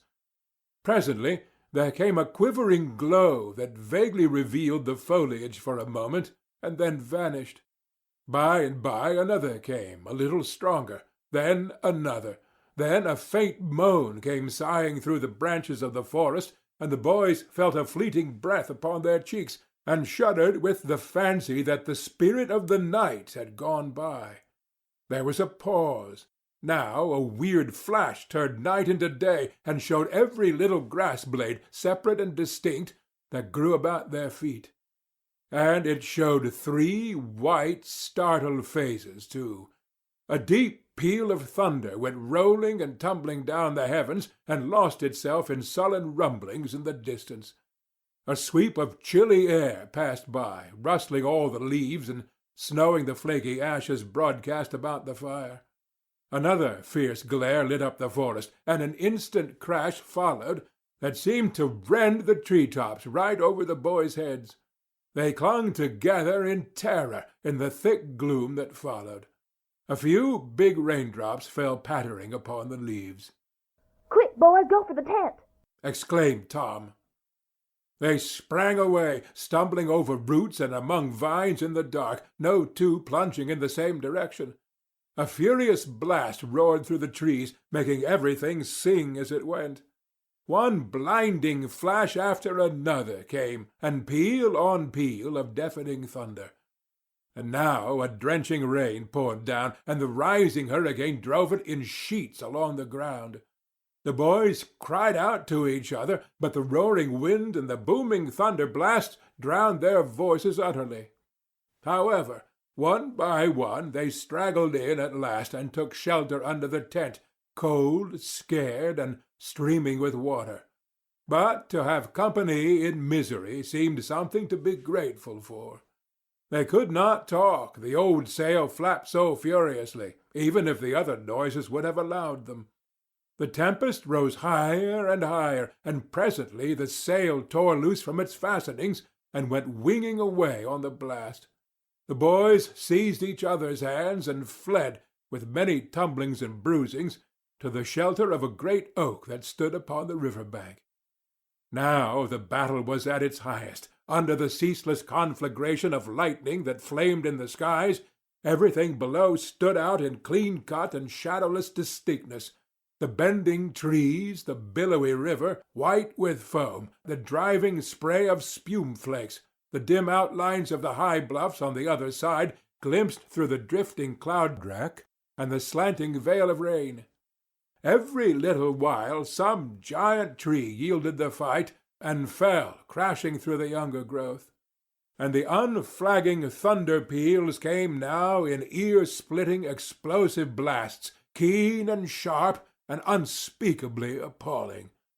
The storm culminated in one matchless effort that seemed likely to tear the island to pieces, burn it up, drown it to the tree-tops, blow it away, and deafen every creature in it, all at one and the same moment. It was a wild night for homeless young heads to be out in.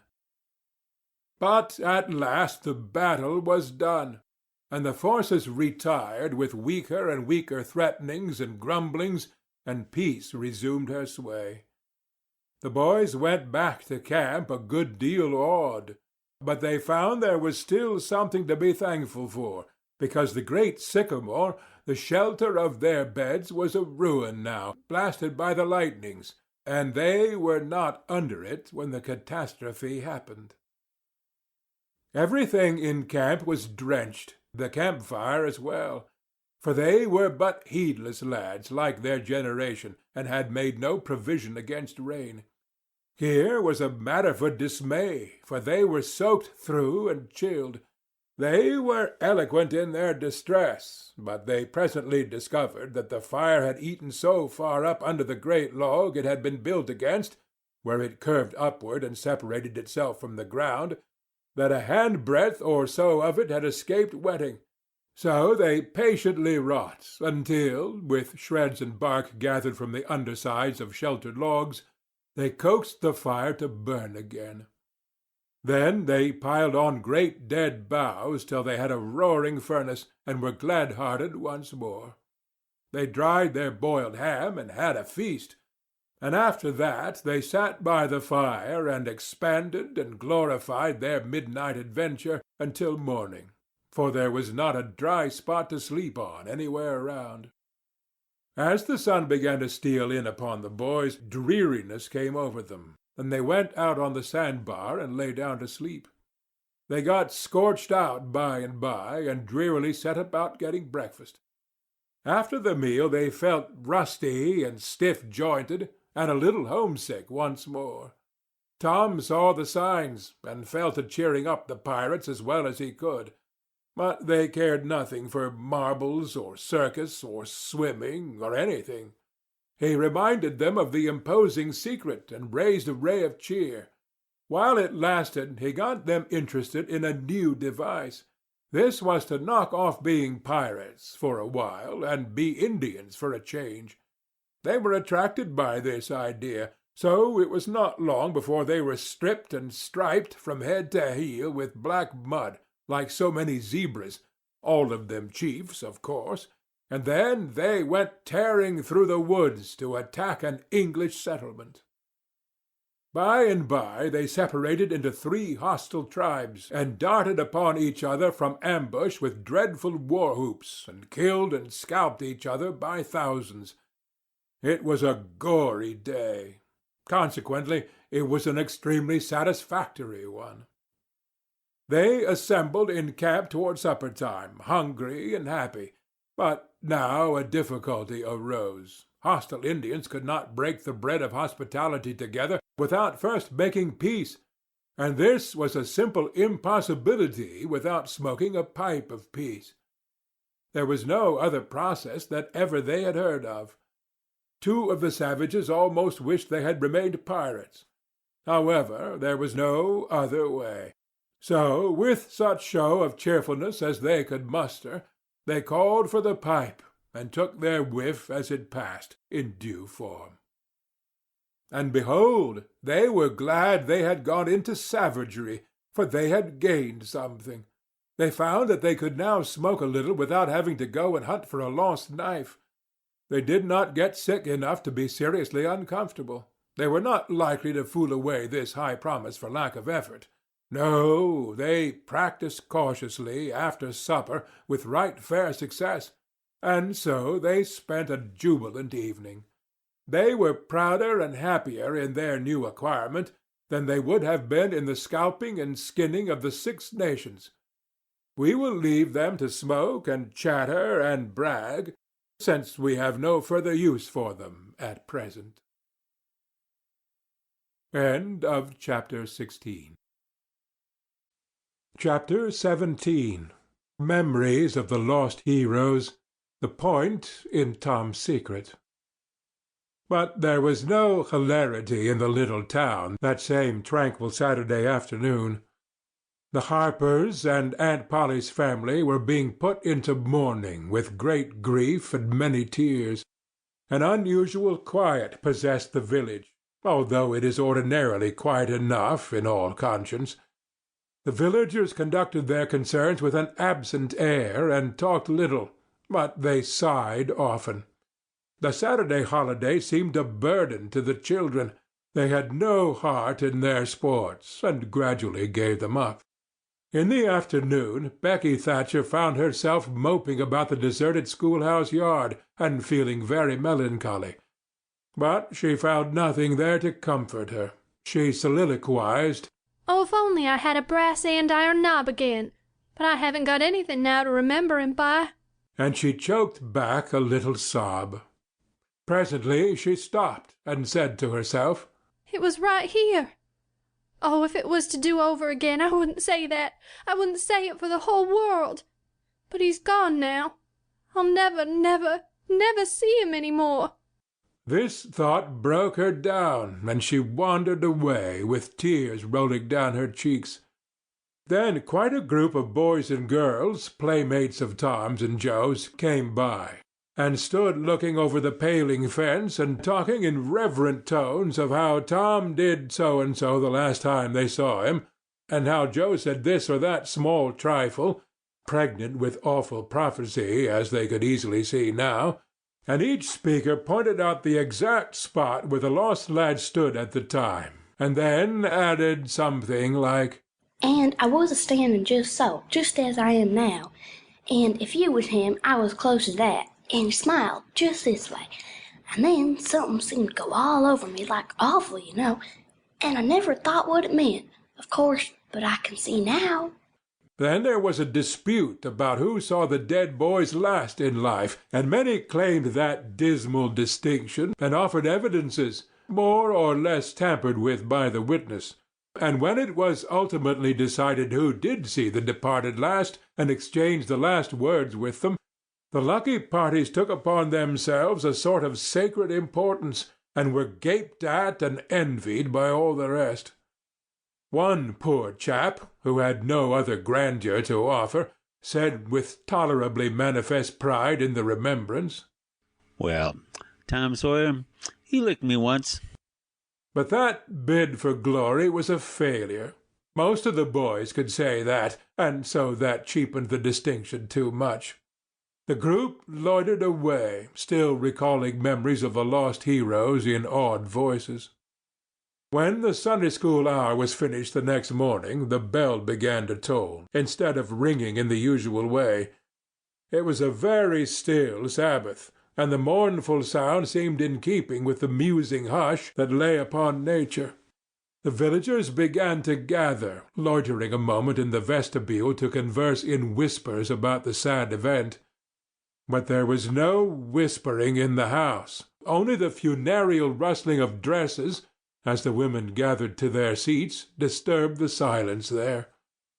None could remember when the little church had been so full before. There was finally a waiting pause, an expectant dumbness, and then Aunt Polly entered, followed by Sid and Mary, and they by the Harper family, all in deep black, and the whole congregation, the old minister as well, rose reverently and stood, until the mourners were seated in the front pew. There was another communing silence, broken at intervals by muffled sobs, and then the minister spread his hands abroad and prayed. A moving hymn was sung, and the text followed, "I am the resurrection and the life." As the service proceeded, the clergyman drew such pictures of the graces, the winning ways, and the rare promise of the lost lads, that every soul there, thinking he recognized these pictures, felt a pang in remembering that he had persistently blinded himself to them always before, and had as persistently seen only faults and flaws in the poor boys. The minister related many a touching incident in the lives of the departed too, which illustrated their sweet, generous natures, and the people could easily see now how noble and beautiful those episodes were, and remembered with grief that at the time they occurred they had seemed rank rascalities well deserving of the cowhide. The congregation became more and more moved as the pathetic tale went on, till at last the whole company broke down and joined the weeping mourners in a chorus of anguished sobs, the preacher himself giving way to his feelings and crying in the pulpit. There was a rustle in the gallery which nobody noticed. A moment later the church door creaked. The minister raised his streaming eyes above his handkerchief and stood transfixed. First one, then another pair of eyes followed the minister's, and then, almost with one impulse, the congregation rose and stared, while the three dead boys came marching up the aisle.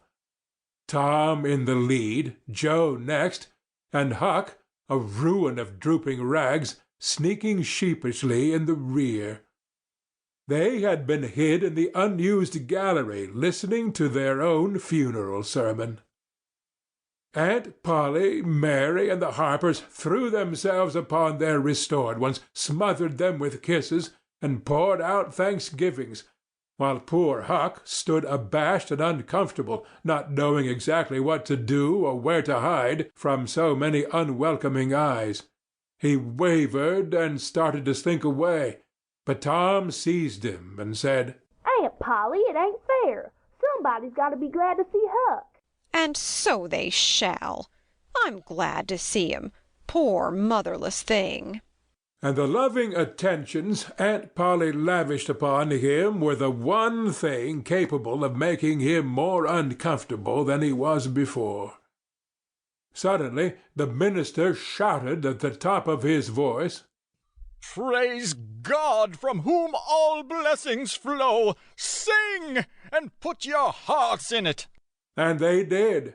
Old 100 swelled up with a triumphant burst, and while it shook the rafters, Tom Sawyer the pirate looked around upon the envying juveniles about him and confessed in his heart that this was the proudest moment of his life. As the sold congregation trooped out, they said they would almost be willing to be made ridiculous again to hear Old 100 sung like that once more. Tom got more cuffs and kisses that day, according to Aunt Polly's varying moods, than he had earned before in a year, and he hardly knew which expressed the most gratefulness to God and affection for himself. End of Chapter 17. Chapter 18. Tom's feelings investigated. Wonderful dream. Becky Thatcher overshadowed. Tom becomes jealous. Black revenge. That was Tom's great secret, the scheme to return home with his brother pirates and attend their own funerals. They had paddled over to the Missouri shore on a log at dusk on Saturday, landing 5 or 6 miles below the village. They had slept in the woods at the edge of the town till nearly daylight, and had then crept through back lanes and alleys, and finished their sleep in the gallery of the church among a chaos of invalided benches. At breakfast Monday morning, Aunt Polly and Mary were very loving to Tom and very attentive to his wants. There was an unusual amount of talk. In the course of it, Aunt Polly said, "Well, I don't say it wasn't a fine joke, Tom, to keep everybody sufferin' most a week so you boys had a good time. But it is a pity you could be so hard-hearted as to let me suffer so. If you could come over on a log to go to your funeral, you could have come over and give me a hint some way that you weren't dead, but only run off." Yes, you could have done that, Tom. said Mary. And I believe you would if you had thought of it. "Would you, Tom?" said Aunt Polly, her face lighting wistfully. "Say now, would you if you'd thought of it?" Well, I don't know. 'Twould have spoiled everything." "Tom, I hoped you loved me that much," said Aunt Polly, with a grieved tone that discomfited the boy. "It would have been something if you'd cared enough to think of it, even if you didn't do it." Now, Auntie, that ain't any harm. Pleaded Mary. It's only Tom's giddy way. He is always in such a rush that he never thinks of anything. "More's the pity. Sid would have thought, and Sid would have come and done it too. Tom, you'll look back some day, when it's too late, and wish you'd cared a little more for me when it would have cost you so little." "Now, Auntie, you know I do care for you," said Tom. "I'd know it better if you acted more like it." "I wish now I'd thought." said Tom, with a repentant tone. But I dreamt about you anyway. That's something, ain't it? It ain't much. A cat does that much. But it's better than nothing. What did you dream? Why, Wednesday night, I dreamt that you was sitting over there by the bed, and Sid was sitting by the wood box, and Mary next to him. Well, so we did. So we always do. I'm glad your dreams could take even that much trouble about us. And I dreamt that Joe Harper's mother was there. Why, she was here. Did you dream any more? Oh, lots. But it's so dim now. Well, try to recollect, can't you? Somehow it seems to me that the wind blowed the... Try harder, Tom. The wind did blow something. Come. Tom pressed his fingers on his forehead an anxious minute, and then said, I got it now. It blowed the candle. Mercy on us. Go on, Tom. Go on. And it seems to me that you said, why, I believe that door... Go on, Tom. Just let me study a moment. Just a moment. Oh, yes. You said you believed the door was open. As I'm sitting here, I did. Didn't I, Mary? Go on. And then... Well, I won't be certain, but it seems like as if you made Sid go and...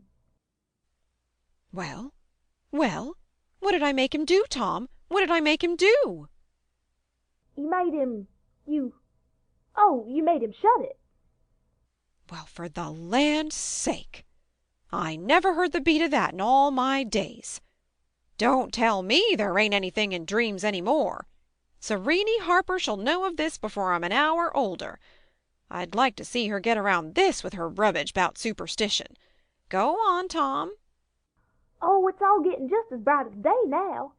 Next you said I weren't bad, only mischievous and harum-scarum and not any more responsible than I think it was a colt or something. And so it was. Well, goodness gracious. Go on, Tom. And then you began to cry. So I did. Not for the first time, neither. And then? And then Mrs. Harper, she began to cry, and said Joe was just the same, and she wished she hadn't whipped him for taking cream when she'd throwed it out her own self. Tom, the spirit was upon you. You was a prophesying. That's what you was doing. Land alive, go on, Tom. Then Sid, he said, I don't think I said anything, said Sid. Yes, you did, Sid, said Mary. Shut your heads and let Tom go on. What did he say, Tom? He said, I think he said he hoped I was better off where I was going to, but if I'd been better sometimes. Oh, there, do you hear that? It was his very words. You shut him up sharp. I lay I did. There must have been an angel there. There was an angel there somewheres. And Mrs. Harper told about Joe scaring her with a firecracker, and you told about Peter and the painkiller. Just as true as I live. And then there was a whole lot of talk about dragging the river for us, and about having the funeral Sunday, and then you and old Miss Harper hugged and cried, and she went. It happened just so. As sure as I'm a-sittin' in these very tracks. Tom, you couldn't have told it more like if you'd a-seen it. And then what? Go on, Tom. Then I thought you prayed for me, and I could see you and hear every word you said. And you went to bed, and I was so sorry that I took and wrote on a piece of sycamore bark, "We ain't dead, we are only off being pirates," and put it on the table by the candle. And then you looked so good, laying there asleep, that I thought I went and leaned over and kissed you on the lips. Did you, Tom? Did you? I just forgive you everything for that. And she seized the boy in a crushing embrace that made him feel like the guiltiest of villains. It was very kind, even though it was only a dream, Sid soliloquized just audibly. Shut up, Sid. A body does just the same in a dream as he'd do as if he was awake. Here's a big milum apple I've been saving for you, Tom, if you was ever found again. Now go along to school. I'm thankful to the good God and Father of us all I've got you back, that's long-suffering and merciful to them that believe in him and keep his word, though goodness knows I'm unworthy of it. But if only the worthy ones got his blessings and had his hand to help them over the rough places, there's few enough would smile here or ever enter into his rest when the long night comes. Go along, Sid, Mary, Tom, take yourselves off. You've hindered me long enough. The children left for school and the old lady to call on Mrs. Harper and vanquish her realism with Tom's marvelous dream.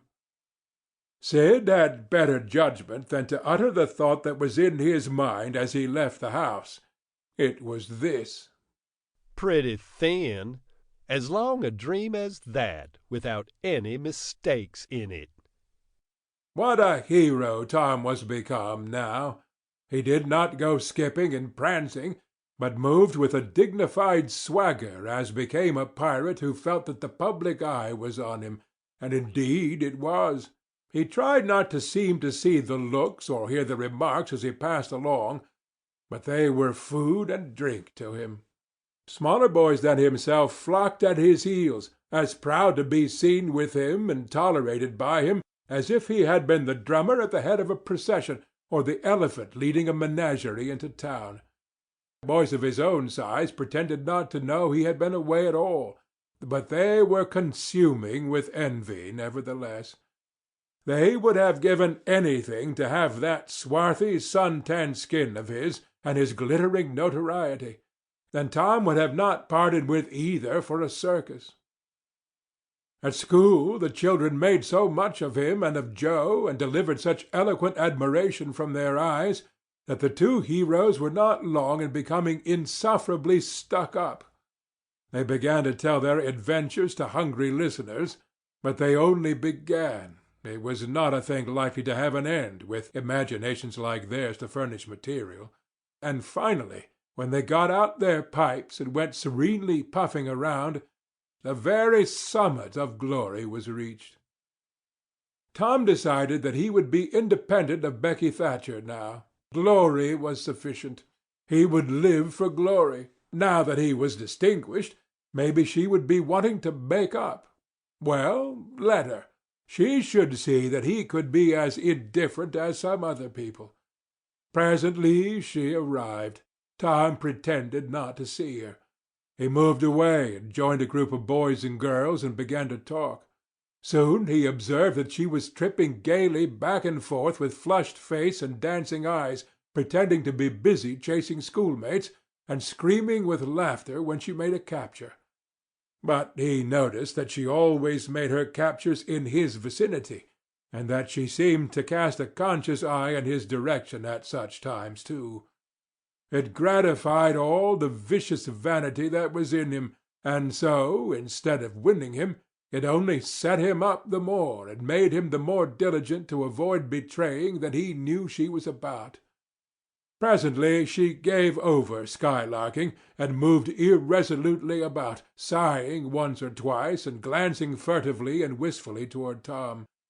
Then she observed that now Tom was talking more particularly to Amy Lawrence than to any one else. She felt a sharp pang, and grew disturbed and uneasy at once. She tried to go away, but her feet were treacherous, and carried her to the group instead. She said to a girl almost at Tom's elbow, with sham vivacity, "Why, Mary Austin, you bad girl, why didn't you come to Sunday school?" I did come. Didn't you see me? Why, no. Did you? Where did you sit? I was in Miss Peters' class, where I always go.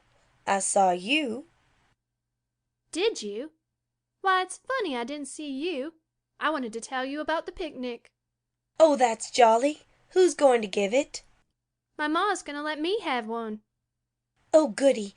I hope she'll let me come. Well, she will. The picnic's for me. She'll let anybody come that I want, and I want you. That's ever so nice. When is it going to be? By and by. Maybe about vacation. Oh, won't it be fun? You going to have all the girls and boys? Yes, everyone that's friends to me, or wants to be. And she glanced over so furtively at Tom, but he talked right along to Amy Lawrence about the terrible storm on the island, and how the lightning tore the great sycamore tree all to flinders, while he was standing within 3 feet of it. Oh, may I come? Said Grace Miller. Yes. And me? Said Sally Rogers. Yes. And me too. Said Susie Harper. And Joe. Yes. And so on, with clapping of joyful hands, till all the group had begged for invitations but Tom and Amy. Then Tom turned coolly away, still talking, and took Amy with him. Becky's lips trembled and the tears came to her eyes. She hid these signs with a forced gaiety and went on chattering, but the life had gone out of the picnic now, and out of everything else. She got away as soon as she could and hid herself, and had what her sex call a good cry. Then she sat moody with wounded pride till the bell rang. She roused up now with a vindictive cast in her eye, and gave her plaited tails a shake, and said she knew what she'd do. At recess Tom continued his flirtation with Amy with jubilant self-satisfaction, and he kept drifting about to find Becky and lacerate her with the performance. At last he spied her, but there was a sudden falling of his mercury. She was sitting cosily on a little bench behind the schoolhouse, looking at a picture-book with Alfred Temple. And so absorbed were they, and their heads so close together over the book, that they did not seem to be conscious of anything in the world besides. Jealousy ran red-hot through Tom's veins. He began to hate himself for throwing away the chance Becky had offered for a reconciliation. He called himself a fool and all the hard names he could think of. He wanted to cry with vexation. Amy chatted happily along as they walked, for her heart was singing, but Tom's tongue had lost its function. He did not hear what Amy was saying, and whenever she paused expectantly he could only stammer an awkward assent, which was as often misplaced as otherwise. He kept drifting to the rear of the schoolhouse again and again to sear his eyeballs with the hateful spectacle there. He could not help it, and it maddened him to see, as he thought he saw, that Becky Thatcher never once suspected that he was even in the land of the living. But she did see, nevertheless, and she knew she was winning her fight, too, and was glad to see him suffer as she had suffered. Amy's happy prattle became intolerable. Tom hinted at things he had to attend to, things that must be done, and time was fleeting. But in vain. The girl chirped on. Tom thought, "Oh, hang her, ain't I ever going to get rid of her?" At last he must be attending to those things, and she said artlessly that she would be around when school let out. And he hastened away, hating her for it. Any other boy, Tom thought, grating his teeth. any boy in the whole town but that St. Louis smarty that thinks he's dressed so fine in his aristocracy. Oh, all right, I licked you the first day you ever saw this town, mister, and I'll lick you again. You just wait till I catch you out. I'll just take And he went through the motions of thrashing an imaginary boy, pummeling the air and kicking and gouging. "Oh, you do you? You holler enough, do you? Now then, let that learn you." And so the imaginary flogging was finished to his satisfaction. Tom fled home at noon. His conscience could not endure any more of Amy's grateful happiness, and his jealousy could bear no more of the other distress. Becky resumed her picture inspections with Alfred, but as the minutes dragged along and no Tom came to suffer, her triumph began to cloud and she lost interest. Gravity and absent-mindedness followed, and then melancholy. 2 or 3 times she pricked up her ear at a footstep, but it was a false hope. No Tom came. At last she grew entirely miserable and wished she hadn't carried it so far. When poor Alfred, seeing that he was losing her, he did not know how, kept exclaiming, "Oh, here's a jolly one. Look at this." she lost patience at last and said, "Oh, don't bother me. I don't care for them." and burst into tears and got up and walked away. Alfred dropped alongside and was going to try to comfort her, but she said, "Go away and leave me alone, can't you? I hate you." So the boy halted, wondering what he could have done, for she had said she would look at pictures all through the nooning, and she walked on, crying. Then Alfred went musing into the deserted schoolhouse. He was humiliated and angry. He easily guessed his way to the truth. The girl had simply made a convenience of him to vent her spite upon Tom Sawyer. He was far from hating Tom the less when this thought occurred to him. He wished there was some way to get that boy into trouble without much risk to himself. Tom's spelling book fell under his eye. Here was his opportunity. He gratefully opened to the lesson for the afternoon and poured ink upon the page. Becky, glancing in at a window behind him at the moment, saw the act and moved on, without discovering herself.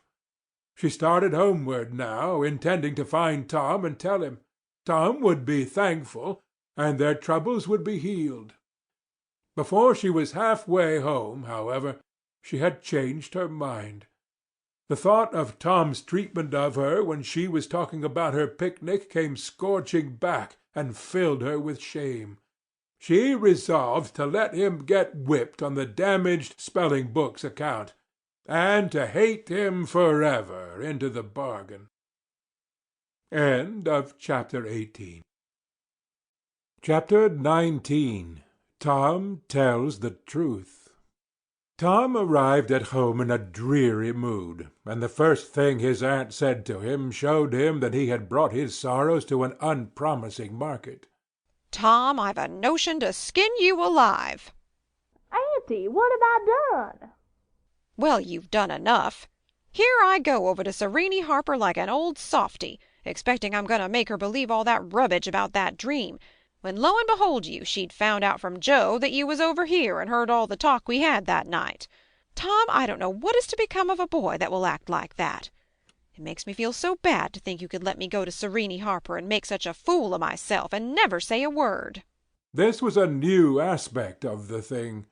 His smartness of the morning had seemed to Tom a good joke before, and very ingenious. It merely looked mean and shabby now. He hung his head, and could not think of anything to say for a moment. Then he said, Auntie, I wished I hadn't done it, but I didn't think. "Oh, child, you never think. You never think of anything but your own selfishness.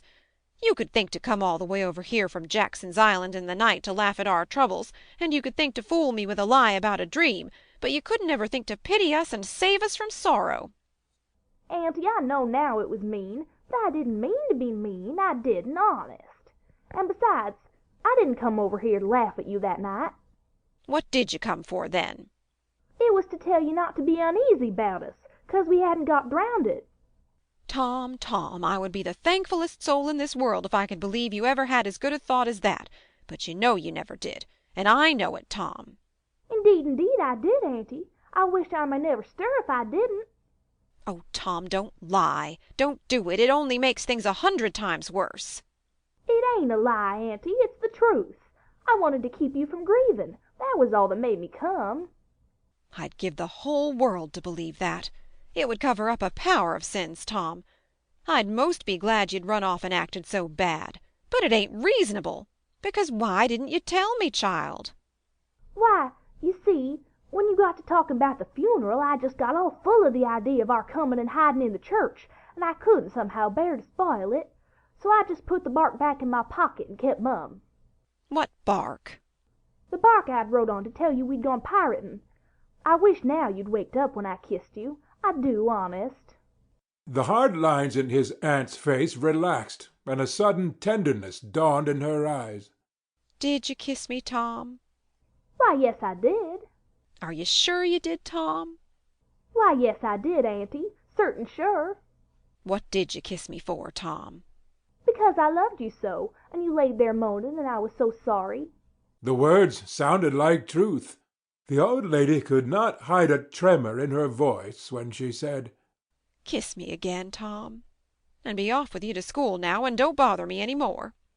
The moment he was gone, she ran to a closet and got out the ruin of a jacket which Tom had been pirating in.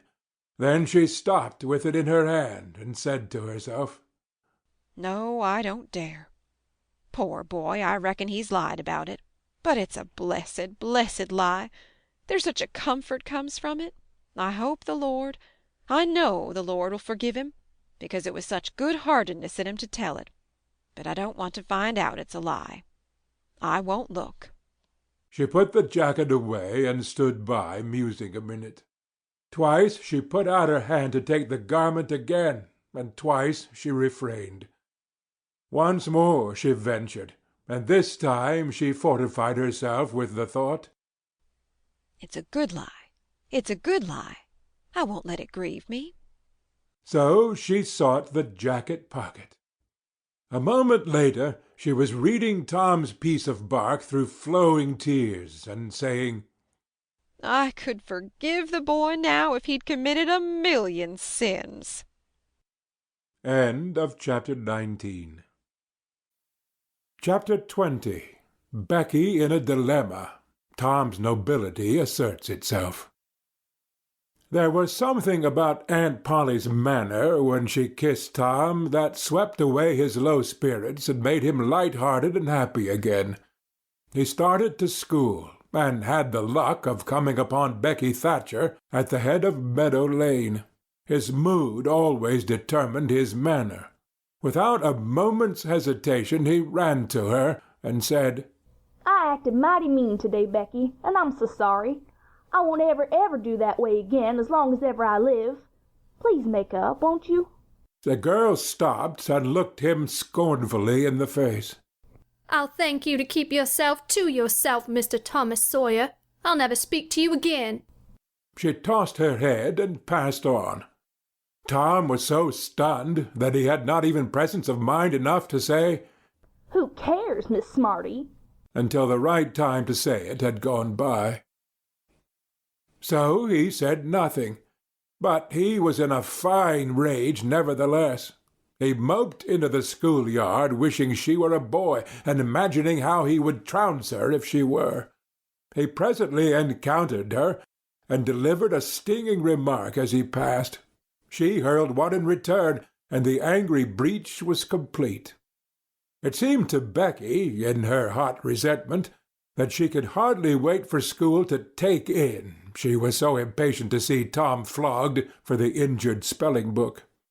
If she had had any lingering notion of exposing Alfred Temple, Tom's offensive fling had driven it entirely away. Poor girl, she did not know how fast she was nearing trouble herself. The master, Mr. Dobbins, had reached middle age with an unsatisfied ambition. The darling of his desires was to be a doctor, but poverty had decreed that he should be nothing higher than a village schoolmaster. Every day he took a mysterious book out of his desk and absorbed himself in it at times when no classes were reciting. He kept that book under lock and key. There was not an urchin in school but was perishing to have a glimpse of it. But the chance never came. Every boy and girl had a theory about the nature of that book, but no two theories were alike, and there was no way of getting at the facts in the case. Now, as Becky was passing by the desk, which stood near the door, she noticed that the key was in the lock. It was a precious moment. She glanced around, found herself alone, and the next instant she had the book in her hands. The title page, Professor Somebody's Anatomy, carried no information to her mind, so she began to turn the leaves. She came at once upon a handsomely engraved and colored frontispiece, a human figure, stark naked.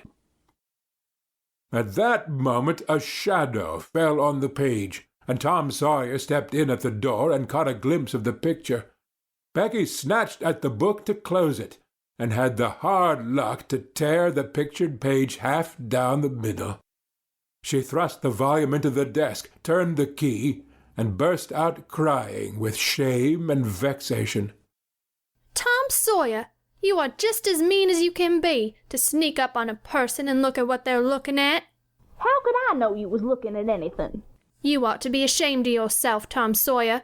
You know you're going to tell on me. And oh, what shall I do? What shall I do? I'll be whipped, and I never was whipped in school. Then she stamped her little foot and said, Be so mean if you want to. I know something that's going to happen. You just wait and you'll see. Hateful, hateful, hateful. And she flung out of the house with a new explosion of crying. Tom stood still, rather flustered by this onslaught. Presently he said to himself, What a curious kind of a fool a girl is. Never been licked in school. Shucks, what's a licking? That's just like a girl. They're so thin-skinned and chicken-hearted. Well, of course I ain't gonna tell old Dobbins I'm this little fool, 'cause there's other ways of getting even on her that ain't so mean. But what of it? Old Dobbins will ask who it was tore his book. Nobody'll answer. Then he'll just do the way he does, ask first one and then t'other, and when he comes to the right girl he'll know without any telling. Girls' faces always tell on 'em. They ain't got any backbone. She'll get licked. Well, it's a kind of a tight place for Becky Thatcher, 'cause there ain't any way out of it. Tom conned the thing a moment longer, and then added, All right, though. She'd like to see me in just such a fix. Let her sweat it out. Tom joined the mob of skylarking scholars outside. In a few moments the master arrived and school took in. Tom did not feel a strong interest in his studies. Every time he stole a glance at the girl's side of the room, Becky's face troubled him. Considering all things, he did not want to pity her, and yet it was all he could do to help it. He could get up no exultation that was really worthy the name. Presently the spelling-book discovery was made, and Tom's mind was entirely full of his own matters for a while after that. Becky roused up from her lethargy of distress and showed good interest in the proceedings. She did not expect that Tom could get out of his trouble by denying that he spilt the ink on the book himself, and she was right. The denial only seemed to make things worse for Tom. Becky supposed she would be glad of it, and she tried to believe she was glad of it, but she found she was not certain. When the worst came to the worst, she had an impulse to get up and tell on Alfred Temple, but she made an effort and forced herself to keep still, because, said she to herself, He'll tell about me tearing the picture, sure.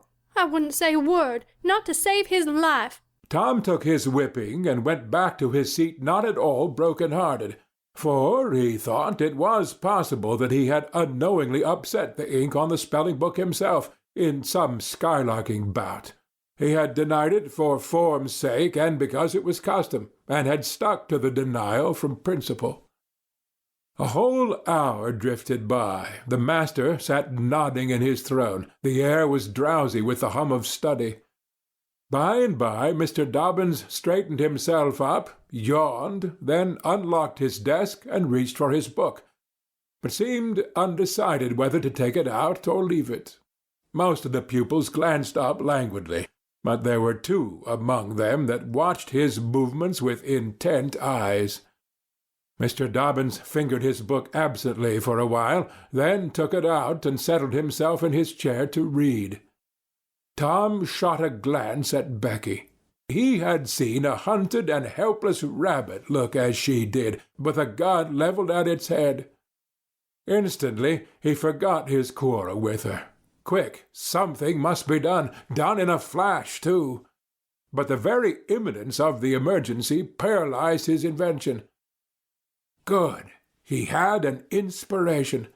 He would run and snatch the book, spring through the door, and fly. But his resolution shook for one little instant, and the chance was lost. The master opened the volume. If Tom only had the wasted opportunity back again. Too late. There was no help for Becky now, he said.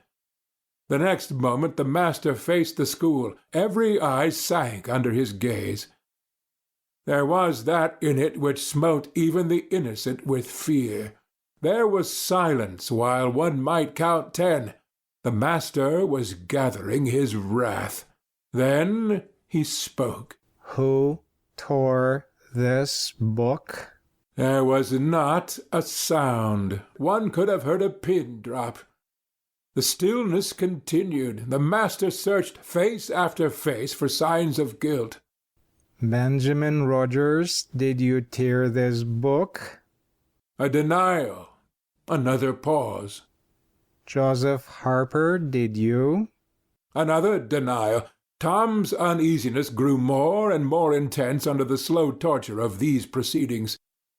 The master scanned the rank of boys, considered a while, then turned to the girls. Amy Lawrence? A shake of the head. Gracie Miller? The same sign. Susan Harper, did you do this? Another negative. The next girl was Becky Thatcher. Tom was trembling from head to foot with excitement and a sense of hopelessness of the situation. Rebecca Thatcher? Tom glanced at her face. It was white with terror. Did you tear? No, look me in the face. Her hands rose in appeal. Did you tear this book? A thought shot like lightning through Tom's brain. He sprang to his feet and shouted, I done it! The school stared in perplexity at his incredible folly. Tom stood a moment to gather his dismembered faculties, and when he stepped forward to go to his punishment, the surprise, the gratitude, the adoration that shone upon him out of poor Becky's eyes seemed pay enough for 100 floggings. Inspired by the splendor of his own act, he took without an outcry the most merciless flaying that even Mr. Dobbins had ever administered, and also received with indifference the added cruelty of a command to remain 2 hours after school should be dismissed, for he knew who would wait for him outside till his captivity was done, and not count the tedious time as loss either. Tom went to bed that night planning vengeance against Alfred Temple, for with shame and repentance Becky had told him all, not forgetting her own treachery. But even the longing for vengeance had to give way soon to pleasanter musings, and he fell asleep at last with Becky's latest words lingering dreamily in his ear. Tom, how could you be so noble? End of chapter 20. Chapter 21. Youthful Eloquence, Compositions by the Young Ladies, A Lengthy Vision, The Boy's Vengeance Satisfied. Vacation was approaching. The schoolmaster, always severe, grew severer and more exacting than ever, for he wanted the school to make a good showing on examination day. His rod and his ferule were seldom idle now, at least among the smaller pupils. Only the biggest boys and young ladies of 18 and 20 escaped lashing. Mr. Dobbin's lashings were very vigorous ones, too, for although he carried under his wig a perfectly bald and shiny head, he had only reached middle age, and there was no sign of feebleness in his muscle. As the great day approached, all the tyranny that was in him came to the surface. He seemed to take a vindictive pleasure in punishing the least shortcomings. The consequence was that the smaller boys spent their days in terror and suffering, and their nights in plotting revenge. They threw away no opportunity to do the master a mischief, but he kept ahead all the time. The retribution that followed every vengeful success was so sweeping and majestic that the boys always retired from the field badly worsted. At last they conspired together, and hit upon a plan that promised a dazzling victory. They swore in the sign-painter's boy, told him the scheme, and asked his help. He had his own reasons for being delighted, for the master boarded in his father's family, and had given the boy ample cause to hate him. The master's wife would go on a visit to the country in a few days, and there would be nothing to interfere with the plan. The master always prepared himself for great occasions by getting pretty well fuddled, and the sign-painter's boy said that when the dominie had reached the proper condition on examination evening, he would manage the thing while he napped in his chair. Then he would have him awakened at the right time and hurried away to school. In the fullness of time the interesting occasion arrived. At 8 in the evening the schoolhouse was brilliantly lighted and adorned with wreaths and festoons of foliage and flowers. The master sat throned in his great chair upon a raised platform, with his blackboard behind him. He was looking tolerably mellow. 3 rows of benches on each side and 6 rows in front of him were occupied by the dignitaries of the town and by the parents of the pupils. To his left, back of the rows of citizens, was a spacious temporary platform upon which were seated the scholars who were to take part in the exercises of the evening. Rows of small boys, washed and dressed to an intolerable state of discomfort, rows of gawky big boys, snowbanks of girls and young ladies clad in lawn and muslin, and conspicuously conscious of their bare arms, their grandmother's ancient trinkets, their bits of pink and blue ribbon, and the flowers in their hair. All the rest of the house was filled with non-participating scholars. The exercises began. A very little boy stood up and sheepishly recited, "You'd scarce expect one of my age to speak in public on the stage," etc., accompanying himself with the painfully exact and spasmodic gestures which a machine might have used, supposing the machine to be a trifle out of order. But he got through safely, though cruelly scared, and got a fine round of applause when he made his manufactured bow and retired. A little shamefaced girl lisped, "Mary had a little lamb," etc., performed a passion-inspiring curtsy, got her meed of applause, and sat down flushed and happy. Tom Sawyer stepped forward with conceited confidence, and soared into the unquenchable and indestructible "Give me liberty or give me death" speech, with fine fury and frantic gesticulation, and broke down in the middle of it. A ghastly stage fright seized him, his legs quaked under him, and he was like to choke. True, he had the manifest sympathy of the house, but he had the house's silence too, which was even worse than its sympathy. The master frowned, and this completed the disaster. Tom struggled a while, and then retired, utterly defeated. There was a weak attempt at applause, but it died early. The boy stood on the burning deck followed. Also, the Assyrian came down, and other declamatory gems. Then there were reading exercises and a spelling fight. The meagre Latin class recited with honor. The prime feature of the evening was in order now, original compositions by the young ladies. Each in her turn stepped forward to the edge of the platform, cleared her throat, held up her manuscript, tied with dainty ribbon, and proceeded to read with labored attention to expression and punctuation. The themes were the same that had been illuminated upon similar occasions by their mothers before them, their grandmothers, and doubtless all their ancestors in the female line clear back to the Crusades.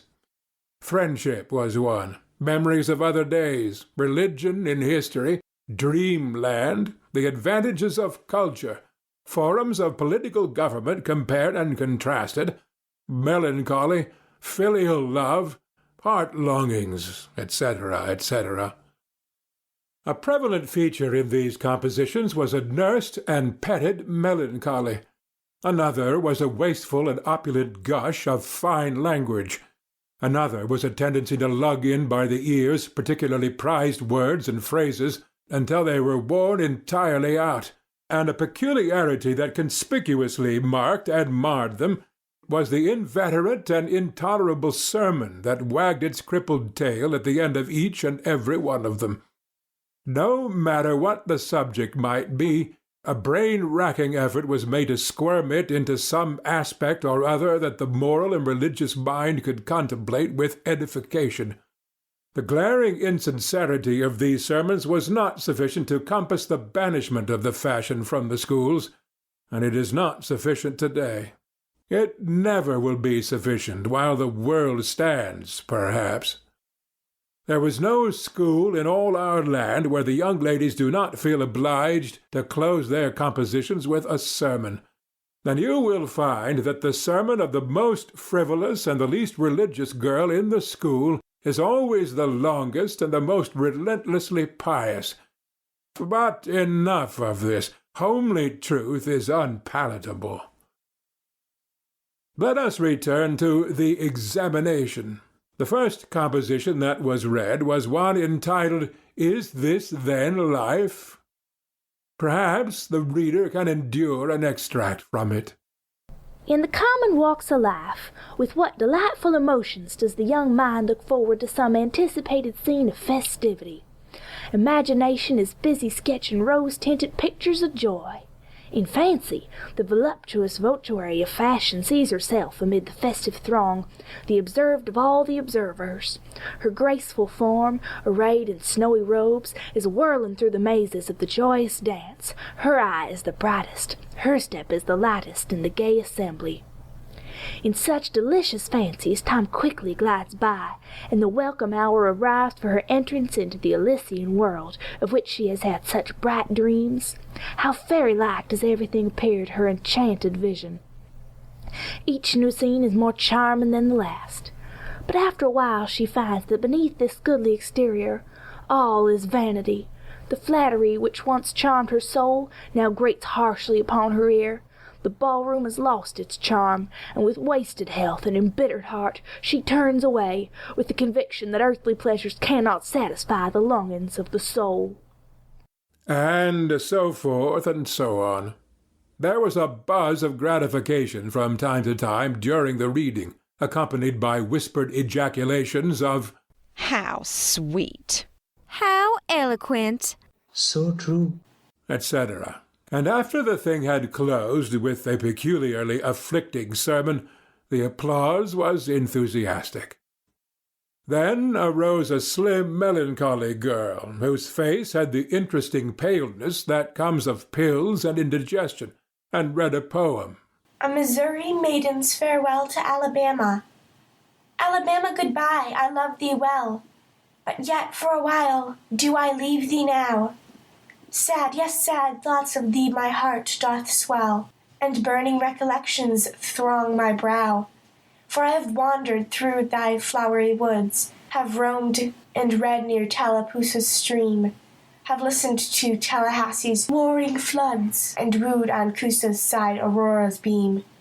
Yet shame I do not bear in o'erfull heart, nor blush to turn behind my tearful eyes. 'Tis from stranger land I now must part. 'Tis to no strangers left I yield these sighs. Welcome at home were mine within this state, whose veils I must leave, whose fires fade fast from me, and cold must be mine eyes, and heart, and teat, when, dear Alabama, they turn cold on thee. 2 stanzas of it will do. There were very few there who knew what Tate meant, but the poem was very satisfactory, nevertheless. Next appeared a dark-complexioned, black-eyed, black-haired young lady, who paused an impressive moment, assumed a tragic expression, and began to read in a measured, solemn tone. A vision. Dark and tempestuous was night. Around the throne on high not a single star quivered, but the deep intonations of the heavy thunder constantly vibrated upon the ear, whilst the terrific lightning revelled in angry mood through the cloudy chambers of heaven, seeming to scorn the power exerted over its terror by the illustrious Franklin. Even the boisterous winds unanimously came forth from their mystic homes, and blustered about as if to enhance by their aid the wildness of the scene. At such a time, so dark, so dreary, For human sympathy my very spirit sighed, but instead thereof, my dearest friend, my counsellor, my comforter and guide, my joy in grief, my second bliss in joy, came to my side. She moved like one of those bright beings pictured in the sunny walks of fancy's Eden by the romantic and young, a queen of beauty unadorned, save by her own transcendent loveliness. So soft was her step, it failed to make even a sound, and but for the magical thrill imparted by her genial touch, as other unobtrusive beauties, she would have glided away unperceived, unsought. A strange sadness rested upon her features, like icy tears upon the robe of December, as she pointed to the contending elements without, and bade me contemplate the two beings presented. This nightmare occupied some 10 pages of manuscript, and wound up with a sermon so destructive of all hope to non-Presbyterians that it took the first prize. This composition was considered to be the very finest effort of the evening. The mayor of the village, in delivering the prize to the author of it, made a warm speech in which he said it was by far the most eloquent thing he had ever listened to, and that Daniel Webster himself might well be proud of it. It may be remarked, in passing, that the number of compositions in which the word beauteous was over-fondled, and human experience referred to as life's page, was up to the usual average. Now the master, mellow almost to the verge of geniality, put his chair aside, turned his back to the audience, and began to draw a map of America on the blackboard to exercise the geography class upon. But he made a sad business of it with his unsteady hand, and a smothered titter rippled over the house. He knew what the matter was, and set himself to right it. He sponged out lines and remade them, but he only distorted them more than ever, and the tittering was more pronounced. He threw his entire attention upon his work now, as if determined not to be put down by the mirth. He felt that all eyes were fastened upon him. He imagined he was succeeding, and yet the tittering continued. It even manifestly increased. And well it might. There was a garret above, pierced with a scuttle over his head, and down through this scuttle came a cat, suspended around the haunches by a string. She had a rag tied about her head and jaws to keep her from mewing. As she slowly descended, she curved upward and clawed at the string. She swung downward and clawed at the intangible air. The tittering rose higher and higher. The cat was within 6 inches of the absorbed teacher's head. Down, down, a little lower, and she grabbed his wig with her desperate claws, clung to it, and was snatched up into the garret in an instant, with her trophy still in her possession. And how the lights did blaze abroad from the master's bald pate! For the sign-painter's boy had gilded it. That broke up the meeting. The boys were avenged. Vacation had come. Note: the pretended compositions quoted in this chapter are taken without alteration from a volume entitled Prose and Poetry by a Western Lady, but they are exactly and precisely after the schoolgirl pattern, and hence are much happier than any mere imitations could be. End of Chapter 21. Chapter 22. Tom's confidence betrayed. Expects signal punishment. Tom joined the new order of Cadets of Temperance, being attracted by the showy character of their regalia. He promised to abstain from smoking, chewing, and profanity as long as he remained a member. Now he found out a new thing, namely, that to promise not to do a thing is the surest way in the world to make a body want to go and do that very thing. Tom soon found himself tormented with a desire to drink and swear. The desire grew to be so intense that nothing but the hope of a chance to display himself in his red sash kept him from withdrawing from the order. 4th of July was coming, but he soon gave that up. Gave it up before he had worn his shackles over 48 hours, and fixed his hopes upon old Judge Frazier, Justice of the Peace, who was apparently on his deathbed and would have a big public funeral, since he was so high an official. During 3 days Tom was deeply concerned about the judge's condition and hungry for news of it. Sometimes his hopes ran high, so high that he would venture to get out his regalia and practice before the looking-glass. But the judge had a most discouraging way of fluctuating. At last he was pronounced upon the mend, and then convalescent. Tom was disgusted, and felt a sense of injury, too. He handed in his resignation at once, and that night the judge suffered a relapse and died. Tom resolved that he would never trust a man like that again. The funeral was a fine thing. The cadets paraded in a style calculated to kill the late member with envy. Tom was a free boy again, however. There was something in that. He could drink and swear now, but found to his surprise that he did not want to. The simple fact that he could took the desire away, and the charm of it. Tom presently wondered to find that his coveted vacation was beginning to hang a little heavily on his hands. He attempted a diary, but nothing happened during 3 days, and so he abandoned it. The first of all the negro minstrel shows came to town and made a sensation. Tom and Joe Harper got up a band of performers and were happy for 2 days. Even the glorious 4th was in some sense a failure, for it rained hard, there was no procession in consequence, and the greatest man in the world, as Tom supposed, Mr. Benton, an actual United States Senator, proved an overwhelming disappointment, for he was not 25 feet high, nor even anywhere in the neighborhood of it. A circus came. The boys played circus for 3 days afterward in tents made of rag carpeting. Admission, 3 pins for boys, 2 for girls, and then circusing was abandoned. A phrenologist and a mesmerizer came, and went again, and left the village duller and drearier than ever.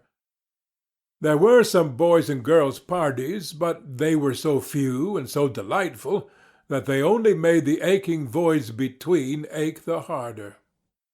Becky Thatcher was gone to her Constantinople home to stay with her parents during vacation, so there was no bright side to life anywhere. The dreadful secret of the murder was a chronic misery. It was a very cancer for permanency and pain. Then came the measles. During 2 long weeks Tom lay a prisoner, dead to the world and its happenings. He was very ill. He was interested in nothing. When he got upon his feet at last and moved feebly downtown, a melancholy change had come over everything and every creature. There had been a revival, and everybody had got religion, not only the adults, but even the boys and girls. Tom went about, hoping against hope for the sight of one blessed sinful face, but disappointment crossed him everywhere. He found Joe Harper studying a Testament, and turned sadly away from the depressing spectacle. He sought Ben Rogers, and found him visiting the poor with a basket of tracts. He hunted up Jim Hollis, who called his attention to the precious blessing of his late measles as a warning. Every boy he encountered added another ton to his depression, and when in desperation he flew for refuge at last to the bosom of Huckleberry Finn, and was received with a scriptural quotation, his heart broke, and he crept home and to bed, realizing that he alone of all the town was lost, forever and forever. And that night there came on a terrific storm, with driving rain, awful claps of thunder, and blinding sheets of lightning. He covered his head with the bedclothes and waited in a horror of suspense for his doom, for he had not the shadow of a doubt that all this hubbub was about him. He believed that he had taxed the forbearance of the powers above to the extremity of endurance, and that this was the result. It might have seemed to him a waste of pomp and ammunition to kill a bug with a battery of artillery, but there seemed nothing incongruous about getting up such an expensive thunderstorm as this to knock the turf from under an insect like himself. By and by the tempest spent itself, and died without accomplishing its object. The boy's first impulse was to be grateful and reform. His second was to wait, for there might not be any more storms. The next day the doctors were back. Tom had relapsed. The 3 weeks he spent on his back this time seemed an entire age. When he got abroad at last he was hardly grateful that he had been spared, remembering how lonely was his estate, how companionless and forlorn he was.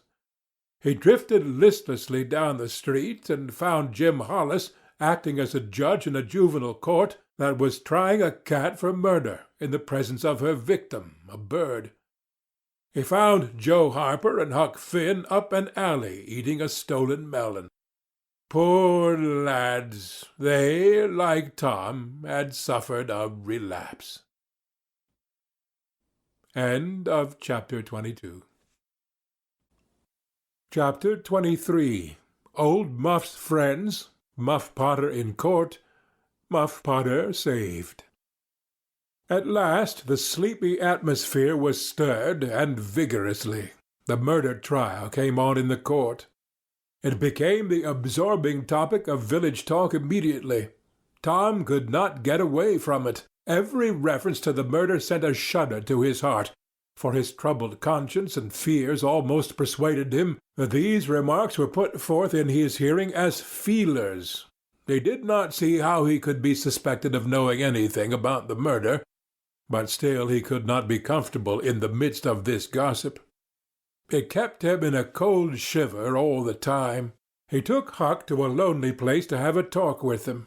It would be some relief to unseal his tongue for a little while, to divide his burden of distress with another sufferer.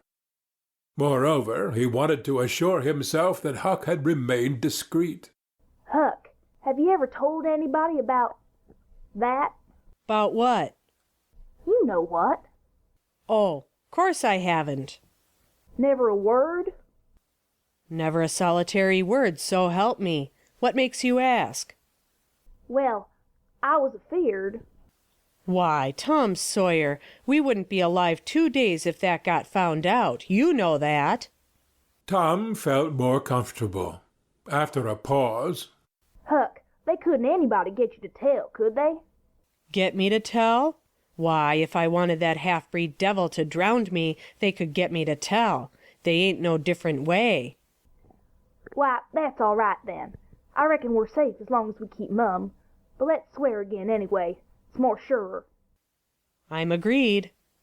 So they swore again with dread solemnities. What is the talk round, Hucky? I've heard a power of it.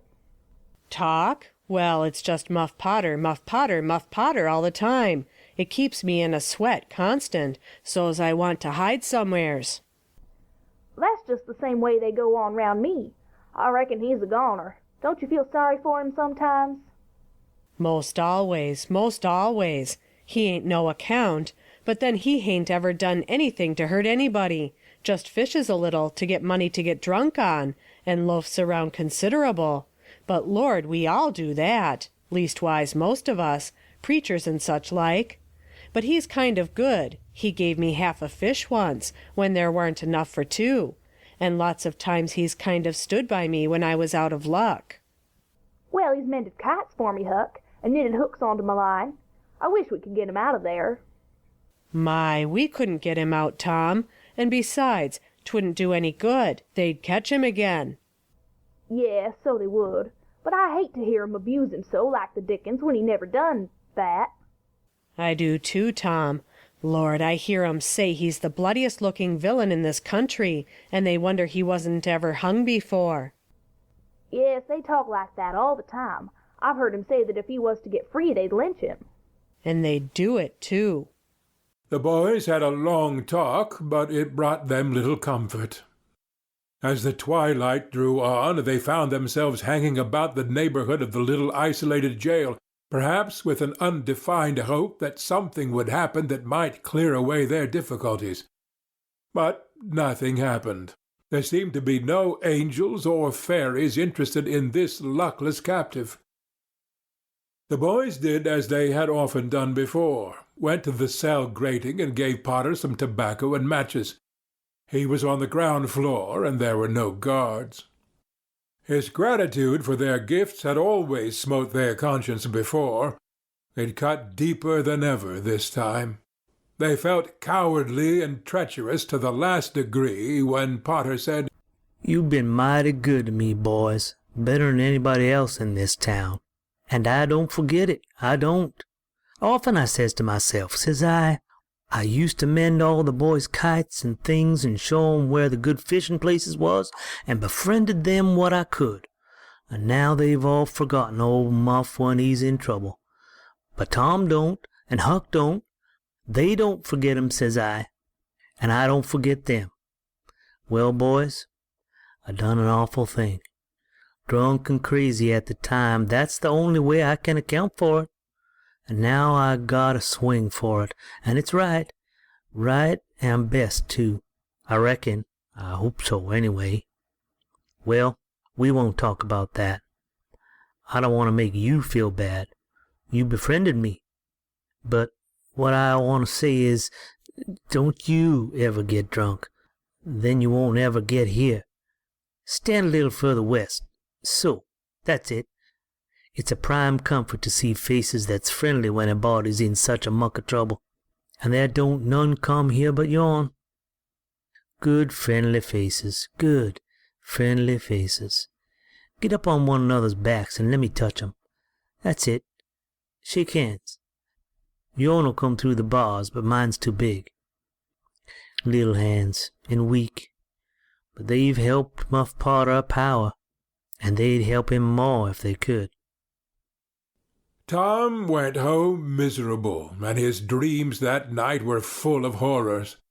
The next day and the day after he hung about the courtroom, drawn by an almost irresistible impulse to go in, but forcing himself to stay out.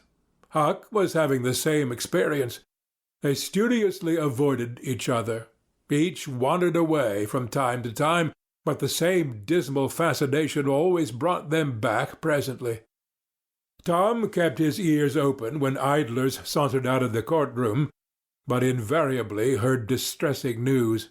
The toils were closing more and more relentlessly around poor Potter.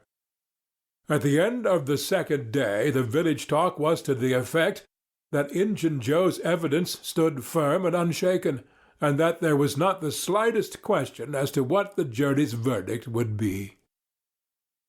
Tom was out late that night and came to bed through the window. He was in a tremendous state of excitement. It was hours before he got to sleep.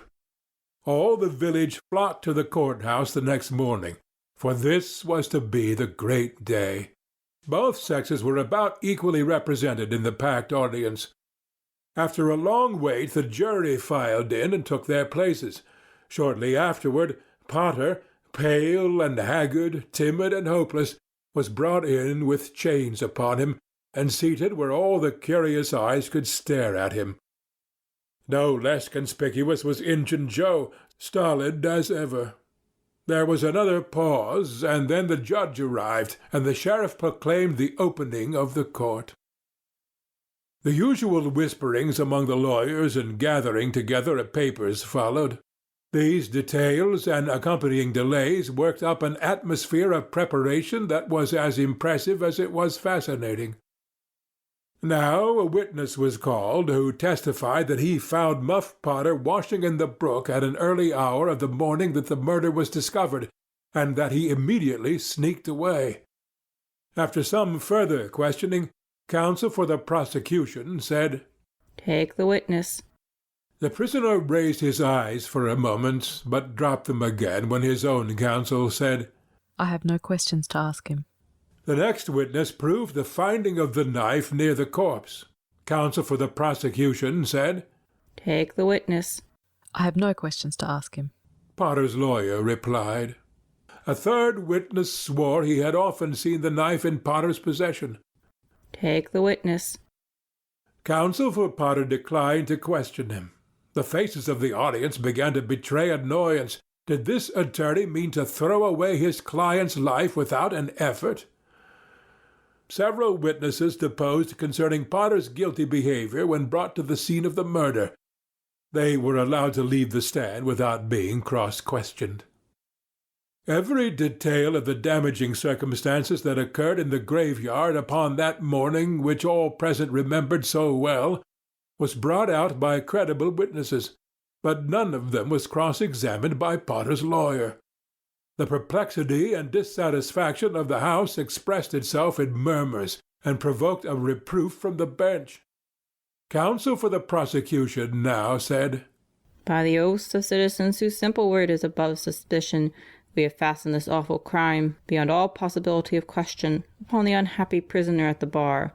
We rest our case here. A groan escaped from poor Potter, and he put his face in his hands and rocked his body softly to and fro, while a painful silence reigned in the courtroom. Many men were moved, and many women's compassion testified itself in tears. Counsel for the defense rose and said, Your Honour, in our remarks at the opening of this trial, we foreshadowed our purpose to prove that our client did this fearful deed while under the influence of a blind and irresponsible delirium produced by drink. We have changed our mind. We shall not offer that plea. Then to the clerk, Call Thomas Sawyer. A puzzled amazement awoke in every face in the house, not even excepting Potter's. Every eye fastened itself with a wondering interest upon Tom as he rose and took his place upon the stand. The boy looked wild enough, for he was badly scared. The oath was administered. Thomas Sawyer, where were you on the 17th of June about the hour of midnight? Tom glanced at Injun Joe's iron face, and his tongue failed him. The audience listened breathless, but the words refused to come. After a few moments, however, the boy got a little of his strength back, and managed to put enough of it into his voice to make part of the house hear, In the graveyard. A little bit louder, please. Don't be afraid. You were? In the graveyard. A contemptuous smile flitted across Injun Joe's face. Were you anywhere near Horse William's grave? Yes, sir. Speak up, just a trifle louder. How near were you? Near as I am to you. Were you hidden or not? I was hid. Where? Behind the elms that's at the edge of the grave. Injun Joe gave a barely perceptible start. Anyone with you? Yes, sir. I went there with... Wait a moment. Never mind mentioning your companion's name. We will produce him at the proper time. Did you carry anything there with you? Tom hesitated and looked confused. Speak out, my boy. Don't be diffident. The truth is always respectable. What did you take there? Only a dead cat. There was a ripple of mirth, which the court checked. We will produce the skeleton of that cat. Now, my boy, tell us everything that occurred. Tell it in your own way. Don't skip anything, and don't be afraid. Tom began, hesitatingly at first, but as he warmed to his subject, his words flowed more and more easily. In a little while every sound ceased but his own voice. Every eye fixed itself upon him. With parted lips and bated breath, the audience hung upon his words, taking no note of time, wrapped in the ghastly fascinations of the tale. The strain upon pent emotion reached its climax when the boy said, And as the doctor fetched the board around and Muff Potter fell, Injun Joe jumped up with the knife and... Crash! Quick as lightning, the half-breed sprang for a window, tore his way through all opposers, and was gone. End of chapter 23. Chapter 24. Tom as the village hero. Days of splendor and nights of horror. Pursuit of Injun Joe. Tom was a glittering hero once more, the pet of the old, the envy of the young. His name even went into immortal print, for the village paper magnified him. There were some that believed he would be president yet, if he escaped hanging. As usual, the fickle, unreasoning world took Muff Potter to its bosom and fondled him as lavishly as it had abused him before. But that sort of conduct is to the world's credit, therefore it is not well to find fault with it. Tom's days were days of splendor and exultation to him, but his nights were seasons of horror. Injun Joe infested all his dreams, and always with doom in his eye. Hardly any temptation could persuade the boy to stir abroad after nightfall. Poor Huck was in the same state of wretchedness and terror, for Tom had told the whole story to the lawyer the night before the great day of the trial, and Huck was sore afraid that his share in the business might leak out yet, notwithstanding Injun Joe's flight had saved him the suffering of testifying in court. The poor fellow had got the attorney to promise secrecy, but what of that? Since Tom's harassed conscience had managed to drive him to the lawyer's house by night, and wring a dread tale from lips that had been sealed with the dismalest and most formidable of oaths, Huck's confidence in the human race was well nigh obliterated.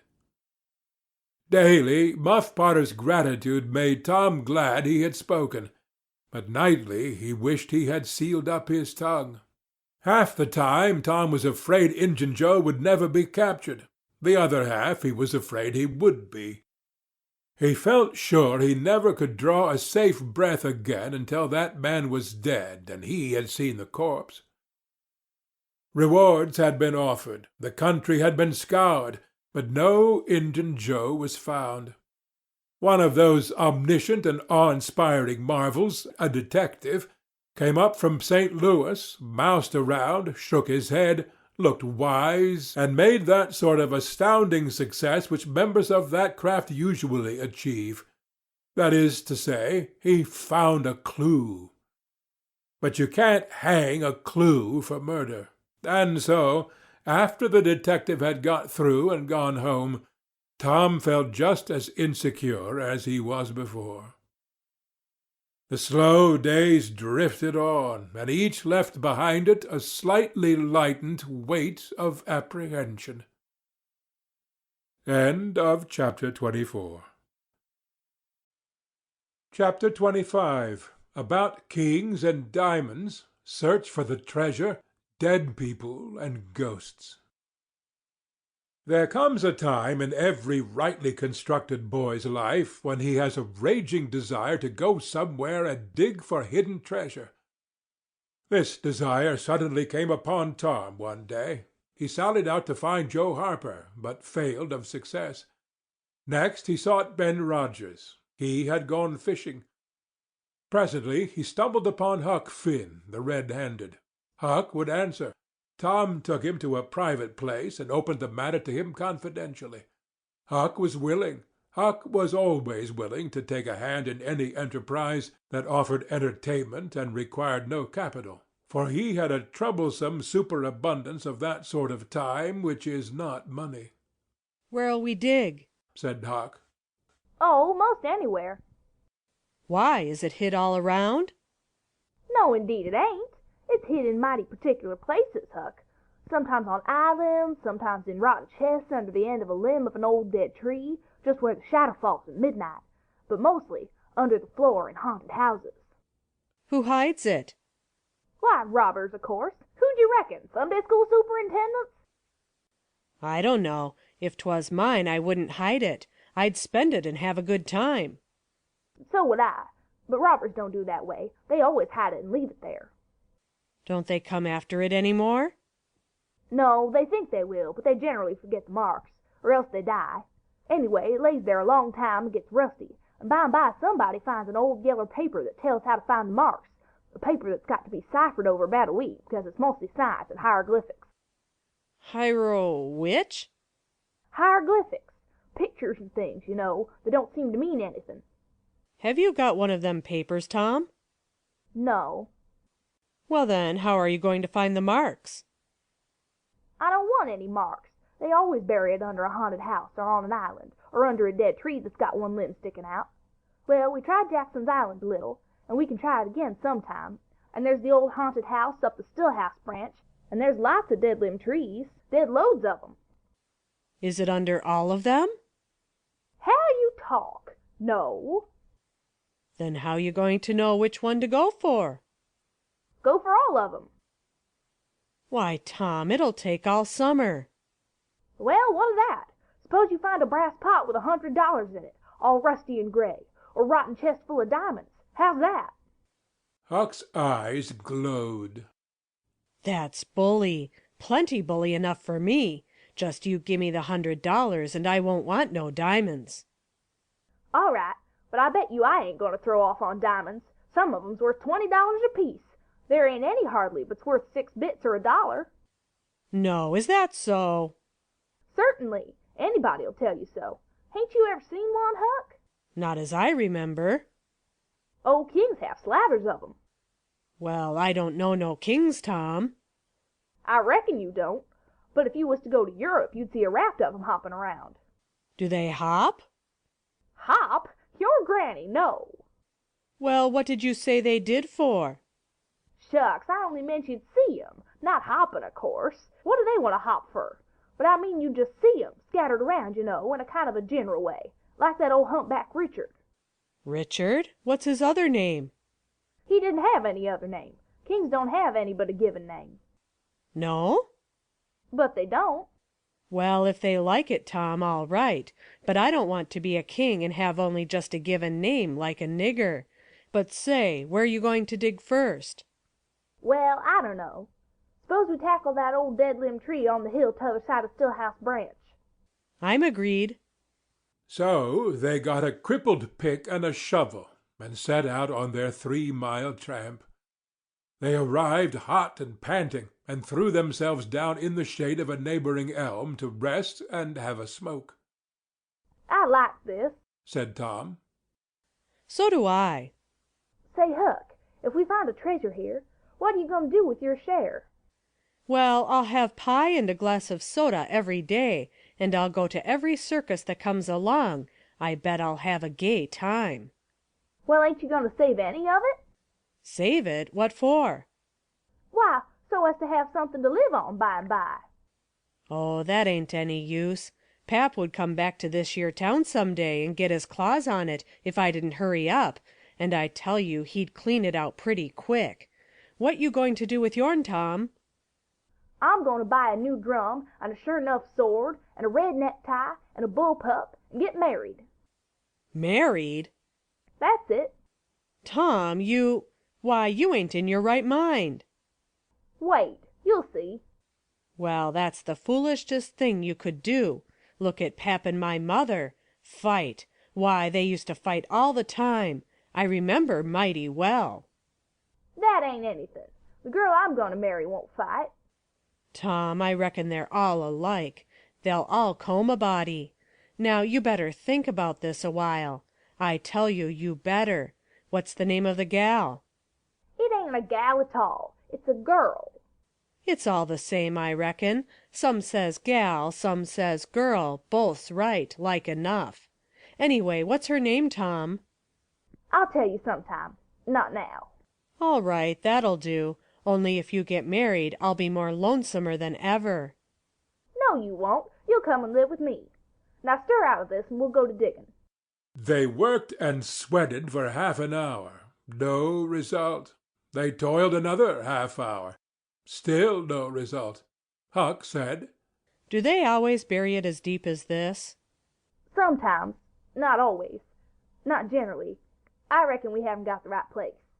So they chose a new spot and began again. The labor dragged a little, but still they made progress. They pegged away in silence for some time. Finally, Huck leaned on his shovel, swabbed the beaded drops from his brow with his sleeve, and said, Where are you going to dig next after we get this one? I reckon maybe we'll tackle the old tree that's over yonder on Cardiff Hill back of the widow's. I reckon that'll be a good one. But won't the widow take it away from us, Tom? It's on her land. She'd take it away. Maybe she'd like to try it once. Whoever finds one of these hid treasures, it belongs to him. It don't make any difference whose land it's on. That was satisfactory. The work went on. By and by Huck said, Blame it, we must be in the wrong place again. What do you think? It's mighty curious, Huck. I don't understand it. Sometimes witches interfere. I reckon maybe that's what's the trouble now. Shucks, witches ain't got no power in the daytime. Well, that's so. I didn't think of that. Oh, I know what the matter is. What a blamed lot of fools we are. You got to find out where the shadow of the limb falls at midnight, and that's where you dig. Then consound it, we've fooled away all this work for nothing. Now, hang it all, we've got to come back in the night. It's an awful long way. Can you get out? I bet I will. We've got to do it tonight, too, because if somebody sees these holes, they'll know in a minute what's here, and they'll go for it. Well, I'll come around and meow tonight. All right, let's hide the tools in the bushes. The boys were there that night about the appointed time. They sat in the shadow waiting. It was a lonely place, and an hour made solemn by old traditions. Spirits whispered in the rustling leaves, ghosts lurked in the murky nooks, the deep baying of a hound floated up out of the distance, an owl answered with his sepulchral note. The boys were subdued by these solemnities, and talked little. By and by they judged that 12 had come. They marked where the shadow fell, and began to dig. Their hopes commenced to rise, their interest grew stronger, and their industry kept pace with it. The hole deepened, and still deepened, but every time their hearts jumped to hear the pick strike upon something, they only suffered a new disappointment. It was only a stone or a chunk. At last Tom said, It ain't any use, Huck. We're wrong again. Well, but we can't be wrong. We spotted the shatter to a dot. I know it, but then there's another thing. What's that? Why, we only guessed at the time. Like enough it was too late or too early. Huck dropped his shovel. That's it, said he. That's the very trouble. We've got to give this one up. We can't ever tell the right time, and besides, this kind of thing's too awful, here this time of night, with witches and ghosts a-fluttering around so. I feel as if something's behind me all the time, and I'm afeard to turn around, 'cause maybe there's others in front a-waiting for a chance. I've been creeping all over ever since I got here. Well, I've been pretty much so too, Huck. They most always put in a dead man when they bury a treasure under a tree to look out for it. Lordy!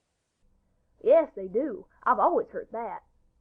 Tom, I don't like to fool around much where there's dead people. A body's bound to get into trouble with 'em, sure. I don't like to stir 'em up either. Suppose this one here was to stick his skull out and say something. Don't, Tom. It's awful. Well, it just is, Huck. I don't feel comfortable a bit. Say, Tom, let's give this place up and try somewheres else. All right, I reckon we better. What'll it be? Tom considered a while, then said, The haunted house, that's it. Blame it, I don't like haunted houses, Tom. Why, they're a dern sight worse'n dead people. Dead people might talk, maybe, but they don't come sliding around in a shroud when you ain't noticing, and peep over your shoulder all of a sudden, and grit their teeth the way a ghost does. I couldn't stand such a thing as that, Tom. Nobody could. Yes, but Huck, ghosts don't travel round only at night. They won't hinder us from digging there in the daytime. Well, that's so. But you know mighty well people don't go about that haunted house in the day nor the night. Well, that's mostly because they don't like to go where a man's been murdered anyway. But nothing's ever been seen round that house except in the night. Just some blue lights slipping by the windows, no regular ghosts. Well, where you see one of them blue lights flickering around, Tom, you can bet there's a ghost mighty close behind it. It stands to reason, because you know that they don't anybody but ghosts use 'em. Yes, that's so. But anyway, they don't come round in the daytime, so what's the use of our being afeard? Well, all right. We'll tackle the haunted house if you say so. but I reckon it's taking chances. They had started down the hill by this time. There, in the middle of the moonlit valley below them, stood the haunted house, utterly isolated, its fences gone long ago, rank weeds smothering the very doorsteps, the chimney crumbled to ruin, the window sashes vacant, a corner of the roof caved in. The boys gazed a while, half expecting to see a blue light flit past a window. Then, talking in a low tone, as befitted the time and the circumstances, they struck far off to the right to give the haunted house a wide berth, and took their way homeward through the woods that adorned the rearward side of Cardiff Hill. End of chapter 25. Chapter 26. The Haunted House, Sleepy Ghosts, a Box of Gold, Bitter Luck. About noon the next day the boys arrived at the dead tree. They had come for their tools. Tom was impatient to go to the haunted house. Huck was measurably so also, but suddenly said, "Looky here, Tom, do you know what day it is?" Tom mentally ran over the days of the week, and then quickly lifted his eyes with a startled look in them. My, I never once thought of it, Huck. Well, I didn't neither, but all at once it popped onto me that it was Friday. Blame it, a body can't be too careful, Huck. We might have got into an awful scrape tackling such a thing on a Friday. Might. Better say we would. There's some lucky days maybe, but Friday ain't. Any fool knows that. I don't reckon you was the first that found it out, Huck. Well, I never said I was, did I? And Friday ain't all, neither. I had a rotten bad dream last night, dreamt about rats. No, sure sign of trouble. Did they fight? No. Well, that's good, Huck. When they don't fight, it's only a sign that there's trouble round, you know. All we gotta do is look mighty sharp and keep out of it. We'll drop this thing for today and play. Do you know Robin Hood, Huck? No, who's Robin Hood? Why, he was one of the greatest men that was ever in England, and the best. He was a robber. Cracky, I wished I was. Who did he rob? Only sheriffs and bishops and rich people and kings and such like, but he never bothered the poor. He loved 'em. He always divided up with 'em perfectly square. Well, he must have been a brick. I bet you he was, Huck. Oh, he was the noblest man that ever was. They ain't any such men now, I can tell you. He could lick any man in England with one hand tied behind him, and he could take his yew-bow and plug a 10-cent piece every time, 1.5 miles. What's a yew-bow? I don't know. It's some kind of a bow, of course. And if he hit that dime only on the edge, he would sit down and cry and curse. But we'll play Robin Hood. It's naughty fun. I'll learn you. I'm agreed. So they played Robin Hood all the afternoon, now and then casting a yearning eye down upon the haunted house, and passing a remark about the morrow's prospects and possibilities there. As soon as the sun began to sink into the west, they took their way homeward athwart the long shadows of the trees, and soon were buried from sight in the forests of Cardiff Hill. On Saturday, shortly after noon, the boys were at the dead tree again. They had a smoke and a chat in the shade, and then dug a little in their last hole, not with great hope, but merely because Tom said there were so many cases where people had given up a treasure after getting down within 6 inches of it, and then somebody else had come along and turned it up with a single thrust of a shovel. The thing failed this time, however, so the boys shouldered their tools and went away, feeling that they had not trifled with fortune, but had fulfilled all the requirements that belong to the business of treasure hunting. When they reached the haunted house, there was something so weird and grisly about the dead silence that reigned there under the baking sun, and something so depressing about the loneliness and desolation of the place, that they were afraid for a moment to venture in. Then they crept to the door and took a trembling peep. They saw a weed-grown, floorless room, unplastered, an ancient fireplace, vacant windows, a ruinous staircase, and here, there, and everywhere hung ragged and abandoned cobwebs. They presently entered, softly, with quickened pulses, talking in whispers, ears alert to catch the slightest sound, and muscles tense and ready for instant retreat. In a little while familiarity modified their fears, and they gave the place a critical and interested examination, rather admiring their own boldness and wondering at it too. Next they wanted to look upstairs. This was something like cutting off retreat, but they got to daring each other, and of course there could be but one result. They threw their tools into a corner and made the ascent. Up there were the same signs of decay. In one corner they found a closet that promised mystery, but the promise was a fraud. There was nothing in it. Their courage was up now and well in hand. They were about to go down and begin work when— "Shh!" said Tom. What is it? Whispered Huck, blanching with fright. Shh! There! Hear it? Yes. Oh my, let's run! Keep still. Don't you budge. They're coming right toward the door. The boys stretched themselves upon the floor, with their eyes to knot-holes in the planking, and lay waiting, in a misery of fear. They stopped. No, coming. Here they are. Don't whisper another word, Huck. My goodness, I wish I was out of this. 2 men entered. Each boy said to himself, There's the old deaf and dumb Spaniard that's been about town once or twice lately. Never saw t'other man before. T'other was a ragged, unkempt creature, with nothing very pleasant in his face. The Spaniard was wrapped in a serape.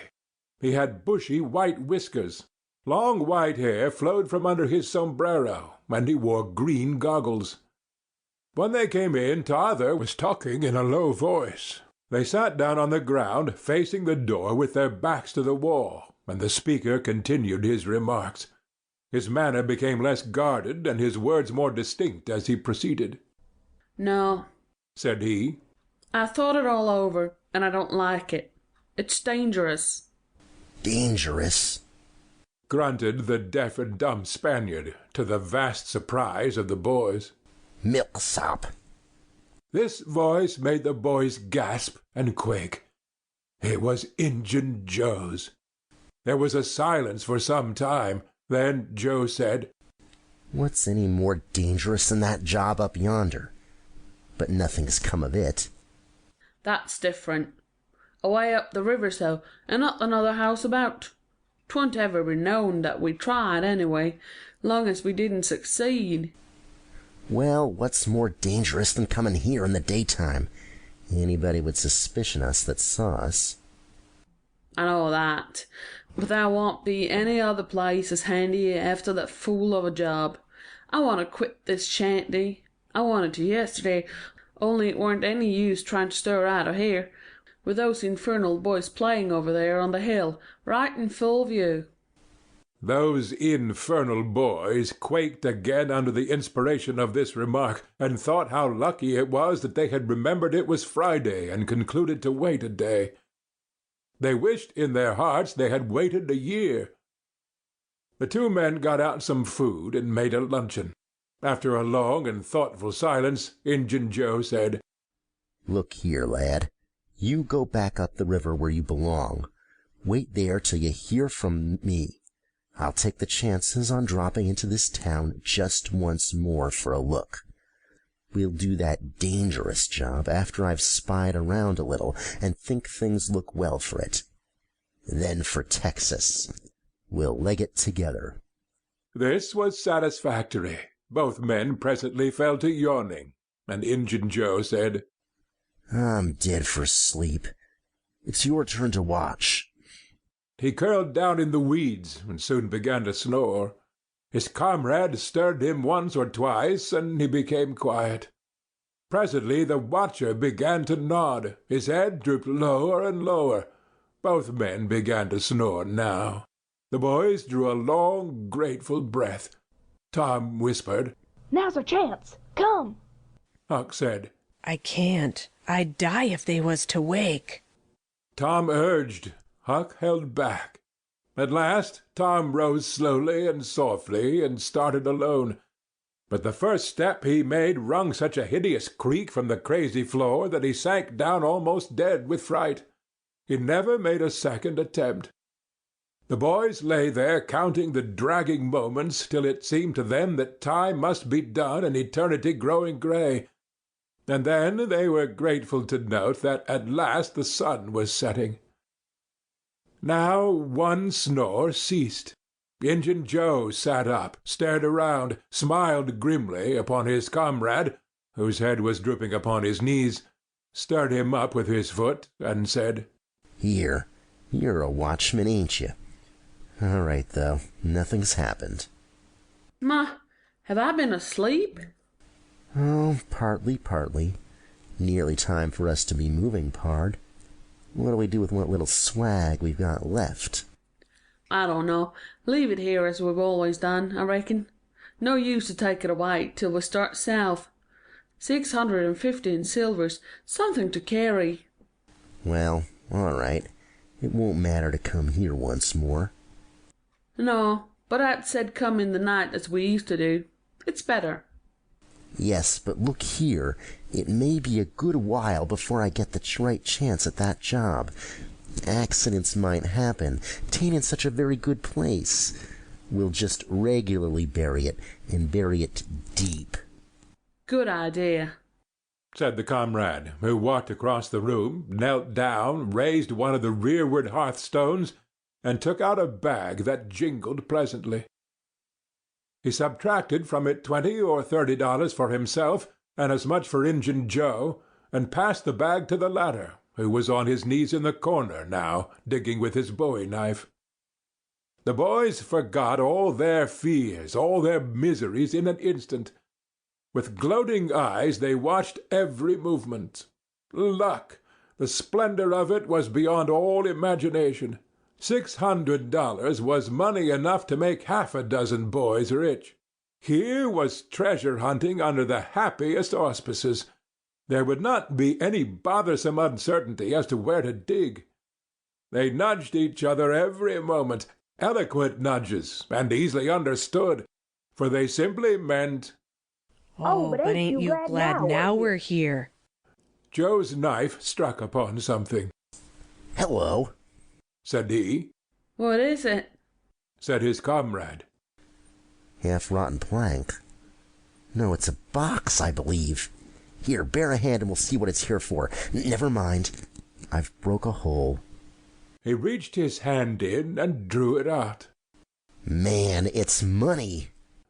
The two men examined the handful of coins. They were gold. The boys above were as excited as themselves, and as delighted.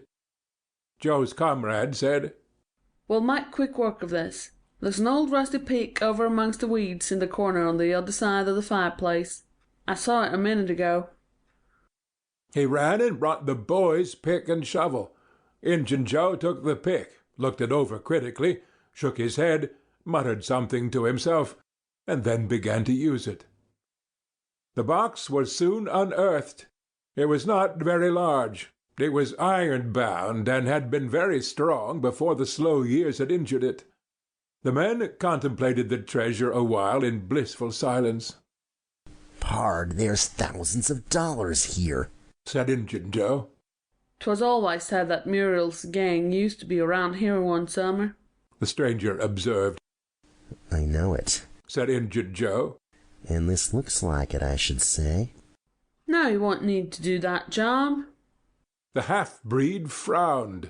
Said he, "You don't know me. Least you don't know all about that thing. 'Tain't robbery altogether. It's revenge." And a wicked light flamed in his eyes. "I'll need your help in it. When it's finished, then Texas. Go home to your Nance and your kids, and stand by till you hear from me." "Well, if you say so. What'll we do with this? Bury it again?" "Yes." Ravishing delight overhead. "No! By the great Sachem, no!" Profound distress overhead. "I'd nearly forgot. That pick had fresh earth on it." The boys were sick with terror in a moment. "What business has a pick and shovel here? What business with fresh earth on them? Who brought them here, and where are they gone? Have you heard anybody?" Seen anybody? What? Bury it again and leave them to come and see the ground disturbed? Not exactly, not exactly. We'll take it to my den. Why, of course. Might have thought of that before. You mean number 1? No, number 2, under the cross. The other place is bad, too common. All right, it's nearly dark enough to start. Injun Joe got up and went about from window to window, cautiously peeping out. Presently he said, Who could have brought those tools here? Do you reckon they can be upstairs? The boy's breath forsook them. Injun Joe put his hand on his knife, halted a moment, undecided, and then turned toward the stairway. The boys thought of the closet, but their strength was gone. The steps came creaking up the stairs. The intolerable distress of the situation woke the stricken resolution of the lads. They were about to spring for the closet when there was a crash of rotten timbers, and Injun Joe landed on the ground amid the debris of the ruined stairway. He gathered himself up, cursing, and his comrade said, Now what's the use of all that? If it's anybody, and they're up there, let them stay there. Who cares? If they want to jump down, now, and get into trouble, who objects? It will be dark in 15 minutes, and then let them follow us if they want to. I'm willing. In my opinion, whoever hove those things in here caught a sight of us and took us for ghosts or devils or something. I'll bet they're running yet. Joe grumbled a while. Then he agreed with his friend that what daylight was left ought to be economized in getting things ready for leaving. Shortly afterward they slipped out of the house in the deepening twilight and moved toward the river with their precious box. Tom and Huck rose up, weak but vastly relieved, and stared after them through the chinks between the logs of the house. Follow? Not they.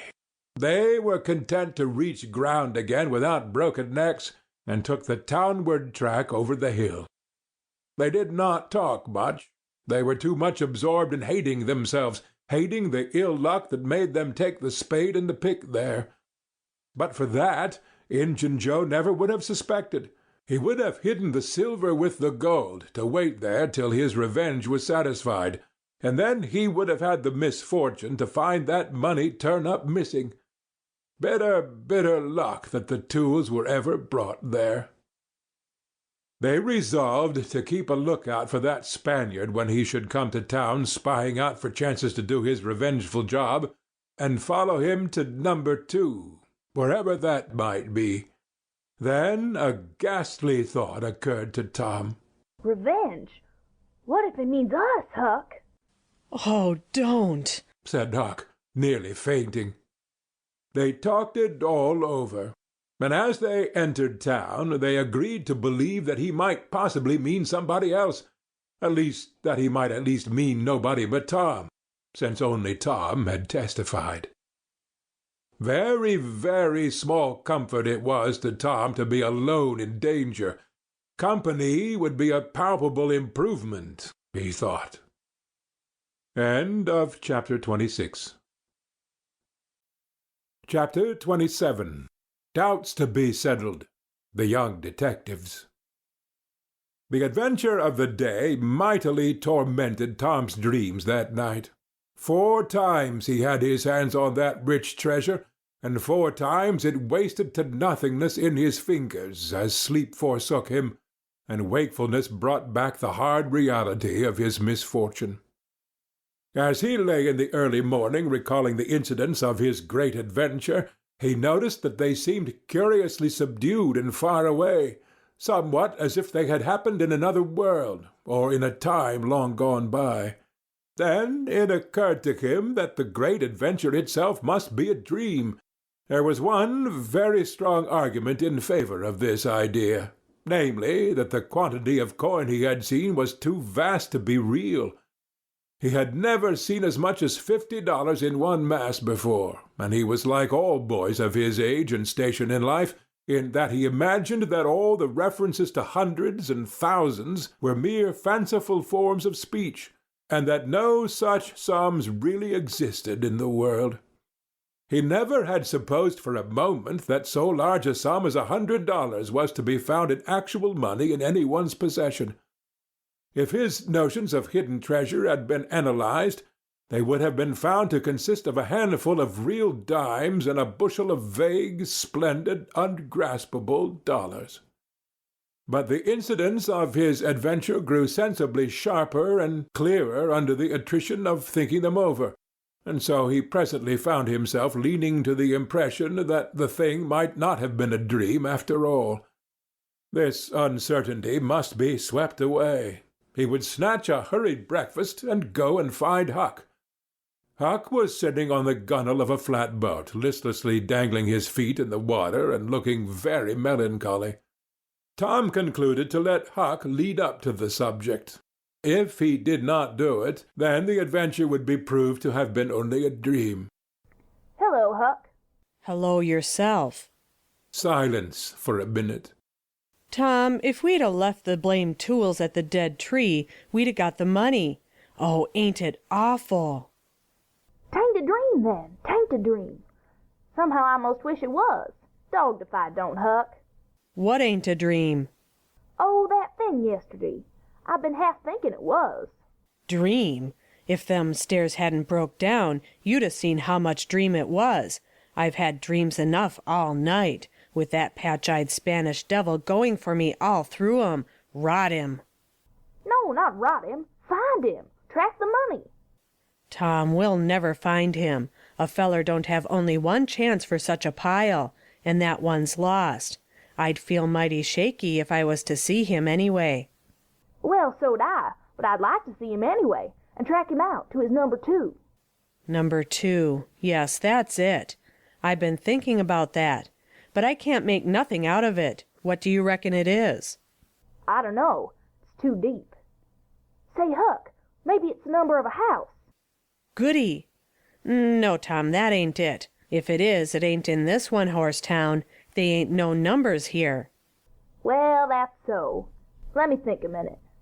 Here, it's the number of a room. In a tavern, you know. Oh, that's the trick. They ain't only 2 taverns. We can find out quick.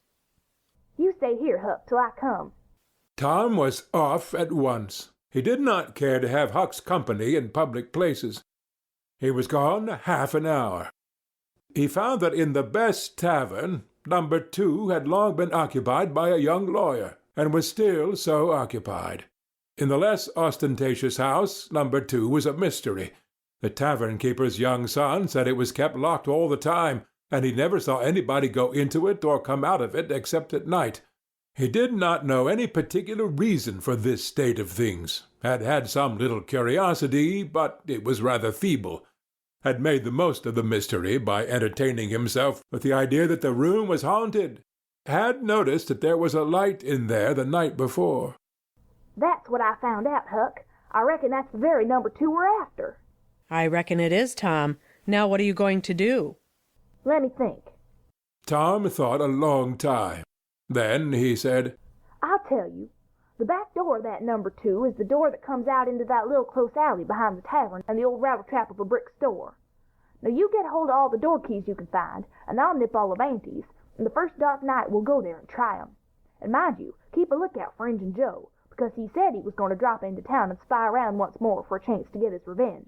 If you see him, you just follow him, and if he don't go to that number 2, that ain't the place. Lordy, I don't want to follow him by myself. Why, it'll be night, sure. He might never see you, and if he did, maybe he'd never think anything. Well, if it's pretty dark, I reckon I'll track him. I don't know. I'll try. You bet I'll follow him if it's dark, Hucky. Why, he might have found out he couldn't get his revenge, and be going right after that money. It's so, Tom, it's so. I'll follow him. I will, by jingoes. Now you're talking. Don't you ever weaken, Huck, and I won't.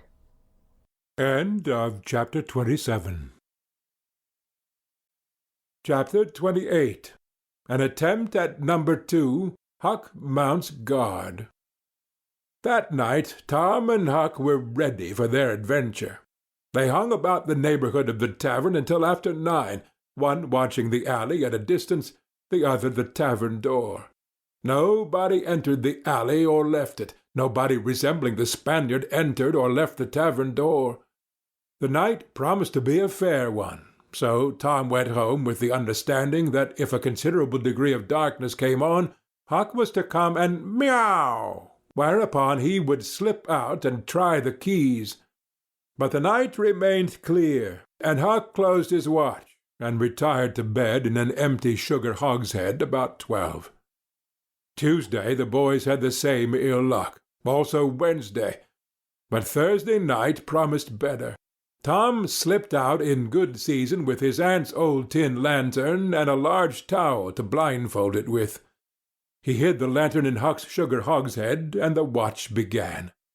An hour before midnight the tavern closed up, and its lights, the only ones thereabouts, were put out. No Spaniard had been seen, nobody had entered or left the alley. Everything was auspicious. The blackness of darkness reigned. The perfect stillness was interrupted only by occasional mutterings of distant thunder. Tom got his lantern, lit it in the hogshead, wrapped it closely in the towel, and the two adventurers crept in the gloom toward the tavern. Huck stood sentry, and Tom felt his way into the alley. Then there was a season of waiting anxiety that weighed upon Huck's spirits like a mountain. He began to wish he could see a flash from the lantern. It would frighten him, but it would at least tell him that Tom was alive yet. It seemed hours since Tom had disappeared. Surely he must have fainted. Maybe he was dead. Maybe his heart had burst under terror and excitement. In his uneasiness, Huck found himself drawing closer and closer to the alley, fearing all sorts of dreadful things, and momentarily expecting some catastrophe to happen that would take away his breath.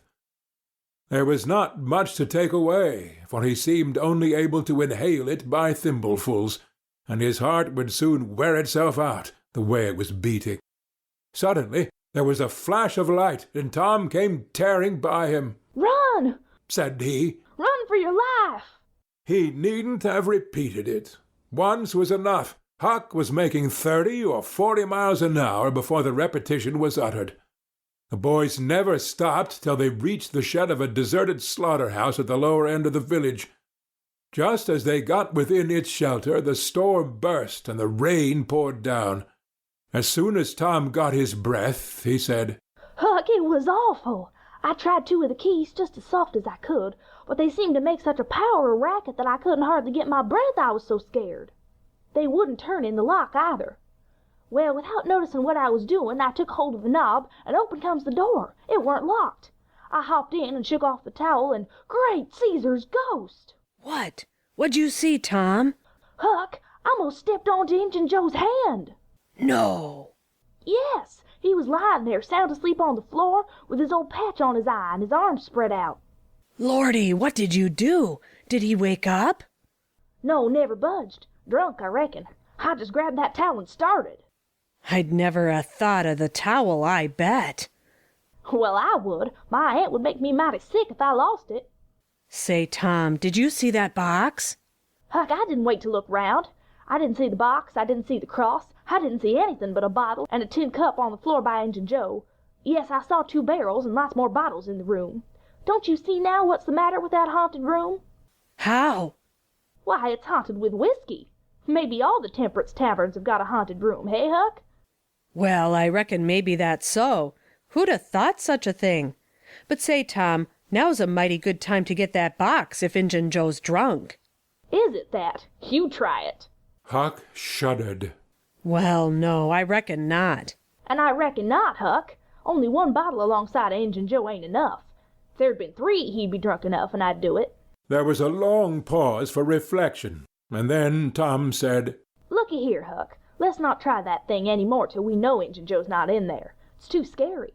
Now, if we watch every night, we'll be dead sure to see him go out some time or other, and then we'll snatch that box quicker'n lightning." Well, I'm agreed. I'll watch the whole night long, and I'll do it every night, too, if you'll do the other part of the job. "All right, I will. All you gotta do is trot up Hooper Street a block and meow, and if I'm asleep you throw some gravel at the window and that'll fetch me." Agreed, and good as wheat. Now, Huck, the storm's over, and I'll go home. It'll begin to be daylight in a couple of hours. You go back and watch that long, will you? I said I would, Tom, and I will. I'll haunt that tavern every night for a year. I'll sleep all day, and I'll stand watch all night. That's all right. Now, where are you going to sleep? In Ben Rogers' hayloft. He lets me, and so does his Pat's nigger man, Uncle Jake. I tote water for Uncle Jake wherever he wants me to, and any time I ask him, he gives me a little something to eat if he can spare it. That's a mighty good nigger, Tom. He likes me because I don't ever act as if I was above him. Sometime I've set right down and eat with him. But you needn't tell that. A body's got to do things when he's awful hungry he wouldn't want to do as a steady thing. Well, if I don't want you in the daytime, I'll let you sleep. I won't come bothering round. Anytime you see something's up in the night, just skip right around and meow.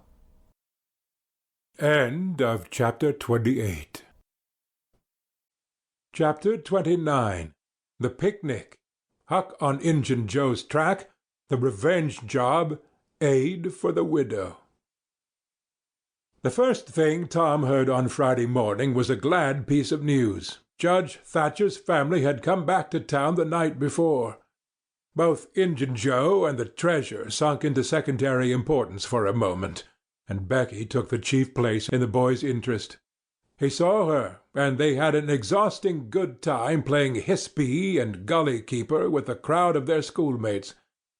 The day was completed and crowned in a peculiarly satisfactory way.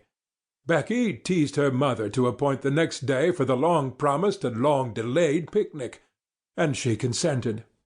The child's delight was boundless, and Tom's not more moderate. The invitations were sent out before sunset, and straightway the young folks of the village were thrown into a fever of preparation and pleasurable anticipation. Tom's excitement enabled him to keep awake until a pretty late hour, and he had good hopes of hearing Huck's meow and of having his treasure to astonish Becky and the picnickers with next day. But he was disappointed. No signal came that night. Morning came eventually, and by 10 or 11 o'clock a giddy and rollicking company were gathered at Judge Thatcher's, and everything was ready for a start. It was not the custom for elderly people to mar the picnics with their presence.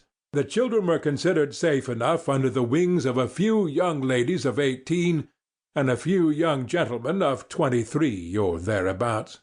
The old steam ferry-boat was chartered for the occasion. Presently the gay throng filed up the main street laden with provision baskets. Sid was sick and had to miss the fun. Mary remained at home to entertain him. The last thing Mrs. Thatcher said to Becky was, "You'll not get back till late. Perhaps you'd better stay all night with some of the girls that live near the ferry landing, child." Then I'll stay with Susie Harper, Mama. "Very well. And mind and behave yourself, and don't be any trouble." Presently, as they tripped along, Tom said to Becky, Say, I'll tell you what we'll do. Instead of going to Joe Harper's, we'll climb right up the hill and stop at the Widow Douglas's. She'll have ice cream.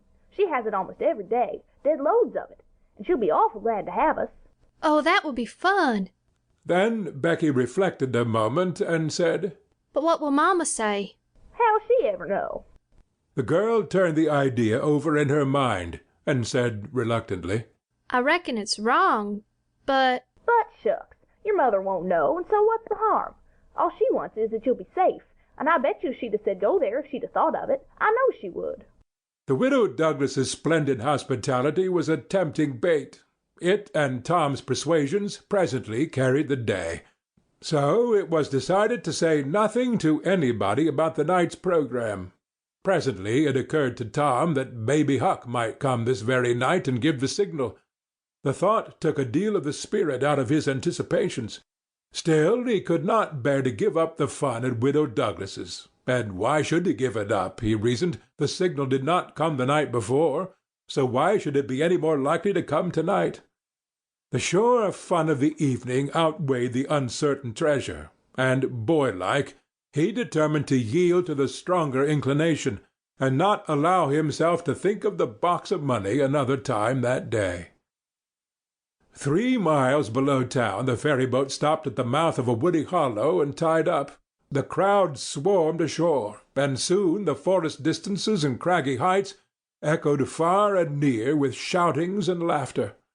All the different ways of getting hot and tired were gone through with, and by the rovers straggled back to camp fortified with responsible appetites, and then the destruction of the good things began.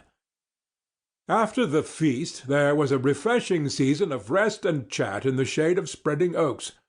By and by somebody shouted, "Who's ready for the cave?" Everybody was.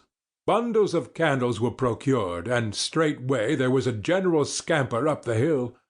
The mouth of the cave was up the hillside, an opening shaped like a letter A. Its massive oaken door stood unbarred.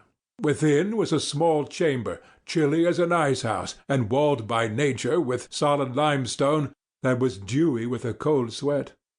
It was romantic and mysterious to stand there in the deep gloom and look out upon the green valley shining in the sun. But the impressiveness of the situation quickly wore off, and the romping began again. The moment a candle was lighted there was a general rush upon the owner of it. A struggle and a gallant defence followed, but the candle was soon knocked down or blown out, and then there was a glad clamour of laughter and a new chase. But all things have an end.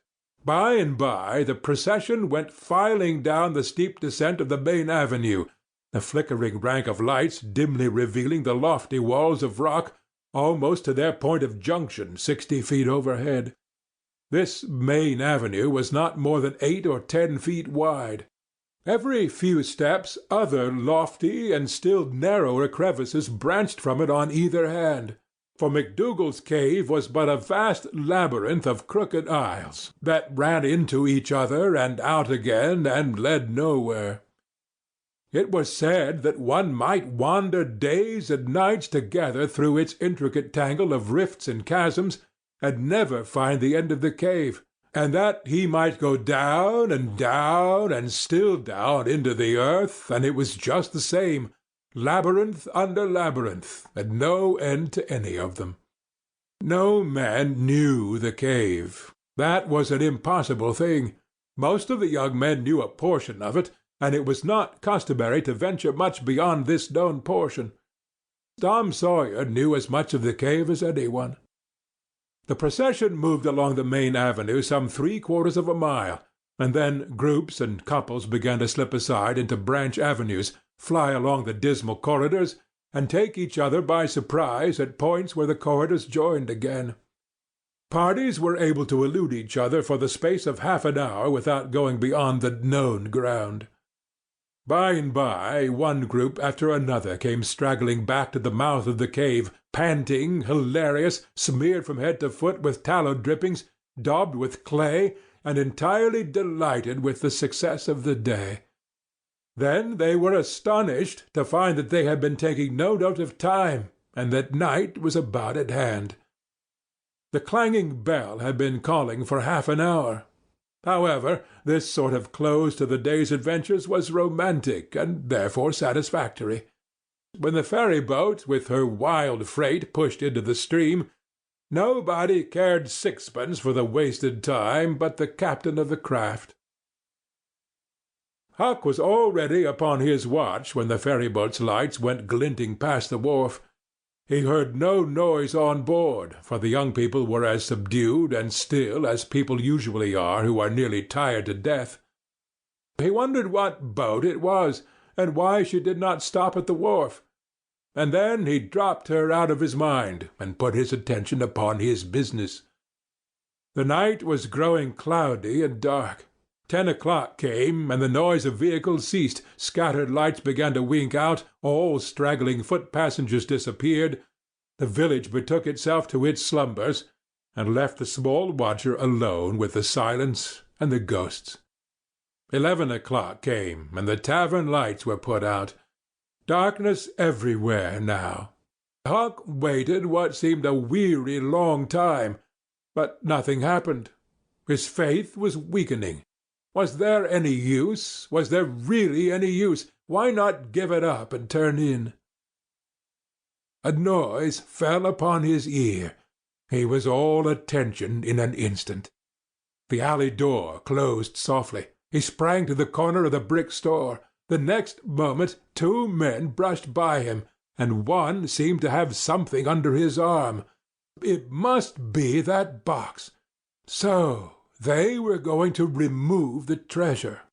Why call Tom now? It would be absurd. The men would get away with the box, and never be found again. No, he would stick to their wake and follow them. He would trust to the darkness for security from discovery. So, communing with himself, Huck stepped out and glided along behind the men, cat-like, with bare feet, allowing them to keep just far enough ahead not to be invisible. They moved up the river street 3 blocks, then turned to the left by a cross street. They went straight ahead then, until they came to the path that led up Cardiff Hill. This they took. They passed by the old Welshman's house, halfway up the hill, without hesitating, and still climbed upward. Good, thought Huck, they will bury it in the old quarry. But they never stopped at the quarry. They passed on up the summit. They plunged into the narrow path between the tall sumac bushes, and were at once hidden in the gloom. Huck closed up and shortened his distance now, for they would never be able to see him. He trotted along a while, then slackened his pace, fearing he was gaining too fast, moved on a piece, then stopped altogether, listened. No sound, none, save that he seemed to hear the beating of his own heart. The hooting of an owl came over the hill, ominous sound, but no footsteps. Heavens! Was everything lost? He was about to spring with winged feet when a man cleared his throat not 4 feet from him. Huck's heart shot into his throat, but he swallowed it again, and then he stood there shaking, as if a dozen agues had taken charge of him at once, and so weak that he thought he must surely fall to the ground. He knew where he was. He knew he was within 5 steps of the stile leading into Widow Douglas's grounds. Very well, he thought, let them bury it there. It won't be hard to find. Now there was a voice, a very low voice, Injun Joe's. Damn her. Maybe she's got company. There's lights, late as it is. I can't see any. This was that stranger's voice, the stranger of the haunted house. A deadly chill went to Huck's heart. This, then, was the revenge job. His thought was to fly. Then he remembered that Widow Douglas had been kind to him more than once, and maybe these men were going to murder her. He wished he dared venture to warn her, but he knew he didn't dare. They might come and catch him. He thought all this and more in the moment that elapsed between the stranger's remark and Injun Joe's next, which was, "'Cause the bush is in your way. Now this way. Now you see, don't you?" Well, there is company here, I reckon. Better give it up. Give it up? And I just leaving this country forever? Give it up and maybe never have another chance? I tell you again, as I've told you before, I don't care for her swag. You may have it. But her husband was rough on me. Many times he was rough on me. And mainly he was the justice of the peace that judged me for a vagrant. And that ain't all. It ain't a millionth part of it. He had me horsewhipped. Horsewhipped in front of the jail like a nigger. With all the town looking on. Horsewhipped, do you understand?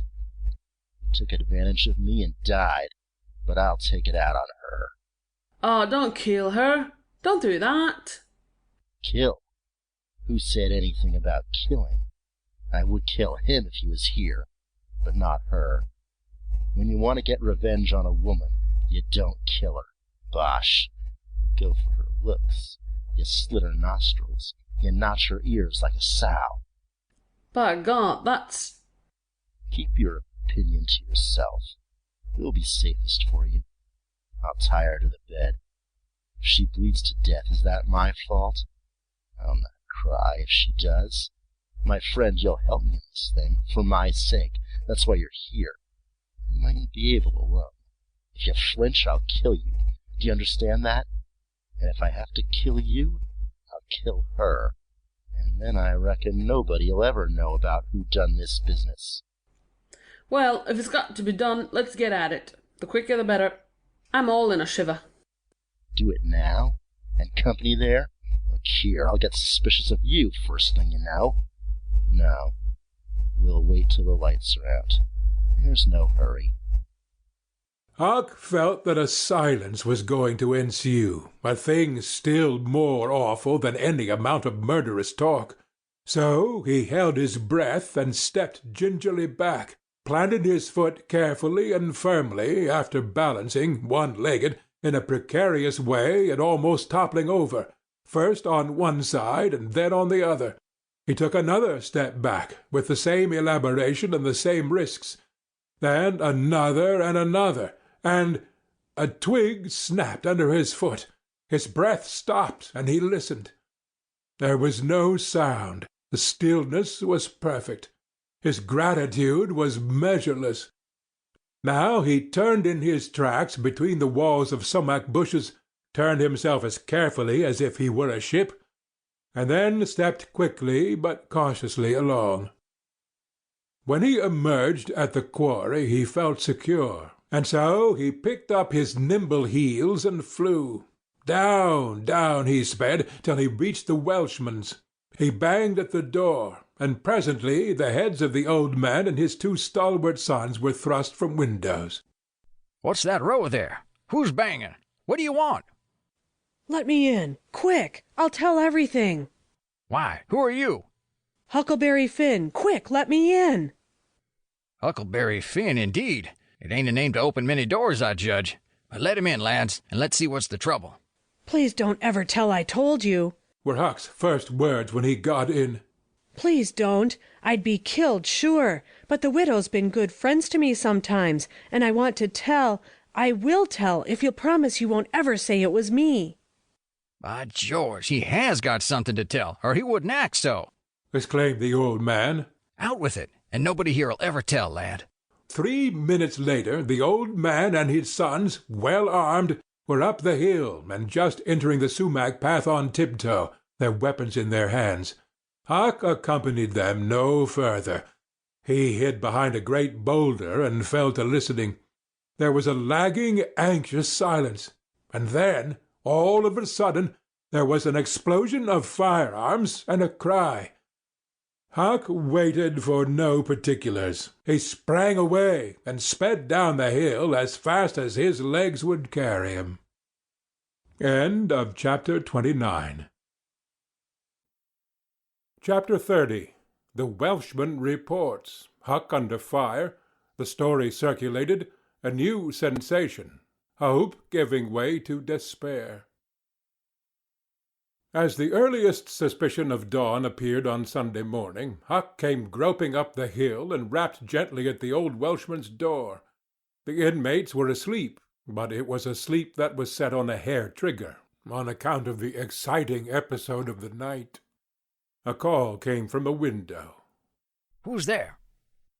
Huck's scared voice answered in a low tone. "Please let me in. It's only Huck Finn." "It's a name that can open this door night or day, lad, and welcome." These were strange words to the vagabond boy's ears, and the pleasantest he had ever heard. He could not recollect that the closing word had ever been applied in his case before. The door was quickly unlocked, and he entered. Huck was given a seat, and the old man and his brace of tall sons speedily dressed themselves. "Now, my boy, I hope you're good and hungry, because breakfast will be ready as soon as the sun's up, and we'll have a piping hot one, too. Make yourself easy about that. I and the boys hoped you'd turn up and stop here last night." "I was awful scared," said Huck. "And I run. I took out when the pistols went off, and I didn't stop for 3 mile.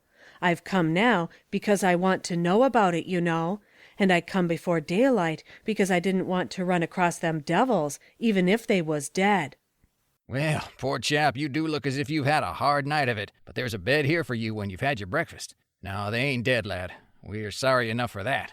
You see, we knew right where to put our hands on 'em by your description, so we crept along on tiptoe till we got within 15 feet of them. Dark as a cellar, that sumac patch was. And just then, I found I was going to sneeze. It was the meanest kind of luck. I tried to keep it back, but no use. 'Twas bound to come, and it did come. I was in the lead with my pistol raised, and when the sneeze started, those scoundrels a-rustling to get out of the path, I sung out, "Fire, boys!" and blazed away at the place where the rustling was. So did the boys, but they were off in a jiffy, those villains, and we after them, down through the woods. I judge we never touched them. They fired a shot apiece as they started, but their bullets whizzed by and didn't do us any harm. As soon as we lost the sound of their feet, we quit chasing, went down and stirred up the constables. They got a posse together and went off to guard the riverbank, and as soon as it is light, the sheriff and the gang are going to beat up the woods. My boys will be with them presently. I wish we had some sort of description of those rascals, which would help a good deal. But you couldn't see what they were like in the dark, lad, I suppose. Oh, yes, I saw them downtown and followed them. Oh, splendid! Describe them, my boy. One's the old deaf and dumb Spaniard that's been around here once or twice, and t'other's a mean-looking, ragged... That's enough, lad. We know the man. Happened on them in the woods back off the widow's one day, and they slunk away. Off with you, boys, and tell the sheriff. Get your breakfast tomorrow morning. The Welshman's sons departed at once. As they were leaving the room, Huck sprang up and exclaimed, "Oh, please don't tell anybody it was me that blowed on 'em. Oh, please." All right, if you say it, Huck, but you ought to have the credit of what you did. Oh, no, please don't tell. When the young men were gone, the old Welshman said, "They won't tell, and I won't. But why don't you want it known?" Huck would not explain further than to say that he already knew too much about one of those men, and would not have the man know that he knew anything against him for the whole world. He would be killed for knowing it, sure. The old man promised secrecy once more, and said, "How did you come to follow these fellows, lad? Were they looking suspicious?" Huck was silent while he framed a duly cautious reply. Then he said, "Well, you see, I'm kind of a hard lot. Least everybody says so, and I don't see nothing agin it. And sometimes I can't sleep much on account of thinking about it and sort of trying to strike out a new way of doing. That was the way of it last night. I couldn't sleep, and so I come along up street about midnight, a-turning it all over, and when I got to that old shackly brick store by the Temperance Tavern, I backed up agin the wall to have another think. Well, just then along comes these two chaps slipping along close by me, with something under their arm, and I reckoned they'd stole it. One was a-smoking, and t'other one wanted a light. So they stopped right before me, and the cigars lit up their faces, and I see that the big one was the deaf and dumb Spaniard, by his white whiskers and the patch on his eye, and the other one was a rusty, ragged-looking devil." "Could you see the rags by the light of the cigars?" This staggered Huck for a moment. Then he said, "Well, I don't know, but somehow it seems as if I did." "Then they went on, and you—" "Follered 'em. Yes, that was it. I wanted to see what was up. They sneaked along so. I dogged 'em to the widder's stile, and stood in the dark and heard the ragged one beg for the widder, and the Spaniard swear he'd spile her looks just as I told you and your two—" "What? The deaf and dumb man said all that?" Huck had made another terrible mistake. He was trying his best to keep the old man from getting the faintest hint of who the Spaniard might be, and yet his tongue seemed determined to get him into trouble in spite of all he could do. He made several efforts to creep out of his scrape, but the old man's eye was upon him, and he made blunder after blunder. Presently the Welshman said, "My boy, don't be afraid of me. I wouldn't hurt a hair of your head for all the world. No, I'd protect you. This Spaniard is not deaf and dumb. You've let that slip without intending it. You can't cover that up now. You know something about that Spaniard that you want to keep dark. Now trust me. Tell me what it is, and trust me, I won't betray you." Huck looked into the old man's honest eyes a moment, then bent over and whispered in his ear, "'Tain't a Spaniard. 'Tis Injun Joe." The Welshman almost jumped out of his chair. In a moment he said, "It's all plain enough now. When you talked about notching ears and slitting noses, I judged that that was your own embellishment, because white men don't take that sort of revenge. But an Injun, that's a different matter altogether. During breakfast the talk went on, and in the course of it the old man said that the last thing which he and his sons had done before going to bed was to get a lantern and examine the stile and its vicinity for marks of blood. They found none, but captured a bulky bundle of— Of what? If the words had been lightning, they could not have leaped with a more stunning suddenness from Huck's blanched lips. His eyes were staring wide now, and his breath suspended, waiting for the answer. The Welshman started, stared in return, 3 seconds, 5 seconds, 10, then replied, Of burglars' tools. Why, what's the matter with you? Huck sank back, panting gently, but deeply, unutterably grateful. The Welshman eyed him gravely, curiously, and presently said, Yes, burglars' tools.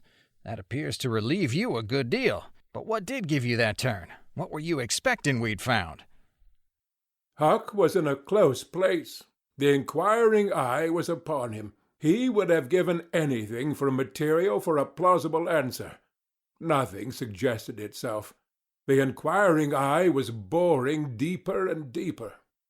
A senseless reply offered. There was no time to weigh it, so at a venture he uttered it, feebly. Sunday school books, maybe. Poor Huck was too distressed to smile, but the old man laughed loud and joyously, shook up the details of his anatomy from head to foot, and ended by saying that such a laugh was money in a man's pocket, because it cut down the doctor's bill like everything. Then he added, Poor old chap, you're white and jaded. You ain't well a bit. No wonder you're a little flighty and off your balance. But you'll come out of it. Rest and sleep will fetch you out all right, I hope. Huck was irritated to think he had been such a goose and betrayed such a suspicious excitement, for he had dropped the idea that the parcel brought from the tavern was the treasure as soon as he had heard the talk at the widow's stile. He had only thought it was not the treasure, however.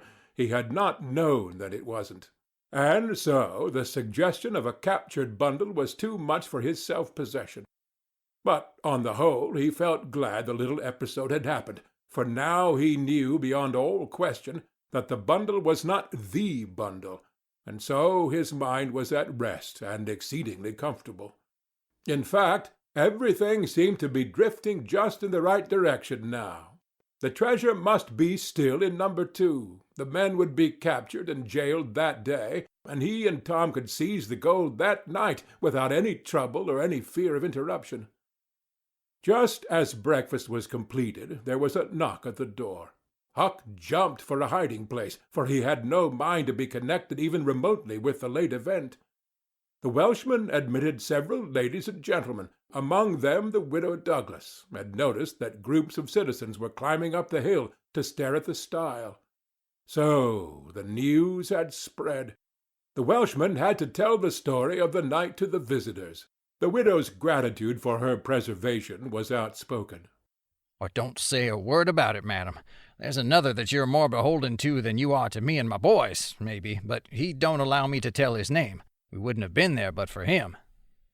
Of course, this excited a curiosity so vast that it almost belittled the main matter, but the Welshman allowed it to eat into the vitals of his visitors, and through them be transmitted to the whole town, for he refused to part with his secret.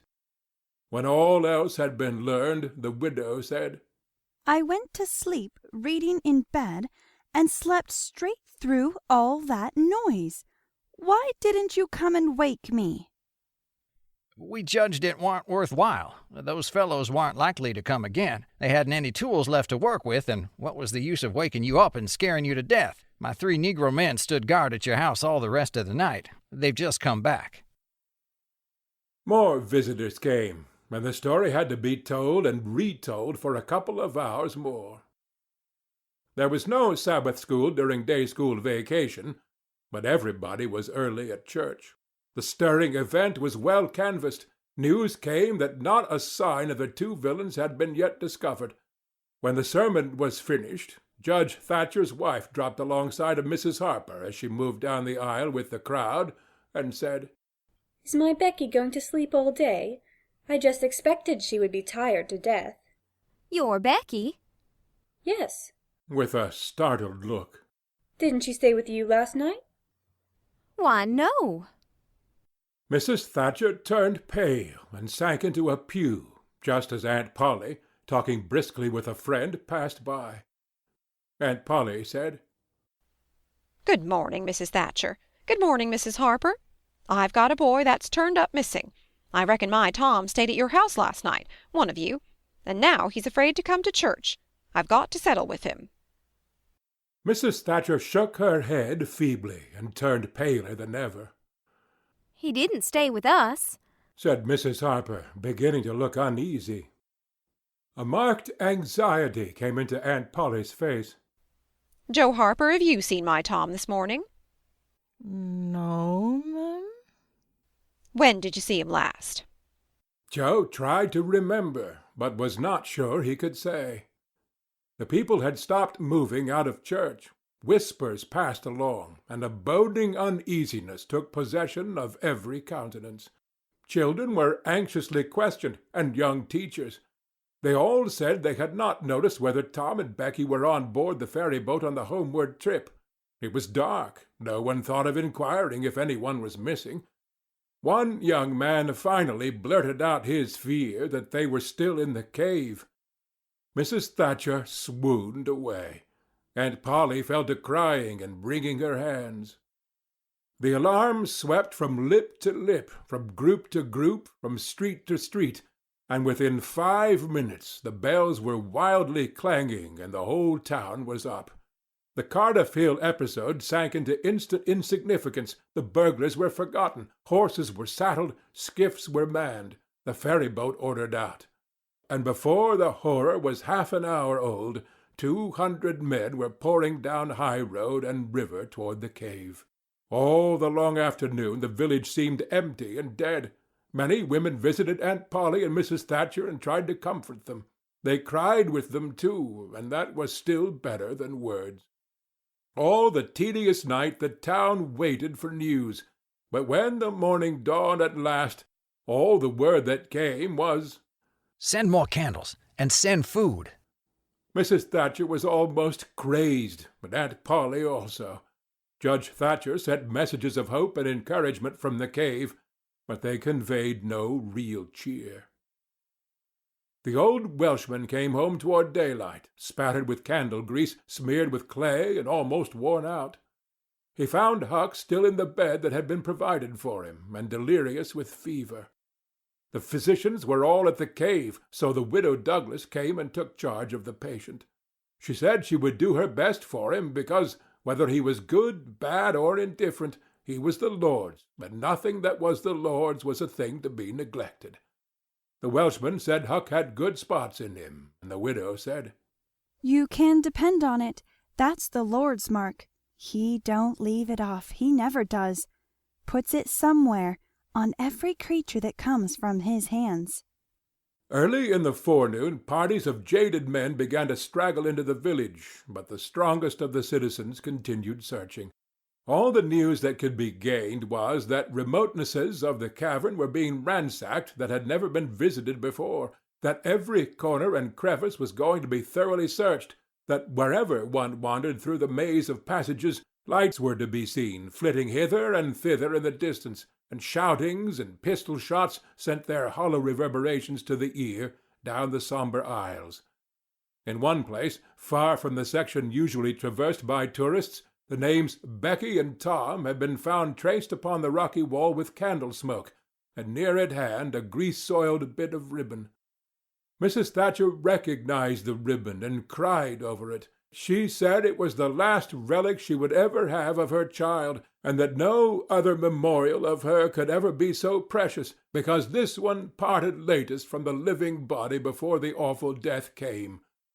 Some said that now and then in the cave a far-away speck of light would glimmer, and then a glorious shout would burst forth, and a score of men go trooping down the echoing aisle. And then a sickening disappointment always followed. The children were not there. It was only a searcher's light. 3 dreadful days and nights dragged their tedious hours along, and the village sank into a hopeless stupor. No one had heart for anything.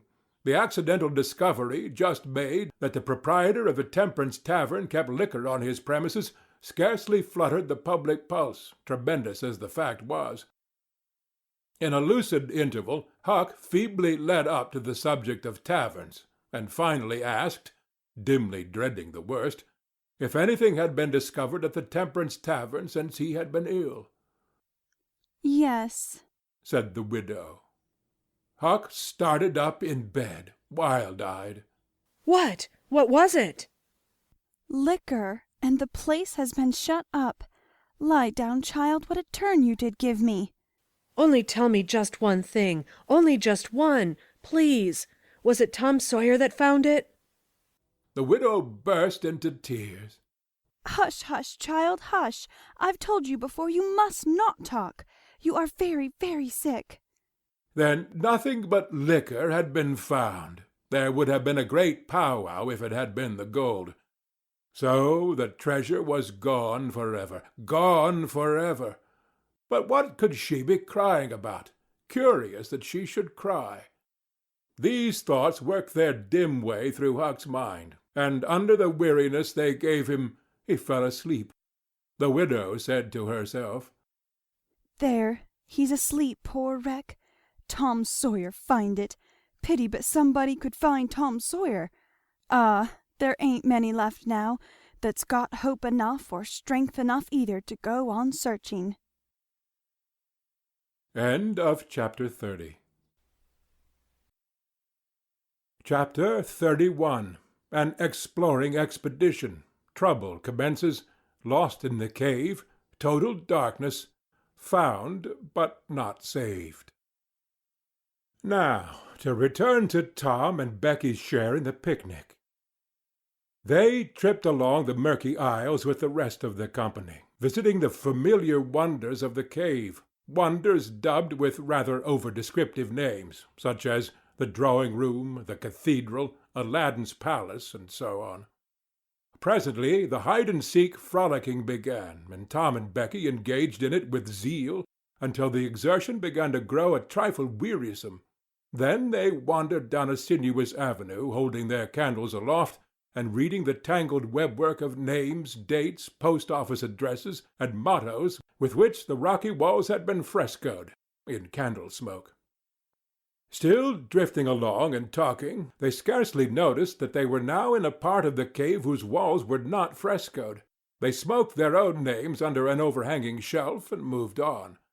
Presently they came to a place where a little stream of water, trickling over a ledge and carrying a limestone sediment with it, had, in the slow-dragging ages, formed a laced and ruffled Niagara in gleaming and imperishable stone.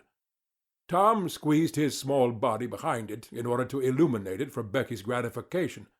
He found that it curtained a sort of steep natural stairway which was enclosed between narrow walls, and at once the ambition to be a discoverer seized him. Becky responded to his call, and they made a smoke mark for future guidance and started upon their quest. They wound this way and that, far down into the secret depths of the cave, made another mark, and branched off in search of novelties to tell the upper world about. In one place they found a spacious cavern, from whose ceiling depended a multitude of shining stalactites of the length and circumference of a man's leg. They walked all about it, wondering and admiring, and presently left it by one of the numerous passages that opened into it. This shortly brought them to a bewitching spring, whose basin was encrusted with a frostwork of glittering crystals. It was in the midst of a cavern whose walls were supported by many fantastic pillars, which had been formed by the joining of great stalactites and stalagmites together, the result of the ceaseless water-drip of centuries. Under the roof vast knots of bats had packed themselves together, thousands in a bunch. The lights disturbed the creatures, and they came flocking down by hundreds, squeaking and darting furiously at the candles. Tom knew their ways and the danger of this sort of conduct. He seized Becky's hand and hurried her into the first corridor that offered, and none too soon, for a bat struck Becky's light out with its wing while she was passing out of the cavern. The bats chased the children a good distance, but the fugitives plunged into every new passage that offered, and at last got rid of the perilous things. Tom found a subterranean lake shortly, which stretched its dim length away until its shape was lost in the shadows. He wanted to explore its borders, but concluded that it would be best to sit down and rest a while first. Now, for the first time, the deep stillness of the place laid a clammy hand upon the spirits of the children. Becky said, "Why, I didn't notice, but it seems ever so long since I heard any of the others."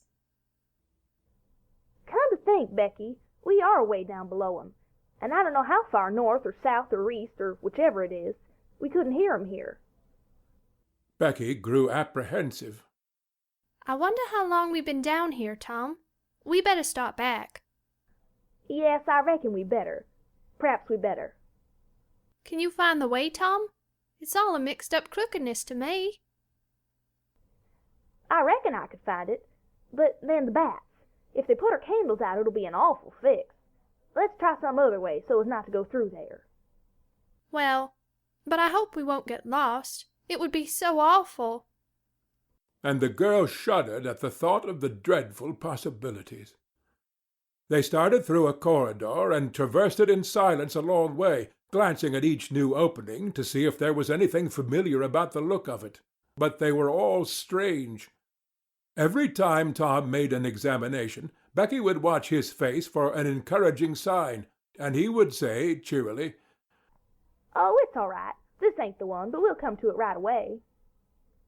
But he felt less and less hopeful with each failure, and presently began to turn off into diverging avenues at sheer random, in desperate hope of finding the one that was wanted.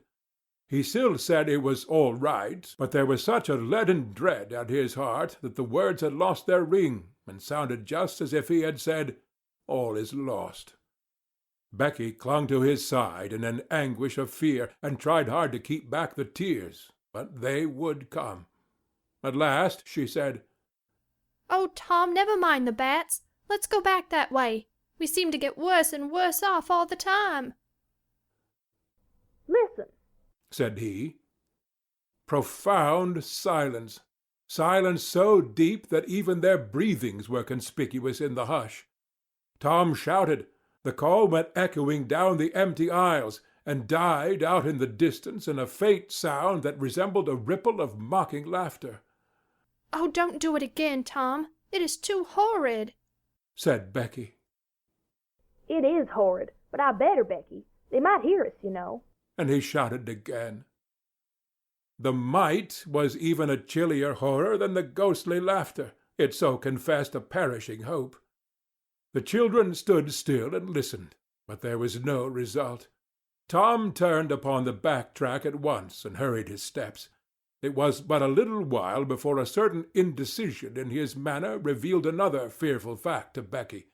He could not find his way back. "Oh, Tom, you didn't make any marks." "Becky, I was such a fool, such a fool. I never thought we might want to come back. No, I can't find the way. It's all mixed up." Tom, we're lost. We're lost. We never can get out of this awful place. Oh, why did we ever leave the others?" She sank to the ground and burst into such a frenzy of crying that Tom was appalled with the idea that she might die or lose her reason. He sat down by her and put his arms around her. She buried her face in his bosom. She clung to him. She poured out her terrors, her unavailing regrets, and the far echoes turned them all to jeering laughter. Tom begged her to pluck up hope again, and she said she could not. He fell to blaming and abusing himself for getting her into this miserable situation. This had a better effect. She said she would try to hope again, She would get up and follow wherever he might lead, if only he would not talk like that any more, for he was no more to blame than she said. So they moved on again, aimlessly, simply at random. All they could do was move, keep moving. For a little while hope made a show of reviving, not with any reason to back it, but only because it is its nature to revive when the spring has not been taken out of it by age and familiarity with failure. By and by Tom took Becky's candle and blew it out. This economy meant so much. Words were not needed. Becky understood, and her hope died again. She knew that Tom had a whole candle and 3 or 4 pieces in his pockets, yet he must economize. By and by fatigue began to assert its claims. The children tried to pay attention, for it was dreadful to think of sitting down when time was grown to be so precious. Moving in some direction, in any direction, was at least progress and might bear fruit. But to sit down was to invite death and shorten its pursuit. At last Becky's frail limbs refused to carry her farther. She sat down. Tom rested with her, and they talked of home and the friends there, and the comfortable beds, and above all the light. Becky cried, and Tom tried to think of some way of comforting her, but all his encouragements were grown threadbare with use, and sounded like sarcasms. Fatigue bore so heavily upon Becky that she drowsed off to sleep. Tom was grateful. He sat looking into her drawn face, and saw it grow smooth and natural under the influence of pleasant dreams, and by a smile dawned and rested there.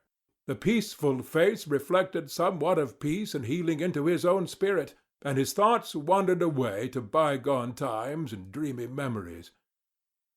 While he was deep in his musings, Becky woke up with a breezy little laugh, but it was stricken dead upon her lips, and a groan followed it. Oh, how could I sleep? I wish I had never had waked. No, I don't, Tom. Don't look so. I won't say it again. I'm glad you've slept, Becky. You'll feel rested now, and we'll find the way out. We can try, Tom, but I've seen such a beautiful country in my dream. I reckon we are going there. Maybe not, maybe not. Cheer up, Becky, and let's go on trying. They rose up and wandered along, hand in hand, and hopeless. They tried to estimate how long they had been in the cave, but all they knew was that it seemed days and weeks, and yet it was plain that this could not be, for their candles were not gone yet. A long time after this, they could not tell how long, Tom said they must go softly and listen for dripping water. They must find a spring. They found one presently, and Tom said it was time to rest again. Both were cruelly tired, yet Becky said she thought she could go a little farther. She was surprised to hear Tom dissent. She could not understand it. They sat down, and Tom fastened his candle to the wall in front of them with some clay. Thought was soon busy. Nothing was said for some time. Then Becky broke the silence. Tom, I'm so hungry. Tom took something out of his pocket. Do you remember this? Said he. Becky almost smiled. It's our wedding cake, Tom. Yes. I wish it was as big as a barrel, for it's all we got. I saved it from the picnic for us to dream on, Tom, the way grown-up people do with wedding cake. But it'll be our... She dropped the sentence where it was.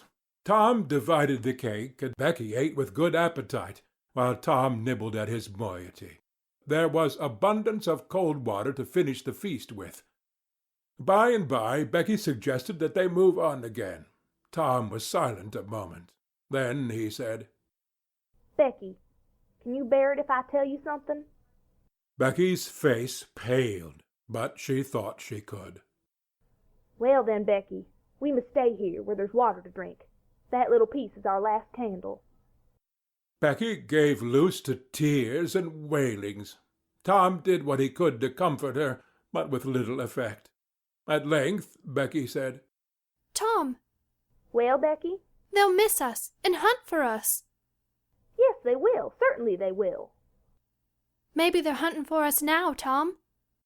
Why, I reckon maybe they are. I hope they are. When would they miss us, Tom? When they get back to the boat, I reckon.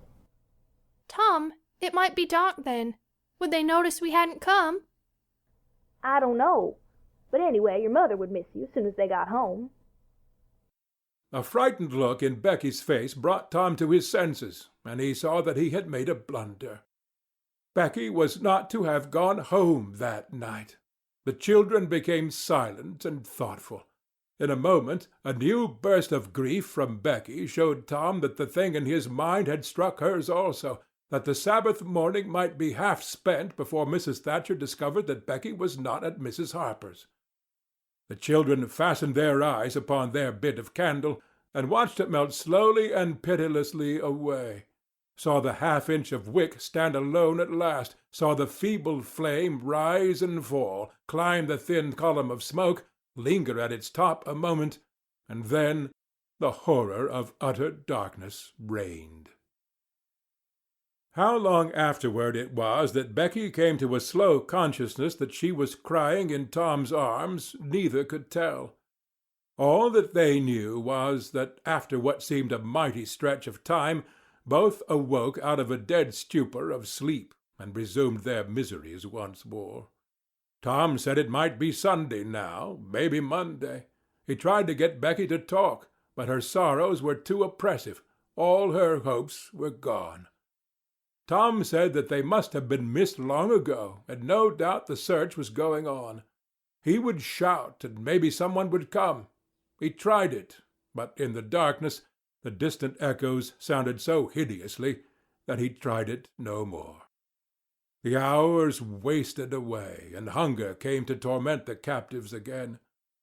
A portion of Tom's half of the cake was left. They divided and ate it.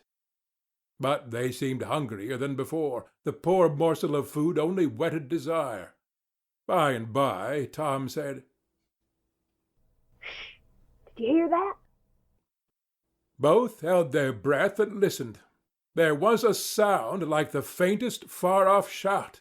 Instantly Tom answered it, and, leading Becky by the hand, started groping down the corridor in its direction. Presently he listened again. Again the sound was heard, and apparently a little nearer. It's them, said Tom. They're coming. Come along, Becky. We're all right now. The joy of the prisoners was almost overwhelming. Their speed was slow, however, because pitfalls are somewhat common and had to be guarded against. They shortly came to one and had to stop. It might be 3 feet deep. It might be 100. There was no passing it at any rate. Tom got down on his breast and reached as far down as he could. No bottom. They must stay there and wait until the searchers came. They listened. Evidently the distant shoutings were growing more distant. A moment or two more, and they had gone altogether. The heart-sinking misery of it. Tom whooped until he was hoarse, but it was of no use. He talked hopefully to Becky, but an age of anxious waiting passed, and no sounds came again. The children groped their way back to the spring. The weary time dragged on. They slept again, and awoke famished and woe-stricken. Tom believed it must be Tuesday by this time. Now an idea struck him. There were some side passages near at hand. It would be better to explore some of these than bear the weight of the heavy time in idleness. He took a kite-line from his pocket, tied it to a projection, and he and Becky started, Tom in the lead, unwinding the line as he groped along. At the end of 20 steps the corridor ended in a jumping-off place. Tom got down on his knees and felt below, and then as far around the corner as he could reach with his hands conveniently. He made an effort to stretch yet a little farther to the right, and at that moment, not 20 yards away, a human hand, holding a candle, appeared from behind a rock. Tom lifted up a glorious shout, and instantly that hand was followed by the body it belonged to. Injun Joe's. Tom was paralyzed. He could not move. He was vastly gratified the next moment to see the Spaniard take to his heels and get himself out of sight. Tom wondered that Joe had not recognized his voice and come over and killed him for testifying in court. But the echoes must have disguised the voice. Without doubt, that was it, he reasoned. Tom's fright weakened every muscle in his body. He said to himself that if he had strength enough to get back to the spring he would stay there, and nothing should tempt him to run the risk of meeting Injun Joe again. He was careful to keep from Becky what it was he had seen. He told her that he had only shouted for luck. But hunger and wretchedness rise superior to fears in the long run.